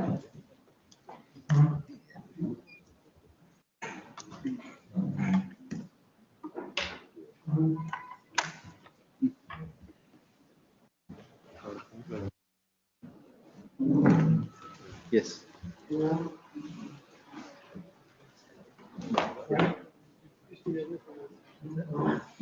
Yes, Mr. In the light of the written submission, just 8 minutes or 10 minutes. Yes, yes, please.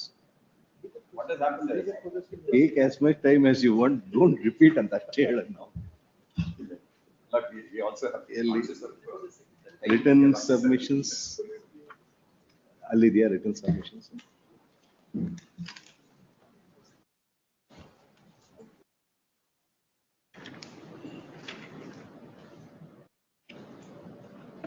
Even one repetition is okay. Multiple repetitions. I will not do that at all. Yes, please. Only thing is, my lord, one of the things was only the daughter has filed. Daughter, my lord, has filed the income certificate. For that, my lord, she will ask her father what your income is. And father knows, my lord, that she is applying. And my lord, she says the family income is only 40,000. Of course, the KPSC, my lord, itself, my lord, may say so many other things. 40,000 per month. 40,000 per year, annum. Anyway, I don't, Only is- because she wanted. Yes.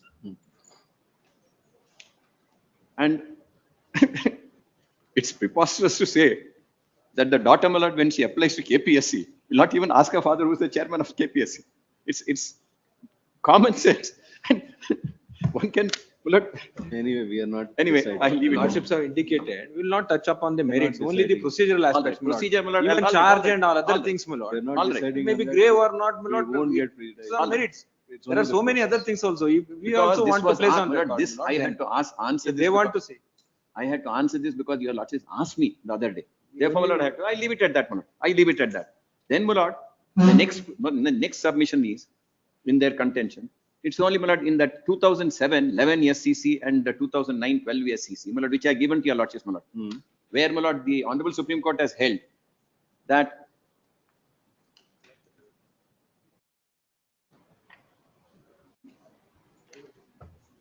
You want us to look into that or? please, my lord. No, your lordship may not take these things. Both these judgments, their lordships have held, my lord, that subject to, my lord, once the reference, my lord, I mean, the subject, my lord, reference, my lord, he can keep the person under suspension. Argument is, my lord, it's only an, my lord, passing observation. My submission is, they applied their mind, and, my lord, more than anything else, once, my lord, nobody quote me.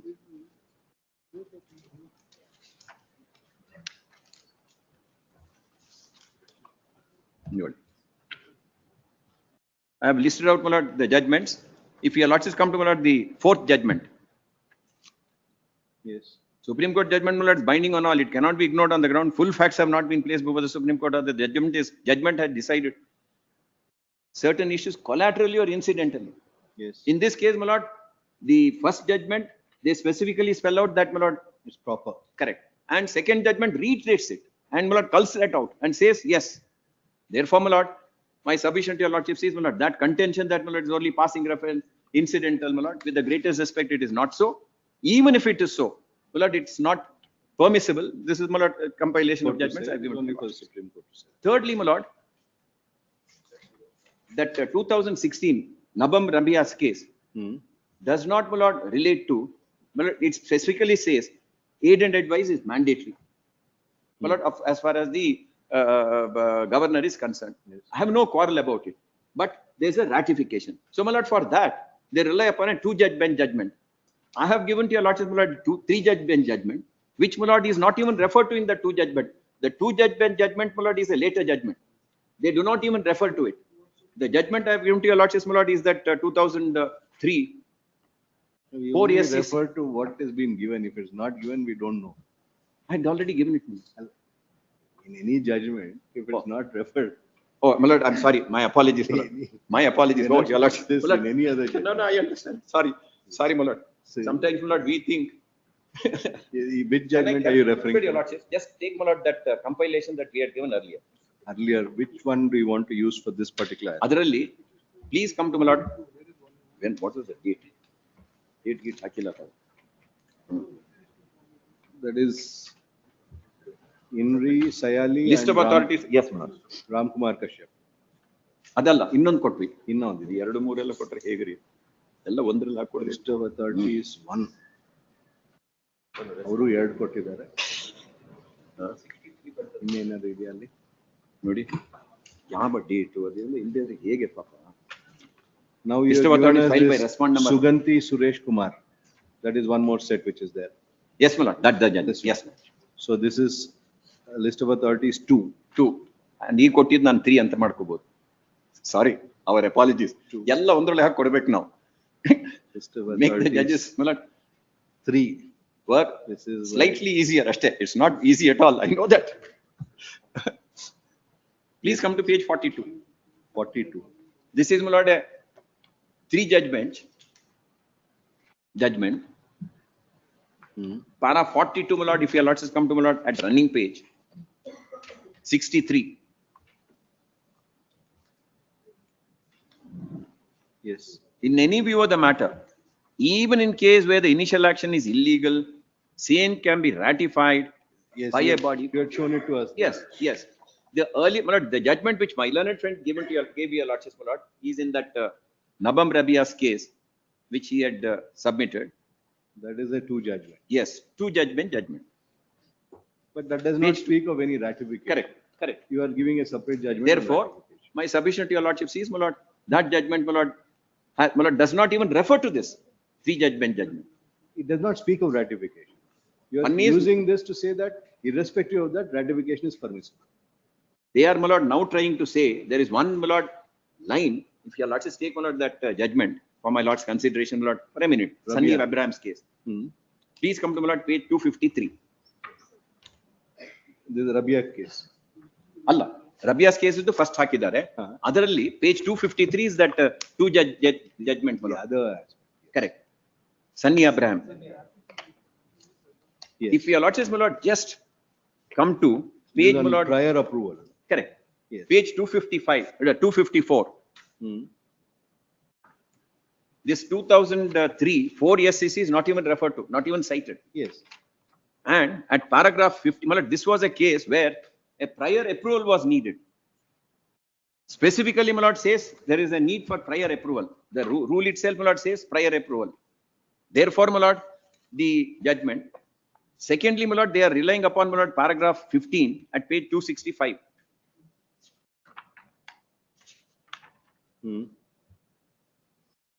Otherly, if my lords come to, my lord, in the middle, my lord, page 22 anta baratte. Otherly, second half alli. Page 265. Para 14 alli. Alla, para 15 agutte. 15 alli. Yes. Page. My lord, the page 2, alla, ನನಗೆ 265 ಅಂತ ಕೊಟ್ಟರು, ತಮಗೆ ಯಾವ page ಕೊಟ್ಟಿದ್ದಾರೆ ಗೊತ್ತಿಲ್ಲ.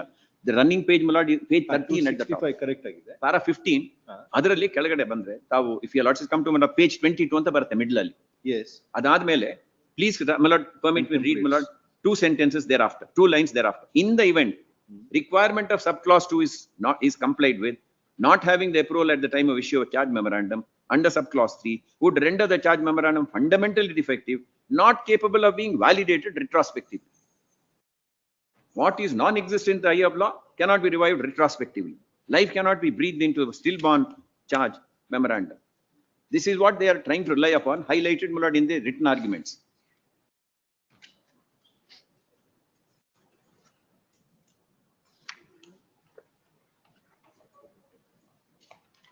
If you're, sorry. But here there was no aspect of post facto considered. Illa, ade. In fact, I didn't want to give you a lordships. Escorts case, LIC versus escorts. Specifically, not in respect of a FEMA, foreign exchange, not even FEMA, my lord, FERA, which is, my lord, a very drastic provision. They said ex post facto permission, my lord, is valid. Those judgments, my lord, enough judgments are there. I didn't want to give this. Thirdly, lastly, my lord, my submission to your lordships is that they are contending that the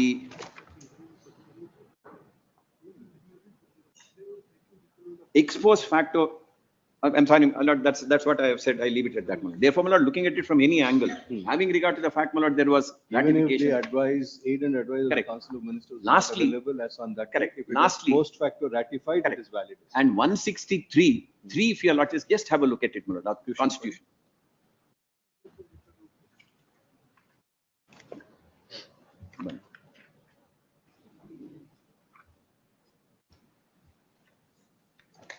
Two and 3.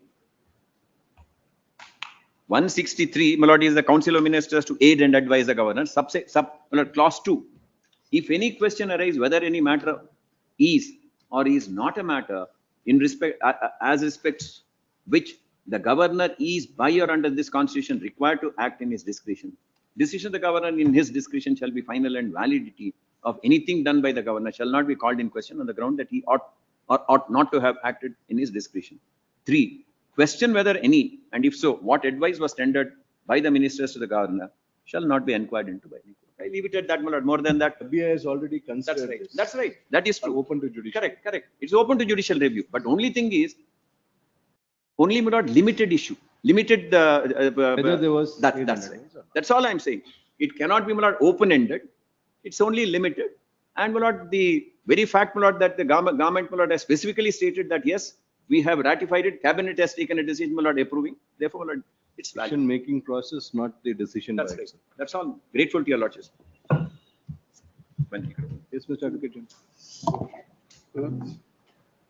The preliminary objection here is, who can raise this question that aid and advice has not been taken before passing the order? We argued saying Affected that party. without governor has passed without aid and advice, we have lost those cases. Affected party is can raise. No, I don't, he's not, I would not put it. But the question is, if they take a decision without our aid and advice, the question is, if they're not in The that, state can raise. only we can Cabinet raise the objection saying that our, contrary to our advice, you have taken a decision. There's a, Your Lordship, Article 316 talks about removal, my lord. Article 317 talks about suspension. No, my lord, we need not argue that aid and advice is not required in nobody's case, my lord. Everybody's case is aid and advice has been given. The question is, my lord, whether there's meeting of minds between the decision taken by the governor and by the government. Whether they have been satisfied, my lord, whether the advice was given, not given. Ultimately, it's a question of we are in consensus item at all saying that we approve the decision or not. Yes. Insofar as this is concerned. My lord.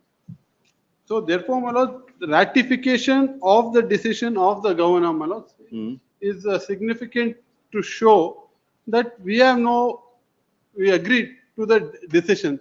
As your lordship pointed out, my lord, is there any concept of aid and advice is presumes to be always in prior in term before a decision is taken, as based on which a decision has to be taken. The question is whether there can be a post facto ratification at all, my lord. Ultimately, my lord, facts are very clear. The procedure is aid and advice, then the decision comes. All the judgments which are sought to be relied upon, my lord, does not deal with whether aid and a decision taken by the governor without aid and advice, my lord. All of them talk about whether the governor has suspended him prior to the reference by the president to the Supreme Court. Probably this is the first of the kind, my lord, where it on a ground where, I mean, before at least before this court, my lord, that aid and advice, contrary to without the aid and advice, and subsequent ratification could not have been done. That is why, my lord, when a procedure contemplated under the Constitution, it has to be strictly followed against scope of judicial review. I would like to rely upon one judgment, my lord, of the Supreme Court, which deals directly on the point, my lord, with related to Article 317. Court take compilation.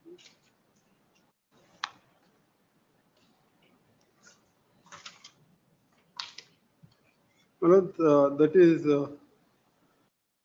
1994 SCC 262, my lord.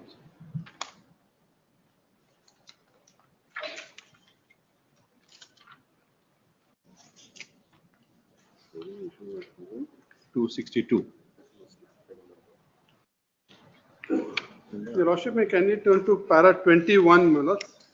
This is also, Your Lordship, may can you see head note 1, my lord? Reference to the Supreme Court page, first page, reference to the Supreme Court on a question of removal of a member of a public service commission on the ground of misbehavior of slapping on the face of a lady chairperson of the commission during official discussion in the official building on appreciation of, so I'll just skip all that. That's again only to point out, it pertains to the chairperson. Can I request 279, page 279, my lord, para 21. Yes. 279, my lord, para 21.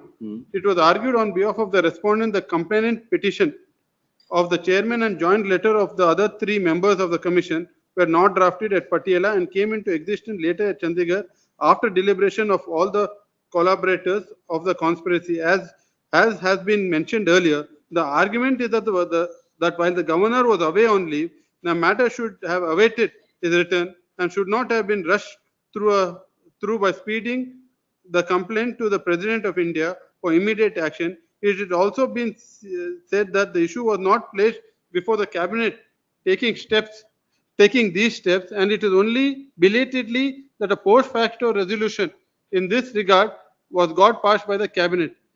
We have given our anxious consideration to all these aspects, and we do not find any merit in the argument of the learned counsel for the respondent. The theory of conspiracy is fit to be accepted. We therefore reject the case of so and so, so and so, so and so.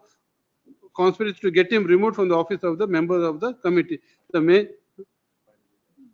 then, my lords, can I, then, Second report, inquiry report. anyway, I'll make my submission. So therefore, my lords, your lordship may kindly see page 286. The question here, what was raised is the principle of post facto resolution or ratifying the resolution was a question, my lord. 286. 286, my lord, that is the last page, para 31. Last 5 lines, my lord. Hence, our answer to the question referred by the President is that so-and-so conduct amount to misbehavior within the meaning of Article 3 Constitution and rendered him liable to be removed from his office as a member of so-and-so, so-and-so. So therefore, my lord, the concept of post facto approval by the cabinet is not alien, my lords.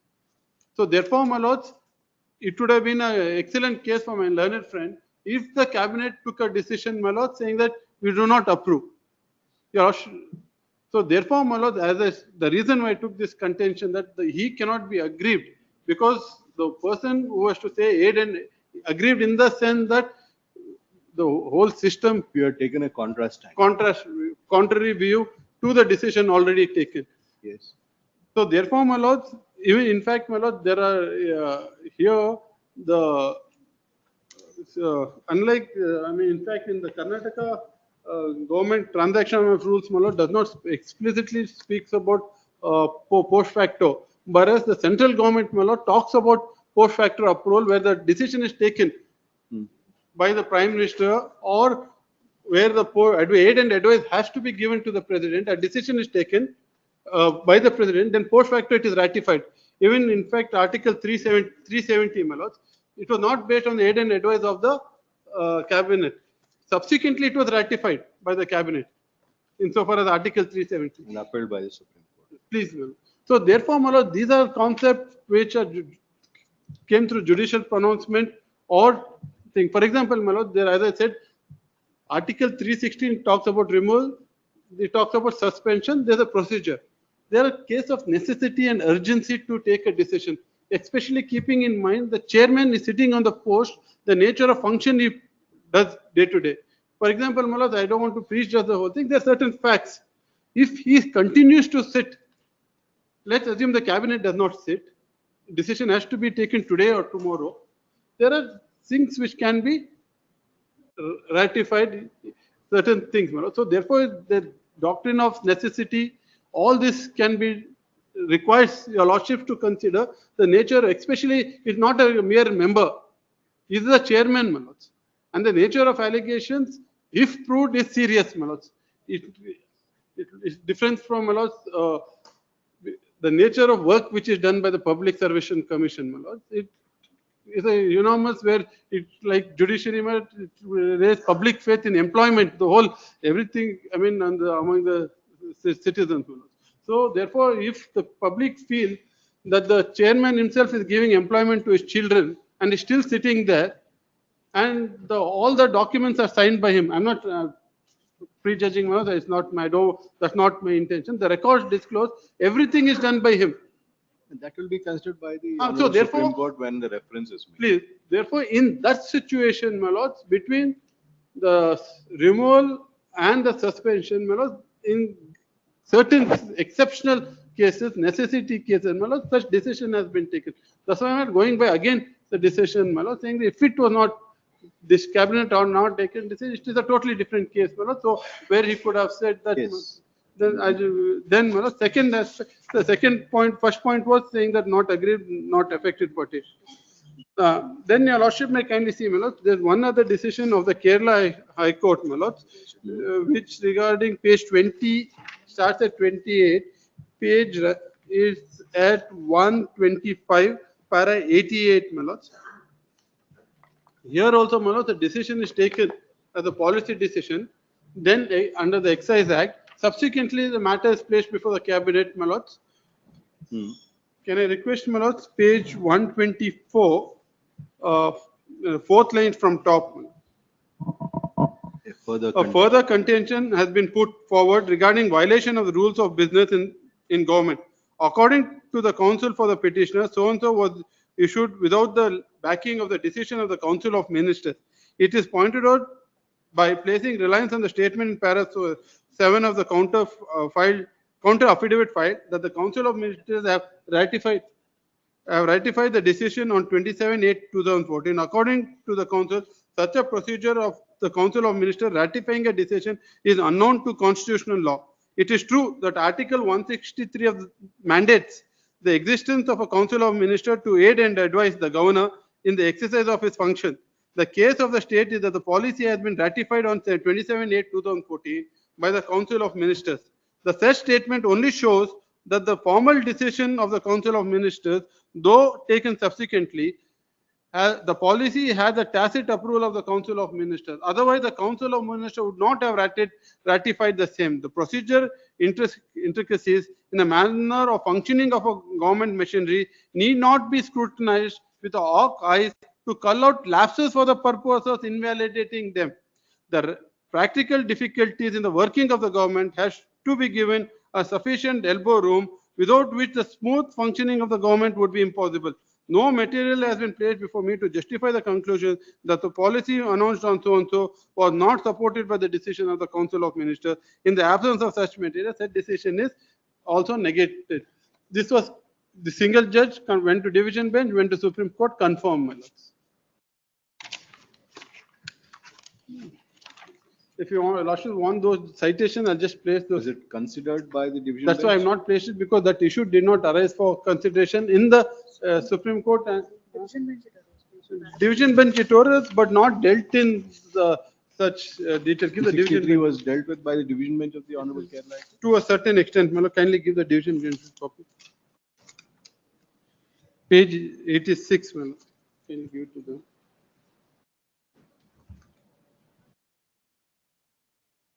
Page 86.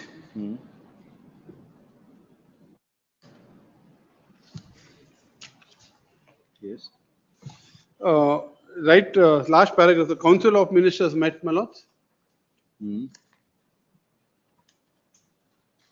Yes. The Council of Ministers met on 27/8/2045 and ratified the policy. Accordingly, the foreign liquor rules were also amended and notification of the same was issued on 27/8/2014.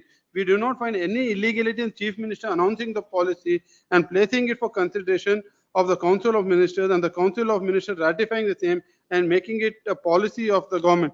Consequential amendment of foreign liquor rules also cannot be faulted on the ground that the policy was not properly formulated. Even assuming that the policy was not properly formulated, the rules as such cannot be struck down. There is nothing in the amendment which ought to be quashed, which would offend a fundamental, and leave it at that. So therefore, my lord, ratificate, the whole point is, my lord, what your lordships are considering is whether post facto ratification is alien to the concept, my lord, of aid and advice, which your lordship, the Supreme Court judgment, and so therefore, my lord, that is permissible, my lord.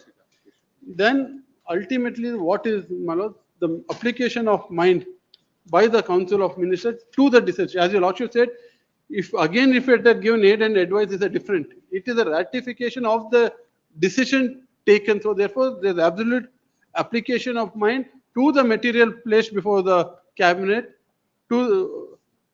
That is why the detailed reasoning has been given, my lord. Yes. Your lordship may kindly, I will not read it, my lord, because it will be a repetition, my lord. It's already been read. Your lordships have read it, my lord, the cabinet decision, and it approves, it refers to the governor's order, the fact situation. It was put up before the Honorable Chief Minister. Minister. He has approved it. He Approved is the the Minister of whole DPR. thing. All that has been argued. So therefore, my lords, to sum up, my lords, aid and advice is mandatory. When there is no aid and advice, an order is passed in exceptional circumstances. This cannot be the rule.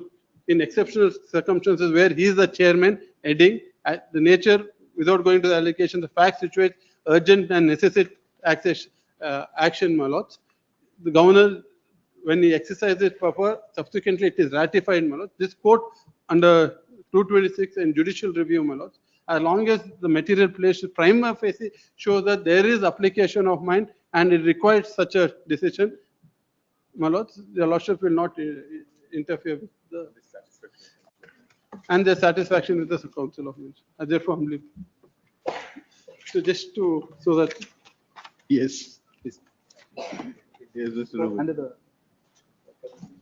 while we are just, since aid and advice argument has already been advanced, my lords, I just want to say, my lords, just because there is no aid and advice, that does not mean that it has to be quashed. For this reason, Formal party, my lord. it's not a formal party. I'll tell You you. have made them a party. We have to hear everybody. After repleting me also, Your Lordship. Yes. Lords, on aid and advice, my lords, just because there was no aid and advice, my lords, that does not mean that that does not mean that, my lords, that this decision has to be quashed. For this reason, when the state government cabinet in that particular case accepts the exercise of discretion by the governor by a subsequent cabinet decision, which is communicated to the governor. So therefore, my lords, since governor has certain discretion under the constitution to act, it cannot be said that it is non-est.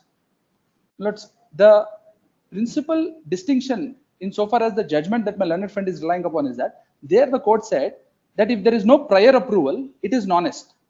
So therefore, you cannot, by virtue of a post facto approval, you cannot revive something which is non-est. But under the constitutional scheme, governor has discretionary powers.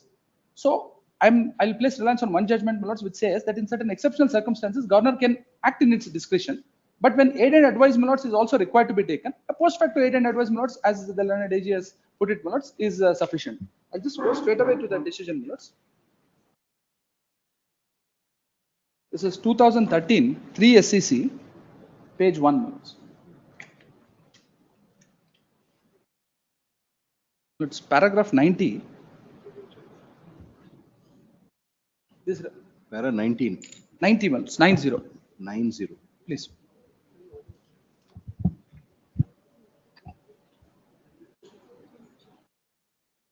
In MP state police establishment.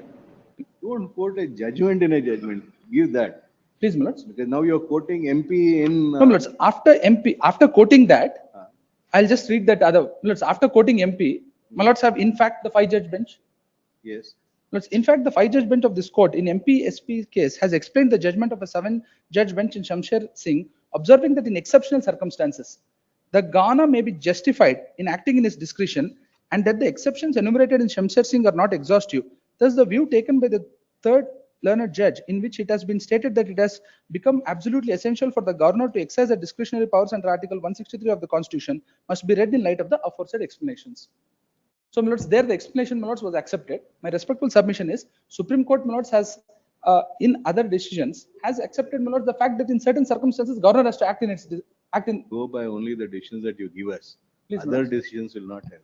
I'm sorry, my lords. If you are going to rely on any judgment, we'll refer to that. Please, my lords. If you say Supreme Court has in other judgments held, we don't know which judgments you are referring. No, my lords. So Supreme Court has in these judgments has said. In this one. In this one, we'll refer only to this. Only to this. My lords, what the court has said is, exceptional circumstances, the governor may be justified in acting in his discretion. As the learned AG pointed out, my lords, it is a case, it was such an exceptional circumstance where the governor had to act. Now, my lords, the issue with regard to aid and advice, as the learned AG put it, is only between in Nabam's case, my lords, there, the aid and advice, my lords, the state government, my lords, did not, had not accepted that decision of the government, of the governor, my lords, to dissolve the house. So therefore, my lords, Supreme Court had to consider that. And my lords, the decision of the governor was quashed, stating that aid and advice was not there, therefore it has to go. Now, my lords, insofar as the suspension powers are concerned, now, my lords, there is a concept of an appointing authority, there is a concept of a disciplinary authority, and my lords, there is a concept of a suspending authority. Lords, under the constitutional scheme, insofar as the Public Service Commission is concerned, lords, 316 talks about Article 316, my lords. Yes. The appointing authority, my lords. Kindly note.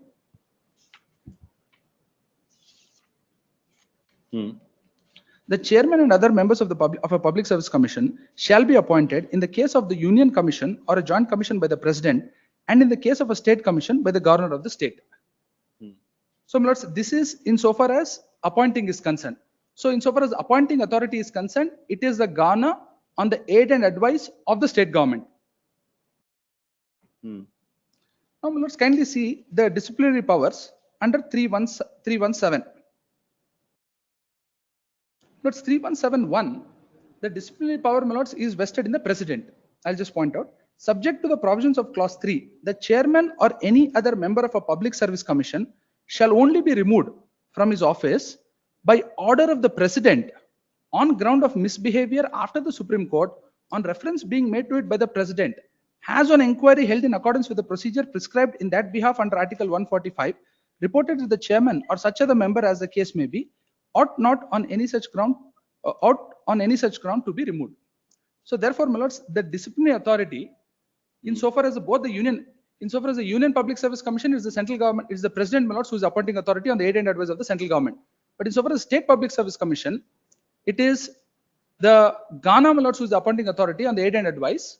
And insofar as removal is concerned, the president, my lords, acts after the reference. Supreme Court decides on the reference. So the constitutional scheme, my lords, was this, that when you are appointing the members of the Public Service Commission, they have certain appointment is by the state government. But in order to ensure that independence is maintained, that there is no further interference insofar as they being my lords, succumbing to some external influence, the idea of disciplinary powers, my lords, vesting in the president. Now, my lords, two may kindly be seen. And in the between, inquiry is to be conducted by the Supreme Court. By the Supreme Court. In between, my lords, the step in between, when disciplinary proceedings are contemplated, then the in-between step is a suspension. Whether something warrants suspension. That's where 3172 comes in play. Kindly note, my lords. The president in the case of the Union Commission or a joint commission, in the Ghana, in the case of a state commission, may suspend from the office of the chairman or any member of the commission in respect of whom a reference has been made to the Supreme Court under clause 1 until the president has passed orders and receipt of the report of the Supreme Court on such reference. So insofar as suspending power, my lords, is concerned, it is vested in the governor itself insofar the State Public Service Commission is concerned. Now, my lords, under the transaction of business rules, I'll just point out.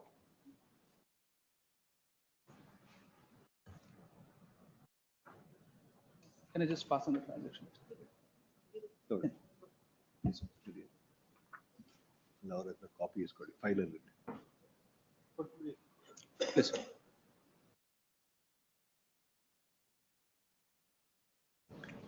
Yes.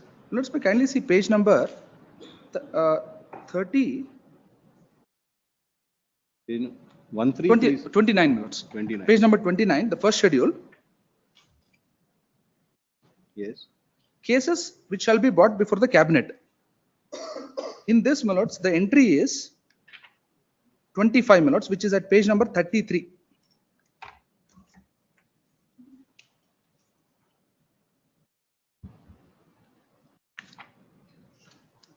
Page 33, entry 25. Proposals for appointment of a chairman or members of the Public Service Commission. Kindly note the words, my lords, it's for appointment. It is not, and these are rules framed, my lords, under the Constitution by the governor. And then 26 also, my lords. 26 may kindly be seen, my lords, for distinction. Proposals for appointment of removal. It contains both the words. Whereas, my lords, in 25, it only contains, my lords, the words appointment of appointment. Now, kindly see, my lords, schedule 3 for a moment, page 38.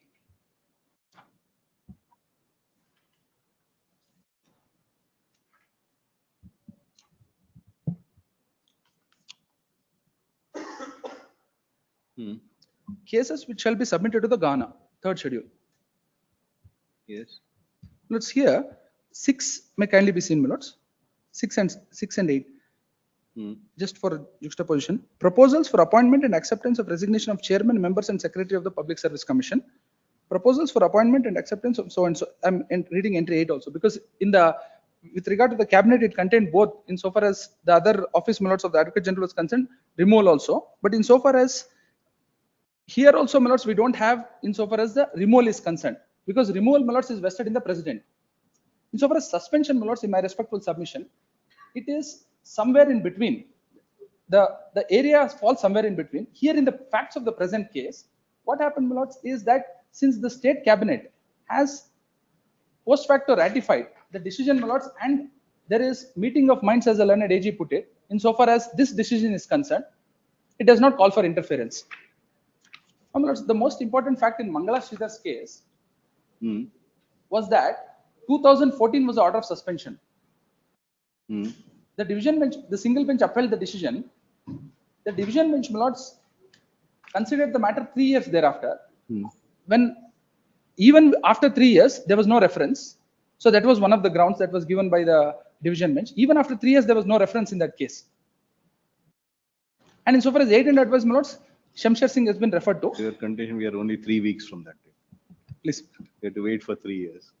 I'm not saying that. I'm saying on the facts of the case, because it was so glaring there that suspension of a member of a public service commission, in this case the chairman, is a drastic consequence, and it's a constitutional body. Yes. So, my lords, kindly see 320, my lords, with regard to the functions of the public service commission. 320. Yes. Lords, I'll not read the whole thing. My lords. It talks about what are the functions, my lords, of the public service commission. Constitutionally, my lords, certain functions have been prescribed. Now, That's what not happens? relevant for consideration. No, my lords, I'm just pointing out that the chairman heads the commission. Now, my lords, insofar as my learned friend taking an objection with regard to the fact, my lords, that the commission was making submissions, my lords, at the outset, my lords, I just wanted to point out that it is settled law, my lords, that KPSC has a distinct and constitutional identity independent of its members and chairman. So, my lords, the submission here is not on behalf of any member; it is on behalf of the commission. The commission judgment to that effect. That there is a judgment, my lords. It is 2008 2 ACC 161. My lords, I didn't carry a copy, my lords. 2008. 2008 2 ACC 161. Jitendra Kumar's case, my lords. I'll have it handed over to the court officer, my lords, by 4. Distinct. It has a distinct and Identity. constitutional identity, independent of its chairman and members.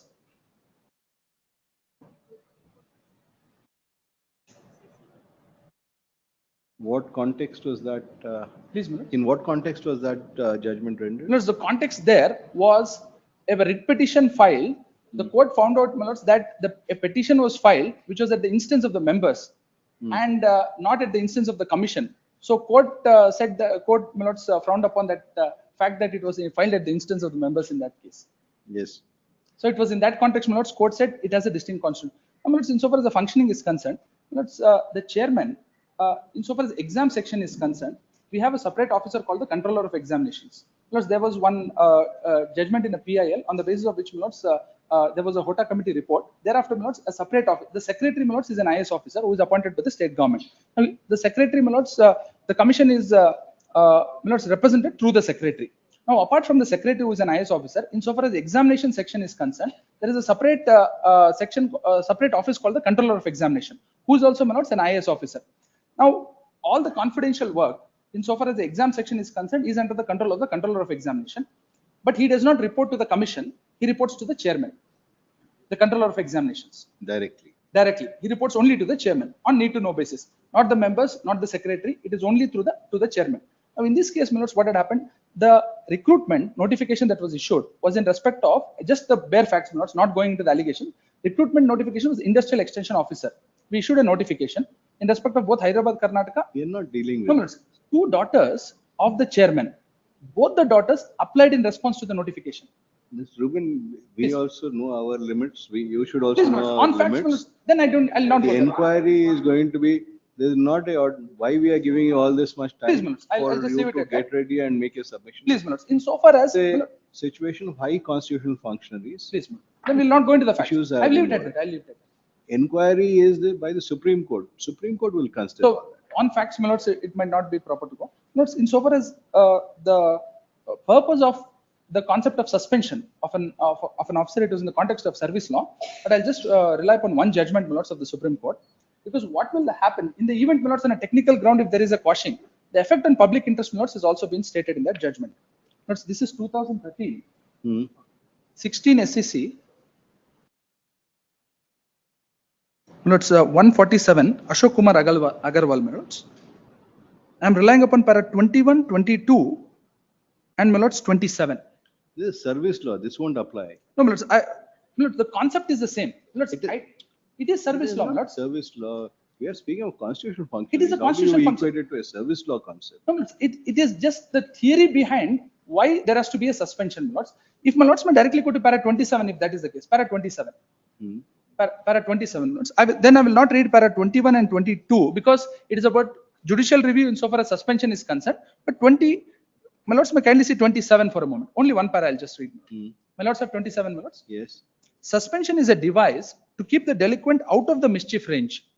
The purpose is to complete the proceedings unhindered. Suspension is an interim measure in aid of the disciplinary proceedings so that the delinquent may not gain custody or control of papers or take any advantage of his position. More so at this stage, it is not desirable that the court may find out as to which version is true when there are claims and counterclaims on factual issues. The court cannot act as if it is an appellate forum, dehouse the power of judicial review. The idea, my lords, is about the mischief zone.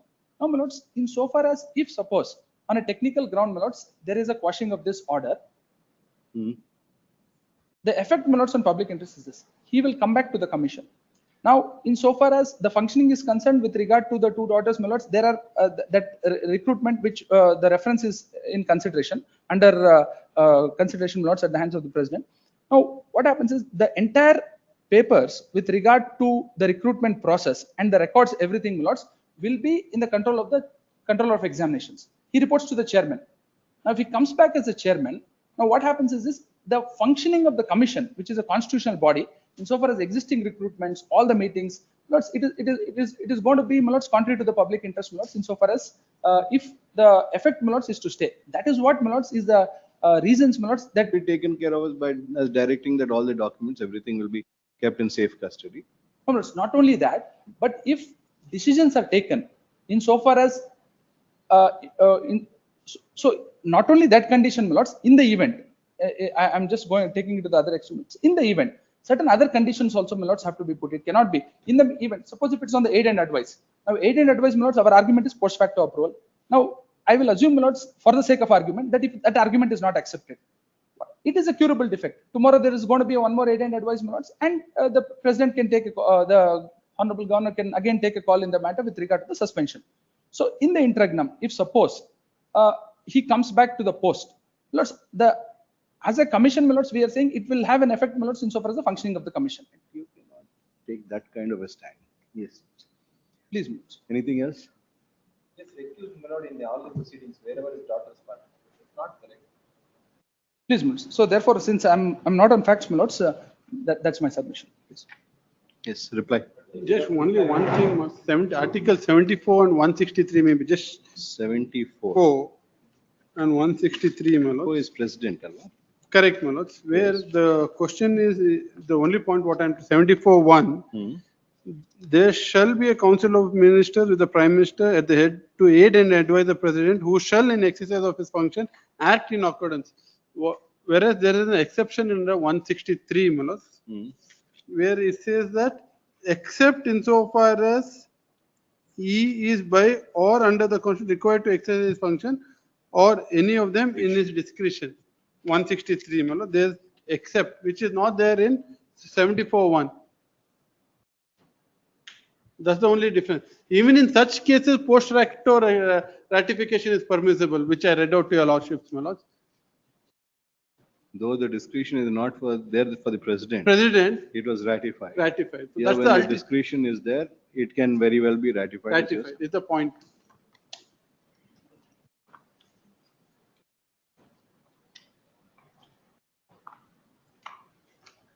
And ultimately, my lords, is a futile exercise in thing, my lords. Empty formalities. Empty formality.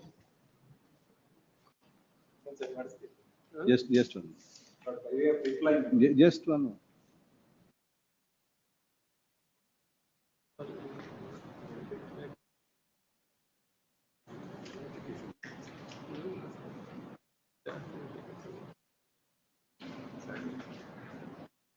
Yes. Just for page 22 of the petition, the impugned order, to say that page 22, annex A1.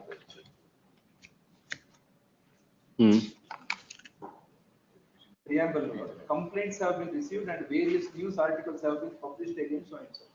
This is the root cause for passing this impugned order. Now, finally come to page 27. Accordingly, pending inquiry into the allegation. There is no inquiry pending, initiated, or with the aid and advice of the Council of Ministers, Honorable President referred the matter for inquiry by Supreme Court. There is no inquiry pending as on today. It is only a suspension order pending. Accordingly, pending probable inquiry.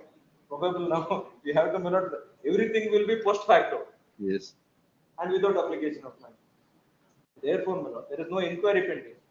And the basis for this impugned order is not the aid and advice, and it is only on the basis of some complaints which is not referred, who has given complaint, and various news articles. We don't know which are. And another aspect, they refer a report said to have been sent by His Excellency at page 24. That report, copy of the report is also not furnished even after request. Page 24, last paragraph. His Excellency writes that he has already forwarded a report. We asked you also on the last time, you did argue this. Under what provision are you entitled for the report? It is a report against what has been initiated at the behind that, and there is no opportunity of hearing also, and it is not required as per the settled law. But still, whatever report sent, adverse report, whatever sent, That will be only later. We are examining the constitutional provision, constitutional right, constitutional obligation, constitutional post, and also constitutional procedure regarding inquiry and other things. It is not that mere service law, some Service law principles we are not going to. Not so. It won't be applicable. Therefore, when the post itself is constitutional, and the duty and the responsibilities, whatever obligations under constitution, and the rights also. But I have only right under 317 to safeguard. There is a safeguard given to a chairman and member. Tomorrow, anybody can give complaint, even against a member. But only protection that comes into operation is only as per 317. If by advice, aid and advice of the Council of Ministers, President refers the matter to the Supreme Court for inquiry, then only inquiry can be initiated. The report or the proposal sent by His Excellency is of no consequence otherwise. So therefore, my lord, we are examining the procedure established, contemplated in the Constitution, and it is a minimum safeguard given to a chairman. Everybody will make allegation against a KPSC member or chairman. But what has to be tried or what has to be inquired into, it is the discretion of His Excellency President of India after aid and advice. Now, unless a report is called, full-fledged inquiry will be conducted only in Supreme Court, and report will be placed on record. Thereafter, it is the discretion of His Excellency President to act upon. If only the report is sent, called for, or it is been asked to inquire, then only subclass 1, if it is sent for inquiry, subclass 2 will operate. Subclass 2 is completely controlled by subclass 1 of 317. But then only, my lord, His Excellency Governor will get the power. Otherwise, there is no power at all. There is no only but that stray incident, my lord, where the inquiry report narrates a factual aspect. That is not the requirement of Constitution, not any provision of law. When the Constitution itself is clear, no other judgments are not required to interpret the Constitution. That is my submission. That will be too wide a submission. Not right away to reply about my learned friend's argument. There are two judgments which covers the field. We have permitted that. This is on record to say. This is set 3. Set 3, my lord. I'm waiting. Because my lord, the three learned senior councils are representing. Yes. Yes. There are 3 senior councils this side, so you have to give 3 sets. Para 10, my lord, page 11. This judgment it is, my lord, reported in 2026 5 SCC 107. Arvinder Singh, for the state of Punjab. In a lighter vein, when you say no judgments are to be looked into, only Constitution, you give 3 sets. When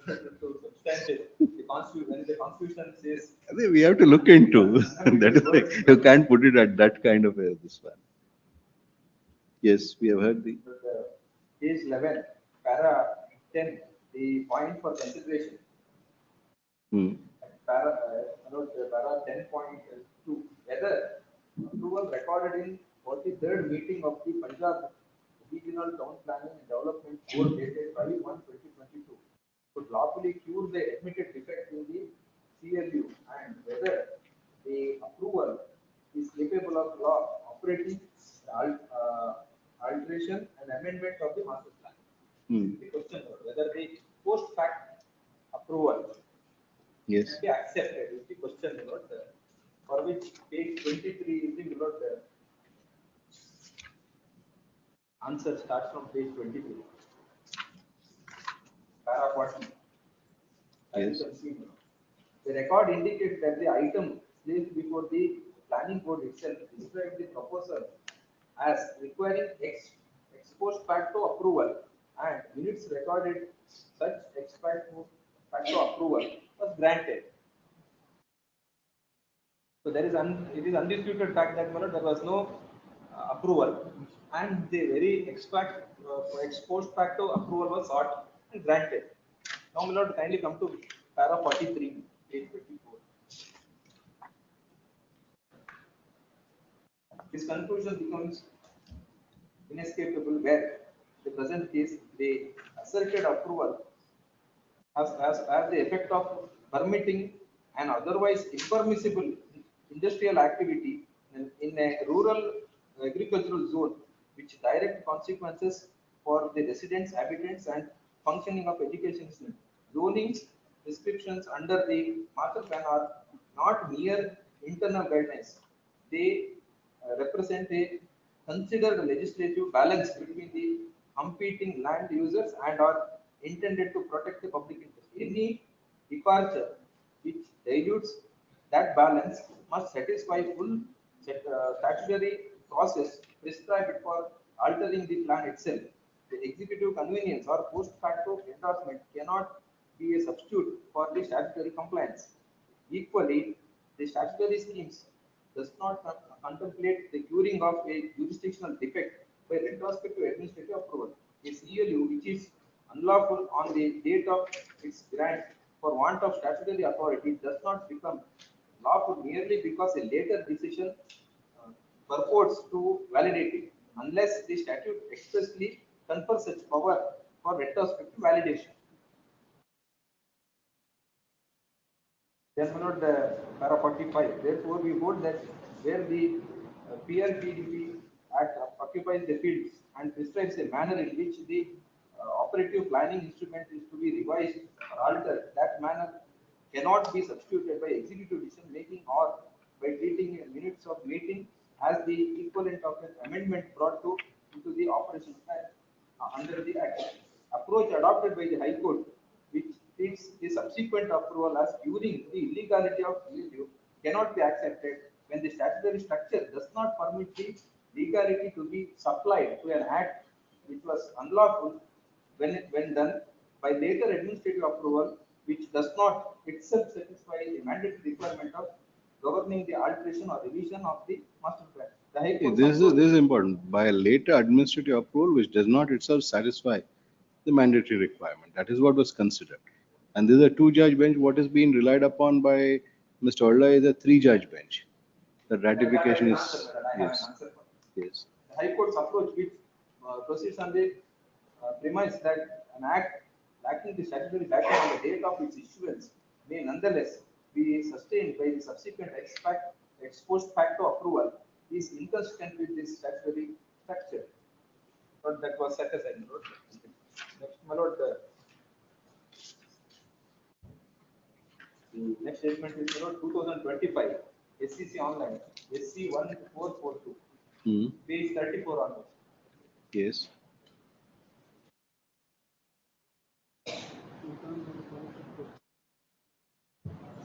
Para 9, Mr. Shekhar attended that pension is not a bounty, and appellant's right to pension constitutionally protected under Article 308.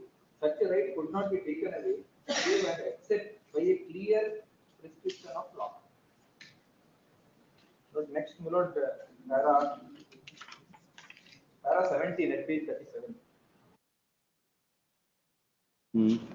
There is no cavil that the pension is not a discretion of the employer, but a valuable right to the property and can be denied only through authority of law. When an authority is vested with the discretion to grant pension less than full pension admissible under the pension regulations, all the procedural safeguards in favor of the employee, including prior consultation, must be strictly followed.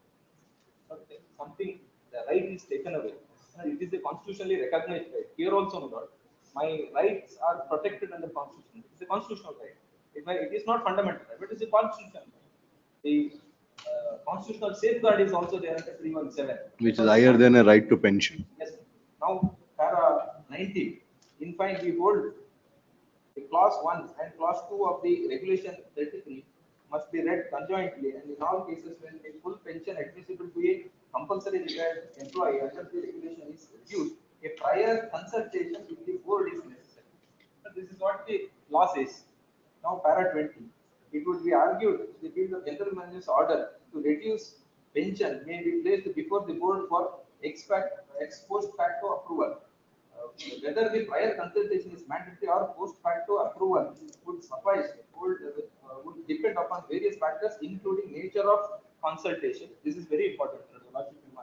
Nature of consultation, status of the authority consulted, and the rights affected by the decision. I repeat, once again, nature of consultation, statutory status of the authority consulted, and rights affected by the decision. Now here, my lord, status, post, and my lord, my rights. I have already pointed out. Para 21. A plain reading of regulation 33 would show our of pension less than full pension is to be done with the prior consultation of the board of directors. Such a prior consultation with the highest statutory authority of the bank, that is board of directors, must be understood as a valuable mandatory safeguard before an employee's constitutional right to pension is curtailed. The pension itself has been recognized as a constitutional. Yes. In these circumstances, a post facto approval cannot be substitute of prior consultation with the board of the decision is made. But then reference is made on board this case Indian Administrative Service Association versus their conclusion is very important. Consultation is a process which requires meeting of minds between the parties involved in the process of the consultation on the material facts and points involve a correct, at least satisfactory solution. There should be meeting of minds between the proposer and the persons being consulted on subject consultation. There must be definite fact which constitute the foundation and source of final decision. The object of the consultation is to render the consultation meaningful to serve the intended purpose. Prior consultation is in that behalf is mandatory. Two, when the offending action affects fundamental rights or to execute built-in insolution.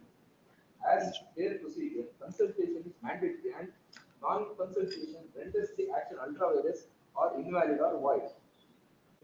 When the opinion or advice binds the proposer, consultation is mandatory and its infraction renders the action or order illegal. Here, my lord, it is squarely applied. When the opinion or advice or view does not bind on the person or authority, any action or decision taken to the advice is not illegal nor becomes void. Lord, here the aid and advice is binding. If my lord, they have rejected it, His Excellency has no power to pass such an order. Therefore, it is required.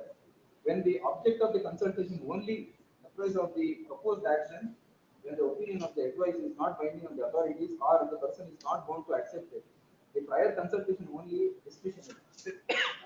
Direct. The authority proposing to take an action make known to general scheme or the outline actions proposed to be taken, we put notice of the authority or the persons to be consulted, have the views or objections taken them into consideration, and thereafter the authority or the person who is entitled to or has have authority to pass appropriate orders or take decisions thereon. In such circumstances, it amounts to an action after consultation.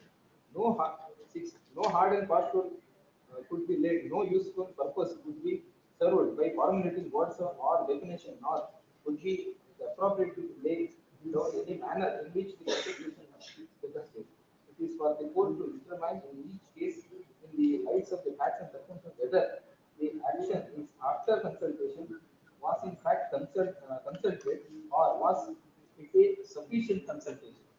The next point is answer for the learned AG's argument that in cases of policy matters, the post facto approval is permissible.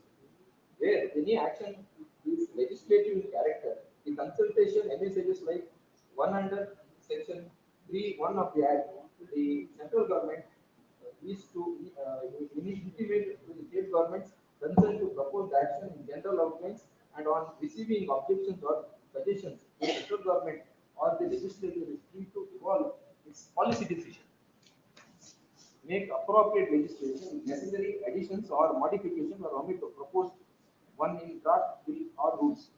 The revised draft bill or rules and amendments, additions in the altered or modified form need not be again be communicated to all the concerned state governments nor have prior fresh consultation. Rules or regulations being legislative in character would practically receive approval of the state governments through the people's representative when laid before the floor of each house of the parliament. The act or the rule made at the final shape is not rendered void or ultra virus or invalid for non-consultation. Last line, 24 paragraph. Accordingly, we allow the appeal, exercise the order of the High Court and order of the Field General Manager dated 7/8/2015, reducing the pension without prior consultation of the Board of Directors. Was there a ratification here? Post facto approval. This case, it is undisputed. Aid and advice is slightly different from prior consultation. More, Consultation is where you sit and consult, where you discuss. Your advice is furnishing an information. Yes. One more judgment for the 1999 3 SCC, page 132. Which also answers the questions raised by my learned friend.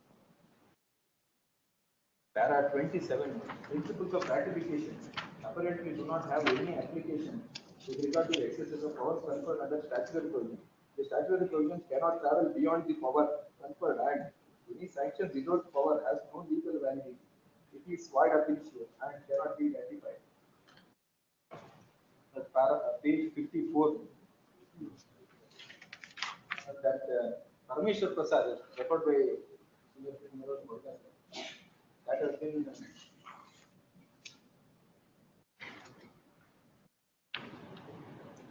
that has been referred here once again. Para 28. Para 29. The principles of ratification governing transaction of a company, whether general body is repository of all powers, cannot be extended to the present case. Now, that is what the distinction is. We also we are also referred to the decision of the court in appeal in so in particular observation as well. Not the last statement, 2013 3 SCC 1, para 33. My learned friend Malod read this judgment for not two paragraphs. Para 33. Para 30. Para 90. Para 33 he read a lot. Then para 34 is important. Whenever the constitution intends to confer discretionary powers upon the governor, page 83.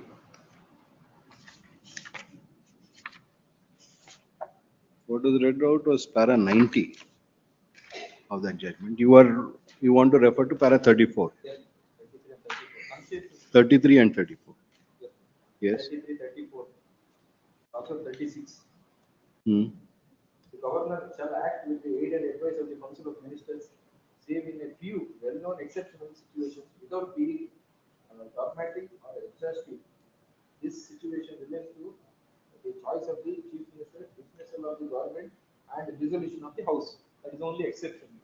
Para 34 says, again, Article 371 says. So this judgment also recognized well-known exceptional situations. Recognize that there could be exceptional situation where the governor could act under his discretion. That exception is in para 36. 36, yes. That is also mentioned. That is no, Without being dogmatic or exhaustive. But para 34 says, whenever the constitution intends to confer a discretionary power upon the governor or to permit him to exercise his individual judgment, it has to be done so expressly. For this purpose, the provision of Articles 200, 239, 371A, 371A1, B, 371A2, 371A2, Schedule 6, para 9, until omitted with the effect from refer to. Thus, discretionary powers exist only where they are expressly spelled. At now, para 36, the governor shall act with the aid and advice of the Council of Ministers, save in few well-known exceptional situations. Without being dogmatic or exhaustive, this situation relates to the choice of the dismissal of the government and dissolution of the House. This is the exception. Para 38 speaks about 163 power minute, and then para 41, 142. Thus, where the governor acts as the head of the state, except in relation to areas with earmarked under the constitution, as giving discretion to the governor, exercise of the power by must only be upon the aid and advice of the Council of Ministers, for the reason that the governor being the custodian of all executive and other powers under the various provisions of the constitution is required to exercise his formal constitutional powers only upon the in accordance with the aid and advice of his Council of Ministers. Therefore, he is therefore bound to act under the rules of business framed under Article 166 of Constitution. Now, para 57, page 91.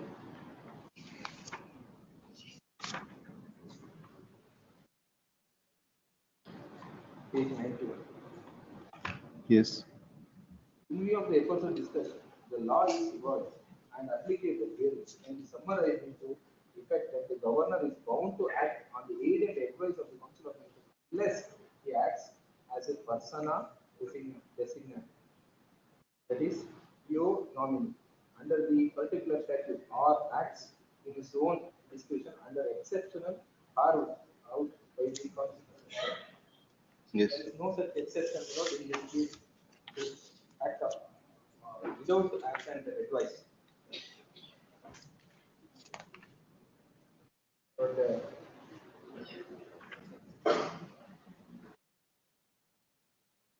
the respondent number 1, refer that three judges bench not there. Para 39. Which is the judgment?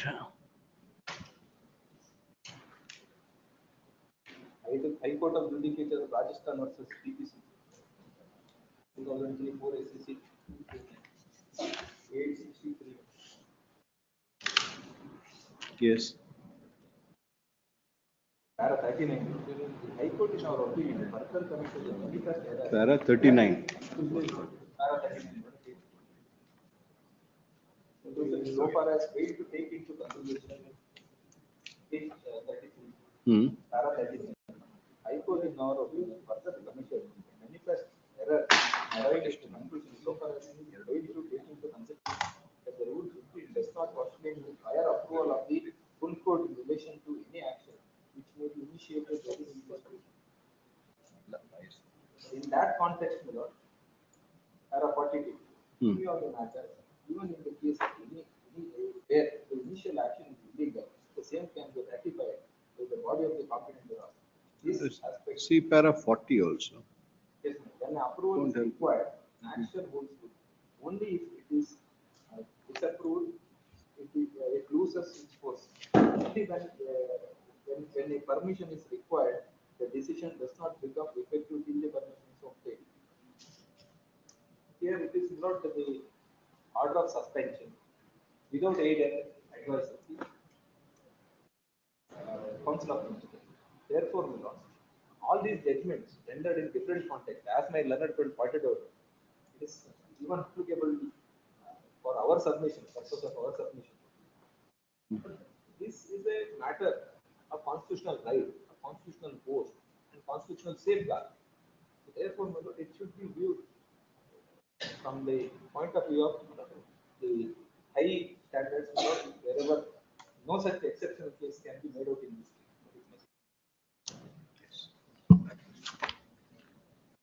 You filed your written submission. You want to file any written submissions? You also filed? We'll file Monday morning. Monday morning. Subject, my lord, is not there.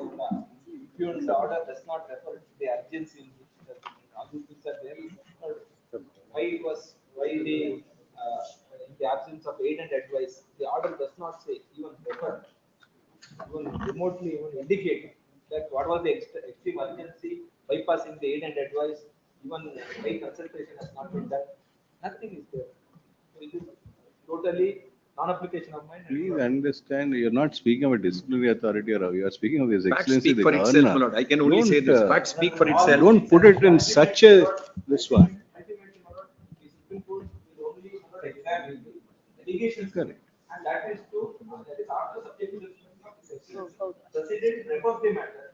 Everything will follow. The only question that remains for consideration is whether there could be a post facto ratification or not. Correct, that's the only short thing point. which remains, because your argument on the first one, Sayali more or less covers it, so we'll have to go by what the Supreme Court. Whatever is the Supreme Court's orders. That Jitendra And one Kumar more- judgment with regard to the status of the commission independent, can I just pass it on? Yes, pass it on. Please, no, it's para 37, but here also they have extracted, with approval from the Punjab and Haryana High Court Division Bench, where one of the judges who authored the judgment was earlier part of the division. So it's an extract. Because only other thing that Mangala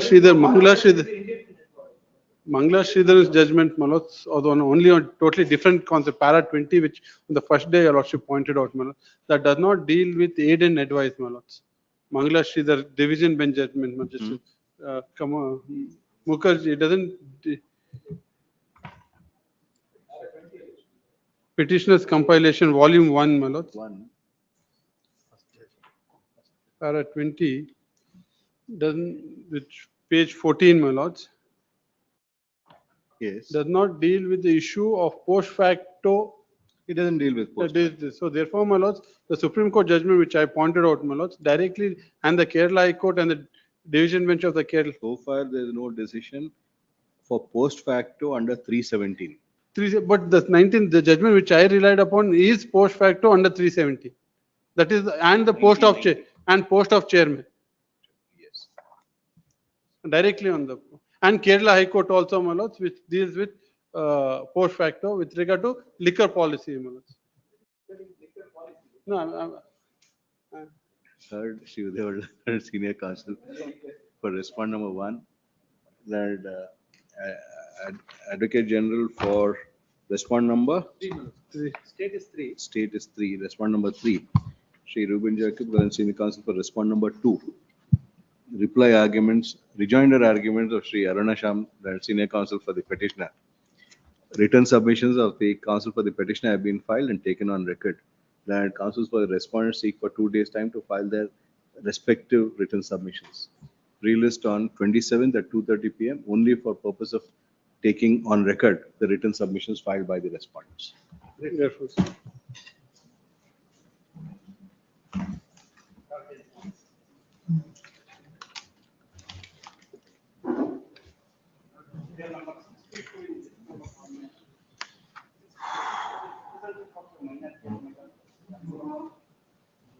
And take it up.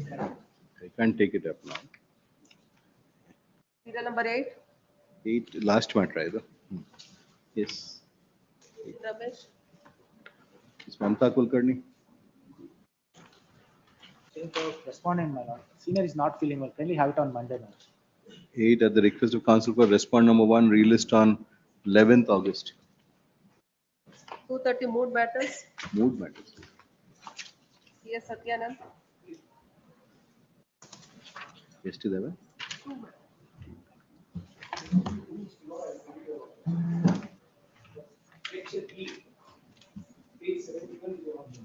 GBA is filing a writ petition. What is this? What? Indian Council of Arbitration. In morning you mentioned about. Yes, morning I have mentioned this. Yes. Kindly see what this order is. Page? Page 71, Annexure E. Not page 74. Approach ICA.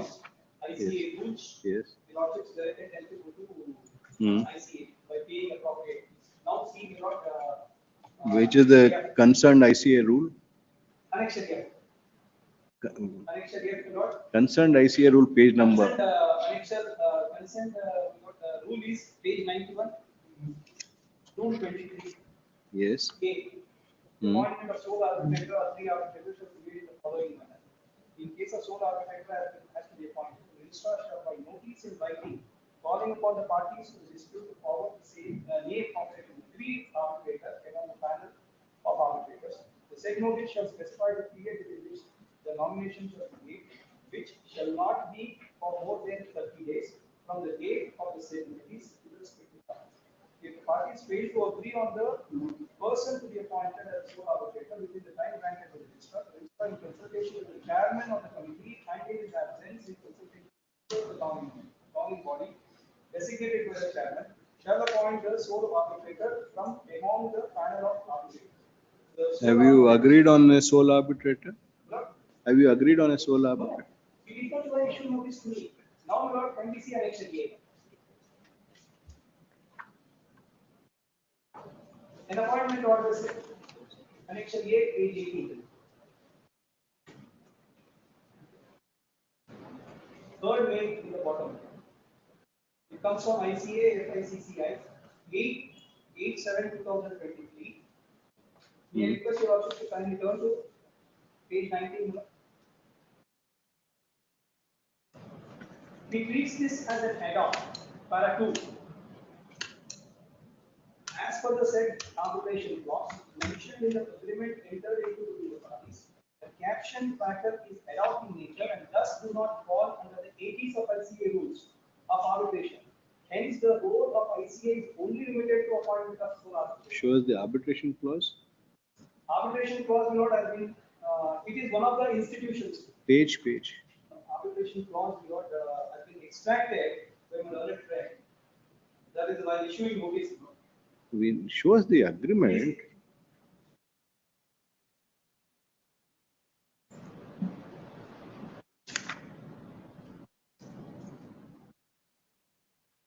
Annexure D. Page. Page 68. 68. 68. 68. Which has been extracted. Procedure for resolution of dispute. 6A. 68. Annexure. Where's the agreement? Don't show us the agreement itself. Why are you showing us? The agreement will not for your since it has been extracted, I am pointing it out. Which page number are you referring to? 68 of Annexure D. 68. Is a notice of appointment. Notice. That is what. Where's the clause, Mr. Clause 24 and 10.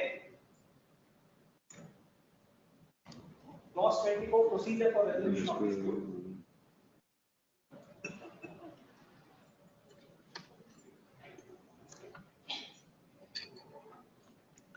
Failing which appointing authority, any one of the organizations so and so shall appoint. Organizations is specified at Annexure A. Correct. And they have approached ICA. There is no notice required to be issued to you. Lord, as per this clause. No, not as per this clause. Lord, as per the rules of ICA. This were considered as appointing authority for appointment of arbitrator. That's all. Yes. This is not. See their own rules, what it says. As I read out your lordship's rule 23 1 as right. That is if it was arbitration to be conducted as per the ICA rules. Correct. This is not a arbitration to be to be conducted as per the ICA rules. The Arbitration Conciliation Act will apply. This is ad hoc arbitration. appointing authority, if you don't agree, is, Even prior to that itself, hmm, the ICA ought to have found out from us. Kindly turn to 886, page 86 for me. we'll deal with it, don't worry. Yes, 86. Page 86. Hmm. Kindly see, rule 4, Hmm. C. Hmm. In case the parties have provided different procedure for appointing the arbitrator or schedule of cost, including the arbitrator fees, the council shall not be bound Hmm. process the case unless both the parties agree to follow the entire procedure of arbitration under the rules of arbitration of the council. Now, at least under this, they should have issued the notice.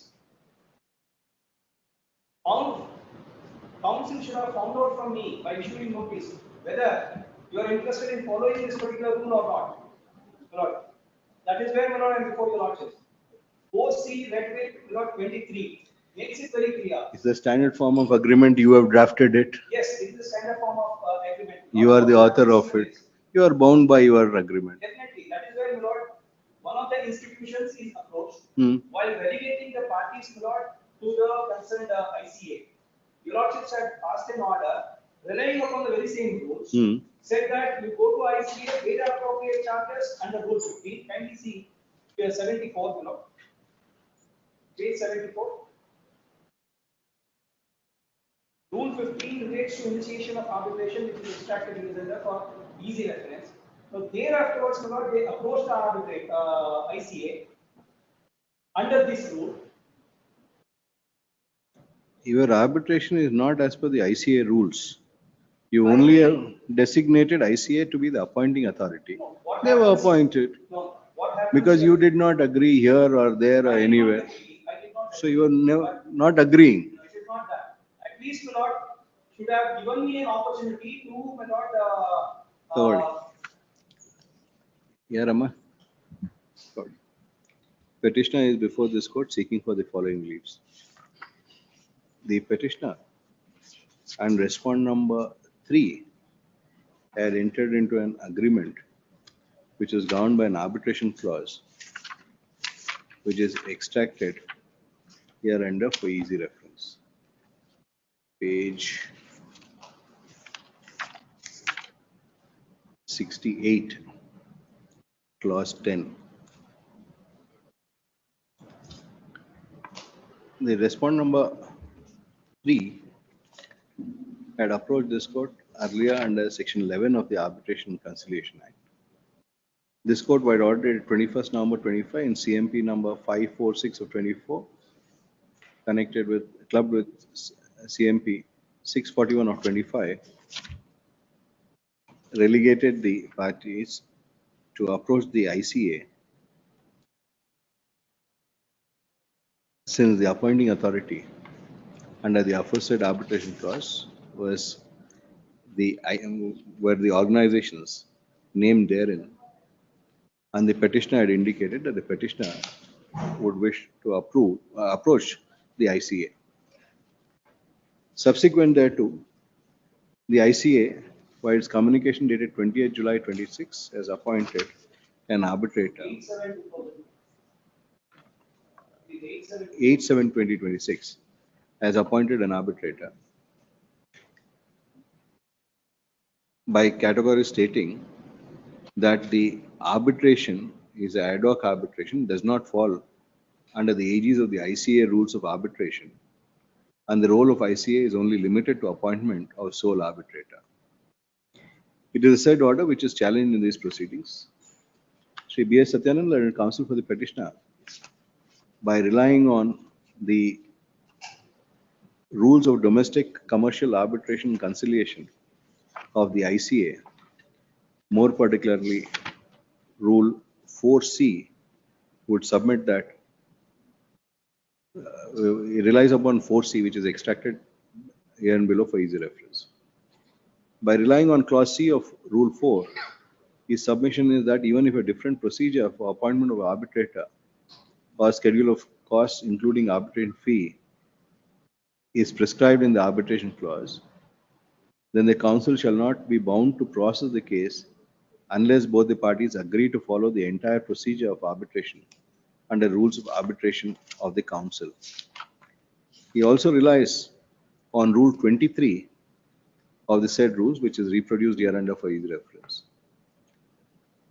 By relying on clause A of Rule 23, his submission is that when a sole arbitrator is to be appointed, the registrar shall by a notice in writing call upon the parties to the dispute to forward the name of an agreed arbitrator among the panel of arbitrator, indicating the period within which the said nomination is to be made, not later than 30 days from the date of the said notice. If the parties fail to agree on the person to be appointed as sole arbitrator within time granted by the registrar, in consultation with the chairman of the committee, chairman of the committee and in his absence, in consultation with the member of the governing body, shall appoint a sole arbitrator. The submission of Sri B.S. Satyanand, relying on clause A of Rule 23, is that it was required for the registrar to have issued a notice to both the parties, calling upon them to agree to the name of a sole arbitrator. No notice having been issued, a unilateral appointment having been made by respondent number 1, the same is not in accordance with Rule 23. And on that ground, he submits that the relief sought for are required to be granted. Having heard Shri B.S. Satyanand and counsel for the petitioner, peruse the papers. The clause, the arbitration clause, has been extracted here and above. The said clause is a peculiar one, inasmuch as it is not a clause which requires arbitration under the aegis of the ICA, nor is the arbitration being conducted under the rules of the ICA. The said clause is a part of a contract which is a standard form of contract drafted by the petitioner, in which tender document, being a tender document in which respondent number 3 had participated. The said clause only indicates that if the parties are unable to agree on the arbitrator to be appointed,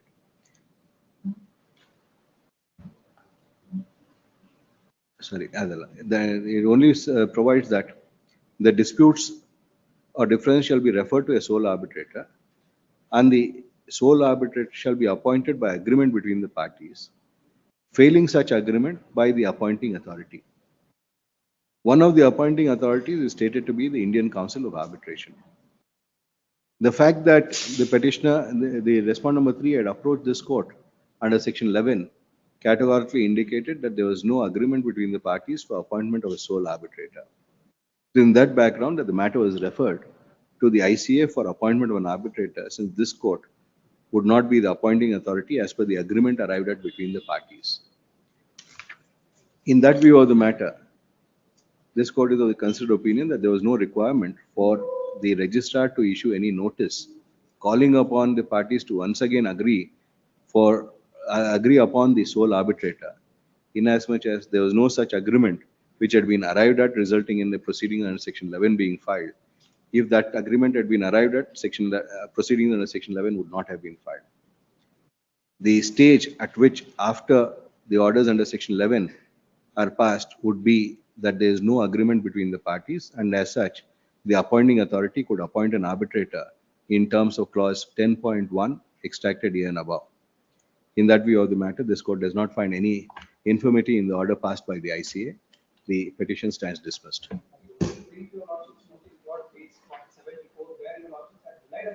That is only for payment. That ICA had informed that without putting the coin in, we won't hear you. It can't be. Girish Kumar BM. Yes.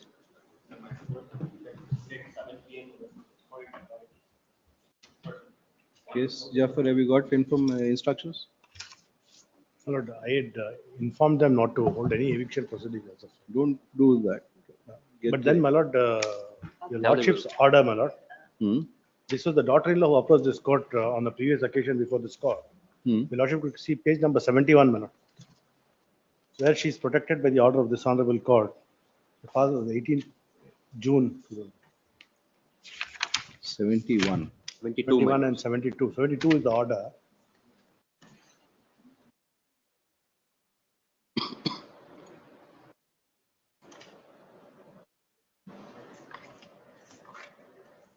This is the daughter who had come before the court, my lord. But you can't evict the petitioner. Not the daughter, my lord, daughter-in-law. Daughter-in-law, my lord. Daughter-in-law. The daughter-in-law. It has to be daughter-in-law only. You can't evict the petitioner. We can't evict the petitioner, my lord. That's true, my lord. Daughter-in-law can stay in the premises, but the petitioner cannot be evicted. The daughter-in-law is not staying in the premises. That is what is their case. So both of them will continue shared household. Let that order be Not the there. share household, my lord. She is residing in Bangalore. She admits, my lords.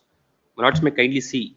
That as of now, my lord, if the dispute is with regard to the Mysore house, if the lordship could protect the interest of both the parties, considering that both the parties are before this court, let that matter be clubbed together. We'll And have she both the claims that there's a matters. DV proceedings also pending. Then we can protect the interest of both the parties. Lords may club both the matters, my lords. I have no objection. My lords may kindly see page 84, Annexure X. My lords, which in the criminal miscellaneous petition which she has filed. My lords got it, my lords, page 84. Is the one of the applications which is filed before the trial court, my lords, on 18/3/2026. My lords may kindly come to page 85, para number 3. She's saying shared household is 897 Mysore. Mysore then. My lords, para 3, my lords, if I may read, my lords. Page 85. I further state on oath that after solemnization of the marriage, I and the respondents are residing in the address mentioned in the accompanying application. Later on, we have shifted to Bengaluru. Then I am residing said house since from 11/12/2025 till today. Except said accommodation, I have no other alternative to reside. But after the marriage, my lords, they were there for some time in the Mysore house. Thereafter, my lords, But the relief which has been sought for in the application is as regard 897. sorry, my lords.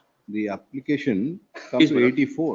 Please, she says 84 is 897, which is subject 897. matter of this proceedings also. Correct. But what I am saying, my lords, is once she says that she is with her husband, my lords, in Bangalore, this is self-acquired property of the petitioner, mother-in-law. But they are residing separately, my lords. The husband. Unfortunately, what happens when the son and daughter-in-law get into a fight, the parents also get involved. Lords, I understand. My lords may kindly see the. You my can lords- only agitate your right for your protection, Allow. not for her not to come. I understand. All the time saying, my lords, she has filed a petition under Domestic Violence Act also. You Now- want protection for yourself, or we should issue notice?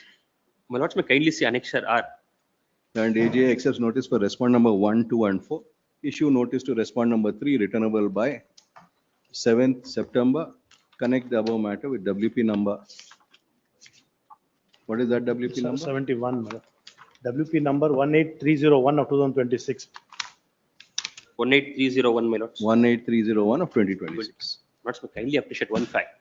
My lords, before my lords stayed that order, my lords, it was already complete and we are put possession of. That is a factual issue. We can only protect your interest. Please, You want to throw her out, we can't do that. Lords, I'm not throwing her out, my lords. She's already out of the house because of the order of. That is why we are not interfering. Let them come.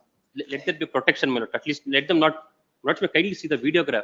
If you are Yesterday, my going, lords, at 7 p.m., my lords, they're breaking open the lock. if you are going to be greedy and if you are going to No, be I'm not saying avaricious, we can't help you. My lords may kindly protect me, my lords. I understand what my lords are saying. Kindly protect me, my lords. Not after all this. I'm sorry, my lords. Kindly. Please advise your client properly. Don't wrongly advise. All right. That is the reason why all the senior citizen matters are coming up so much. I understand. The respondents are restrained from dispossessing the petitioner from the subject property till the next date. Great. Process fee and copies to be furnished by end of day 27th August, On filing with the liberty, interim what we- order. Since the share rolled down, she also enjoys an interim order. Let both of them be. Both of them will be there. The paid by end of day 27th August, failing with the interim order would stand automatically vacated. It is made clear that both the petitioner and respond number 3, na? Respond number 3, my lord. 3 shall be entitled to the usage of the premises bearing number 587, so and so Mysore. Great. Great.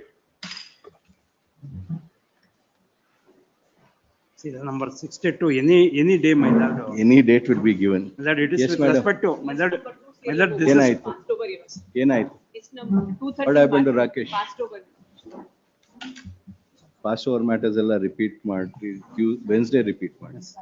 My lord, my lord, 62 is with respect to citizenship of a minor kid. There is a family dispute, my lord. The parents were Indians. You want it on Monday? Monday or Tuesday, any day, my lord. Yes, Monday there are 211 matters. You want it on Monday, we'll have it on Monday. Yes, please. If you leave a discretion to us, we'll try and fix it on a date that it may reach. Tuesday or Monday or Tuesday, any day. Tuesday, 185 matters. Wednesday, madam. 100 and lecka kodti, no problem. But 176. there is an urgency, my lord, otherwise I would not have mentioned. Reach agala now list madre. Any day at Give us a discretion. Pending matters, you should give us a discretion of when to any day list. at 2:30, my lord. Visa will Not at expire. 2:30. Visa will expire on December, my lord. That is the reason. My lord, serial number 63, my lord.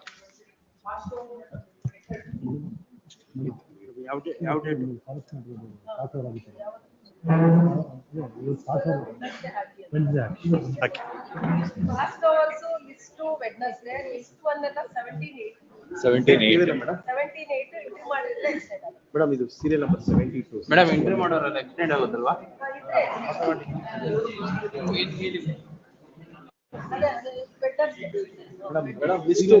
Madam ಬೇರೆ ಅಂದ್ರೆ urgent date ಬೇರೆ ಇನ್ಯಾವುದು ಆಗಲ್ವಾ?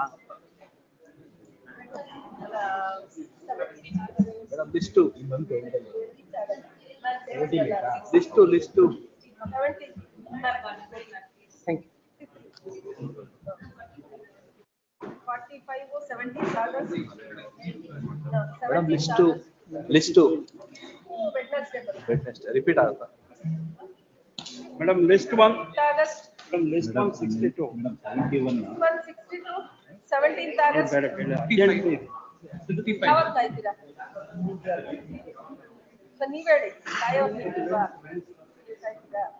Ma'am, 55, list 1.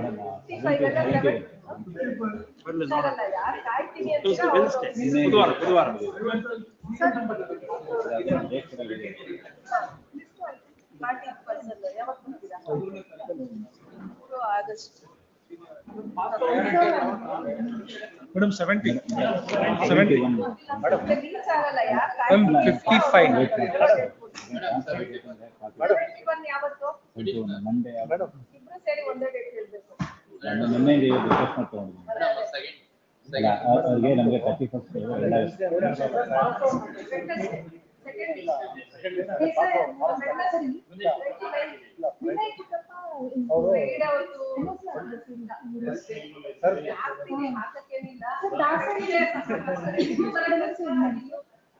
Dasari Yashaswi Dasari BS.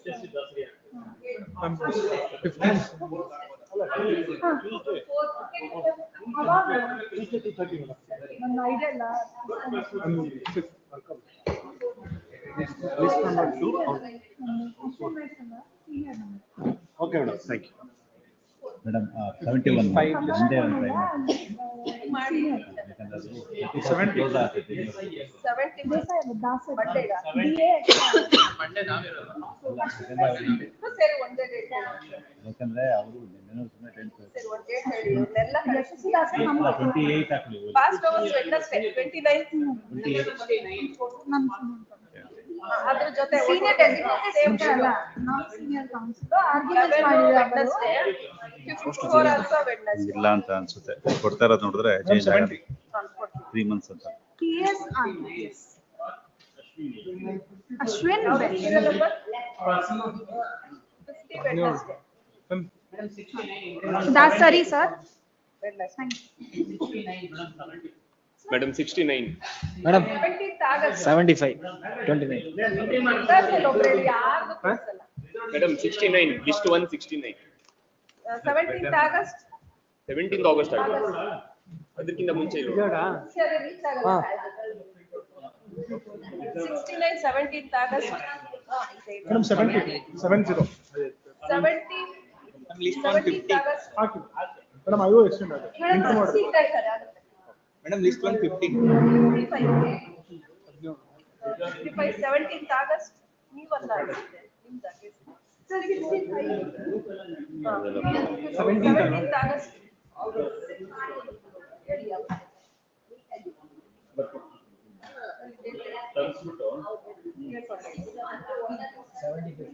7 party in person ಯಾವತ್ತು? ನಾವು ಕೊಡ್ತೀವಿ. Sir ಕೇಳಿದ್ರೆ 65 ಜೊತೆ ಹೇಳಿಲ್ವಲ್ಲ, ಪಾರ್ಟಿಗೆ 65 ಈಗ ಯಾವತ್ತು ಎರಡೂನು ವೆಡ್ನೆಸ್ಡೇ ಹೇಳಿದ್ದಾರೆ. ಪಾಸ್ಟ್ ಅವರ್ಸ್ ವೆಡ್ನೆಸ್ಡೇ, ಸೊ ಇದು Wednesday. Sir sir 17th August. ಅದೇ ಹಿಂಗೆ ಕಾಯ್ತೀರಾ ಅವತ್ತು ಡೇಟ್ ತಗೊಂಡು ನೀವು ಯಾವತ್ತು ಕಾಯ್ತೀರಾ ಹೇಳಿ.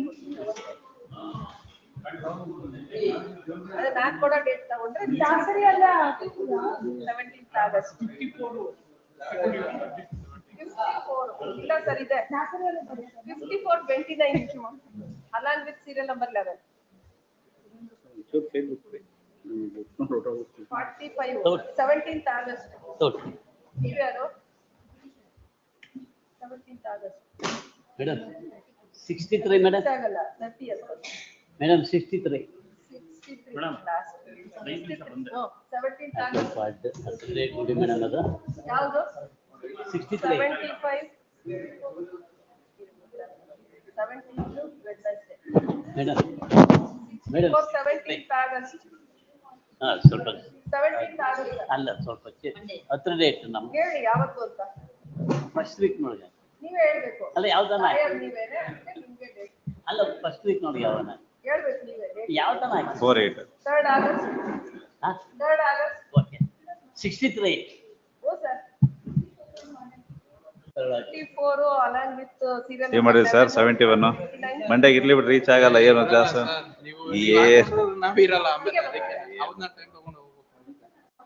ಏನೋ ರೀಚ್ ಆಗಲ್ಲ ನಮ್ಗೆ 31st ಎಂಡ್ ಆಗ್ಬಿಡುತ್ತಲ್ಲ ಅದಕ್ಕೆ ಪ್ರಯತ್ನ ಮಾಡೋಣ ಬಿಡಿ ಮಂಡ್ಯಾಗ ಇರ್ಲಿ ಬಿಡಿ ಏನಂತೆ ಟ್ಯೂಸ್ಡೇಗೆ ಹಾಕೊಡಿ ಹೋಗ್ಲಿ 11 is urgent to 29/7. Third waste ಆಗುತ್ತಲ್ಲ ಸರ್ ನಮ್ಗೇನು ಪ್ರಯತ್ನ ಆಗಲ್ಲ ಸರ್ ಮೇಡಮ್ 71 28 27 ಆಗಲ್ಲ 28 ಇಲ್ಲ ಅದು ಒಂದೇ ಡೇಟ್ ಹೇಳ್ಬೇಕು ಸರ್. ಮೇಡಮ್ ಏನು ಒಂದೇ ಡೇಟ್ ಸೆಕೆಂಡ್ ಆಗಸ್ಟ್ ಕೂಡ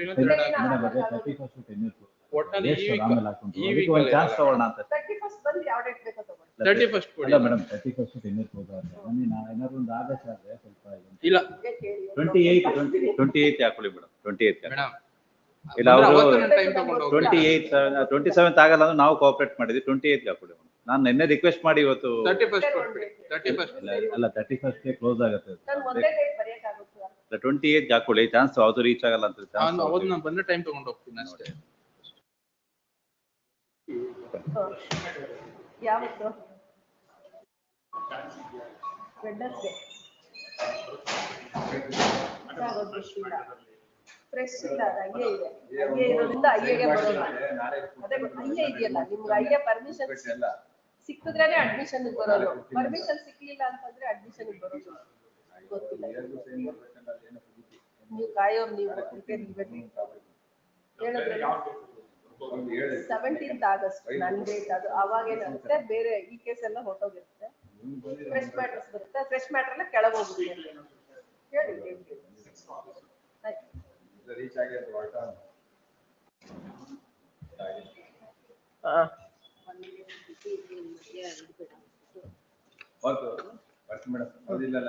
ಯಾವ್ದು ಇಲ್ಲ ಏನಿಲ್ಲ ಲೆಟರ್ ಏನು ಬೇಡವಾ?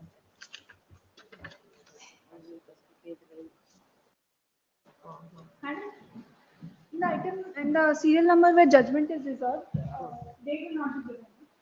Serial number? This two serial number. 3 reserve ಆಯ್ತಾ? ರಿಸರ್ವ್ ಡೇಟ್ ಇಲ್ಲ ಬರ್ದಾಗ. Thank you. ಅದರಲ್ಲಿ ಅಭಿಷೇಕ್ ಕುಮಾರ್ ಫಾರ್ R1, ಆಮೇಲೆ AG for R3, Mohammed Shameena senior counsellor. ಅಲ್ಲ ಅಲ್ಲ ಅಲ್ಲ Ruben Jacob. Jacob for R2 ನಾ? R2. ಓಕೆ. ಮತ್ತೆ ಅದರಲ್ಲಿ ಮೊಹಮ್ಮದ್ ಶಮಿ ಏನು ತೋರಿಸಿದ್ದಾರೆ ಅಂದ್ರೆ ಆನ್ ರೆಕಾರ್ಡ್ ಸೀನಿಯರ್ ಇವರು. ರೂಬನ್ ಜಾಕಬ್ ಸೀನಿಯರ್ ಇವರು ಫಾರ್ ಅಂತ ಹಾಕ್ಬೇಕಾ? ಮೊಹಮ್ಮದ್ ಶಮಿ ಬೇಡವಾ? ಅಂದ್ರೆ ಆನ್ ರೆಕಾರ್ಡ್ ಅಡ್ವೊಕೇಟ್ ಇವರು ಸೀನಿಯರ್ ಆರ್ಗ್ಯೂ ಮಾಡಿ. Okay. Reuben Jacob for Shami R2, rejoinder argument Arun Shyam. Ma'am ಇಬ್ರು ಇದ್ದಾಗ ಹೇಳ್ರಪ್ಪ.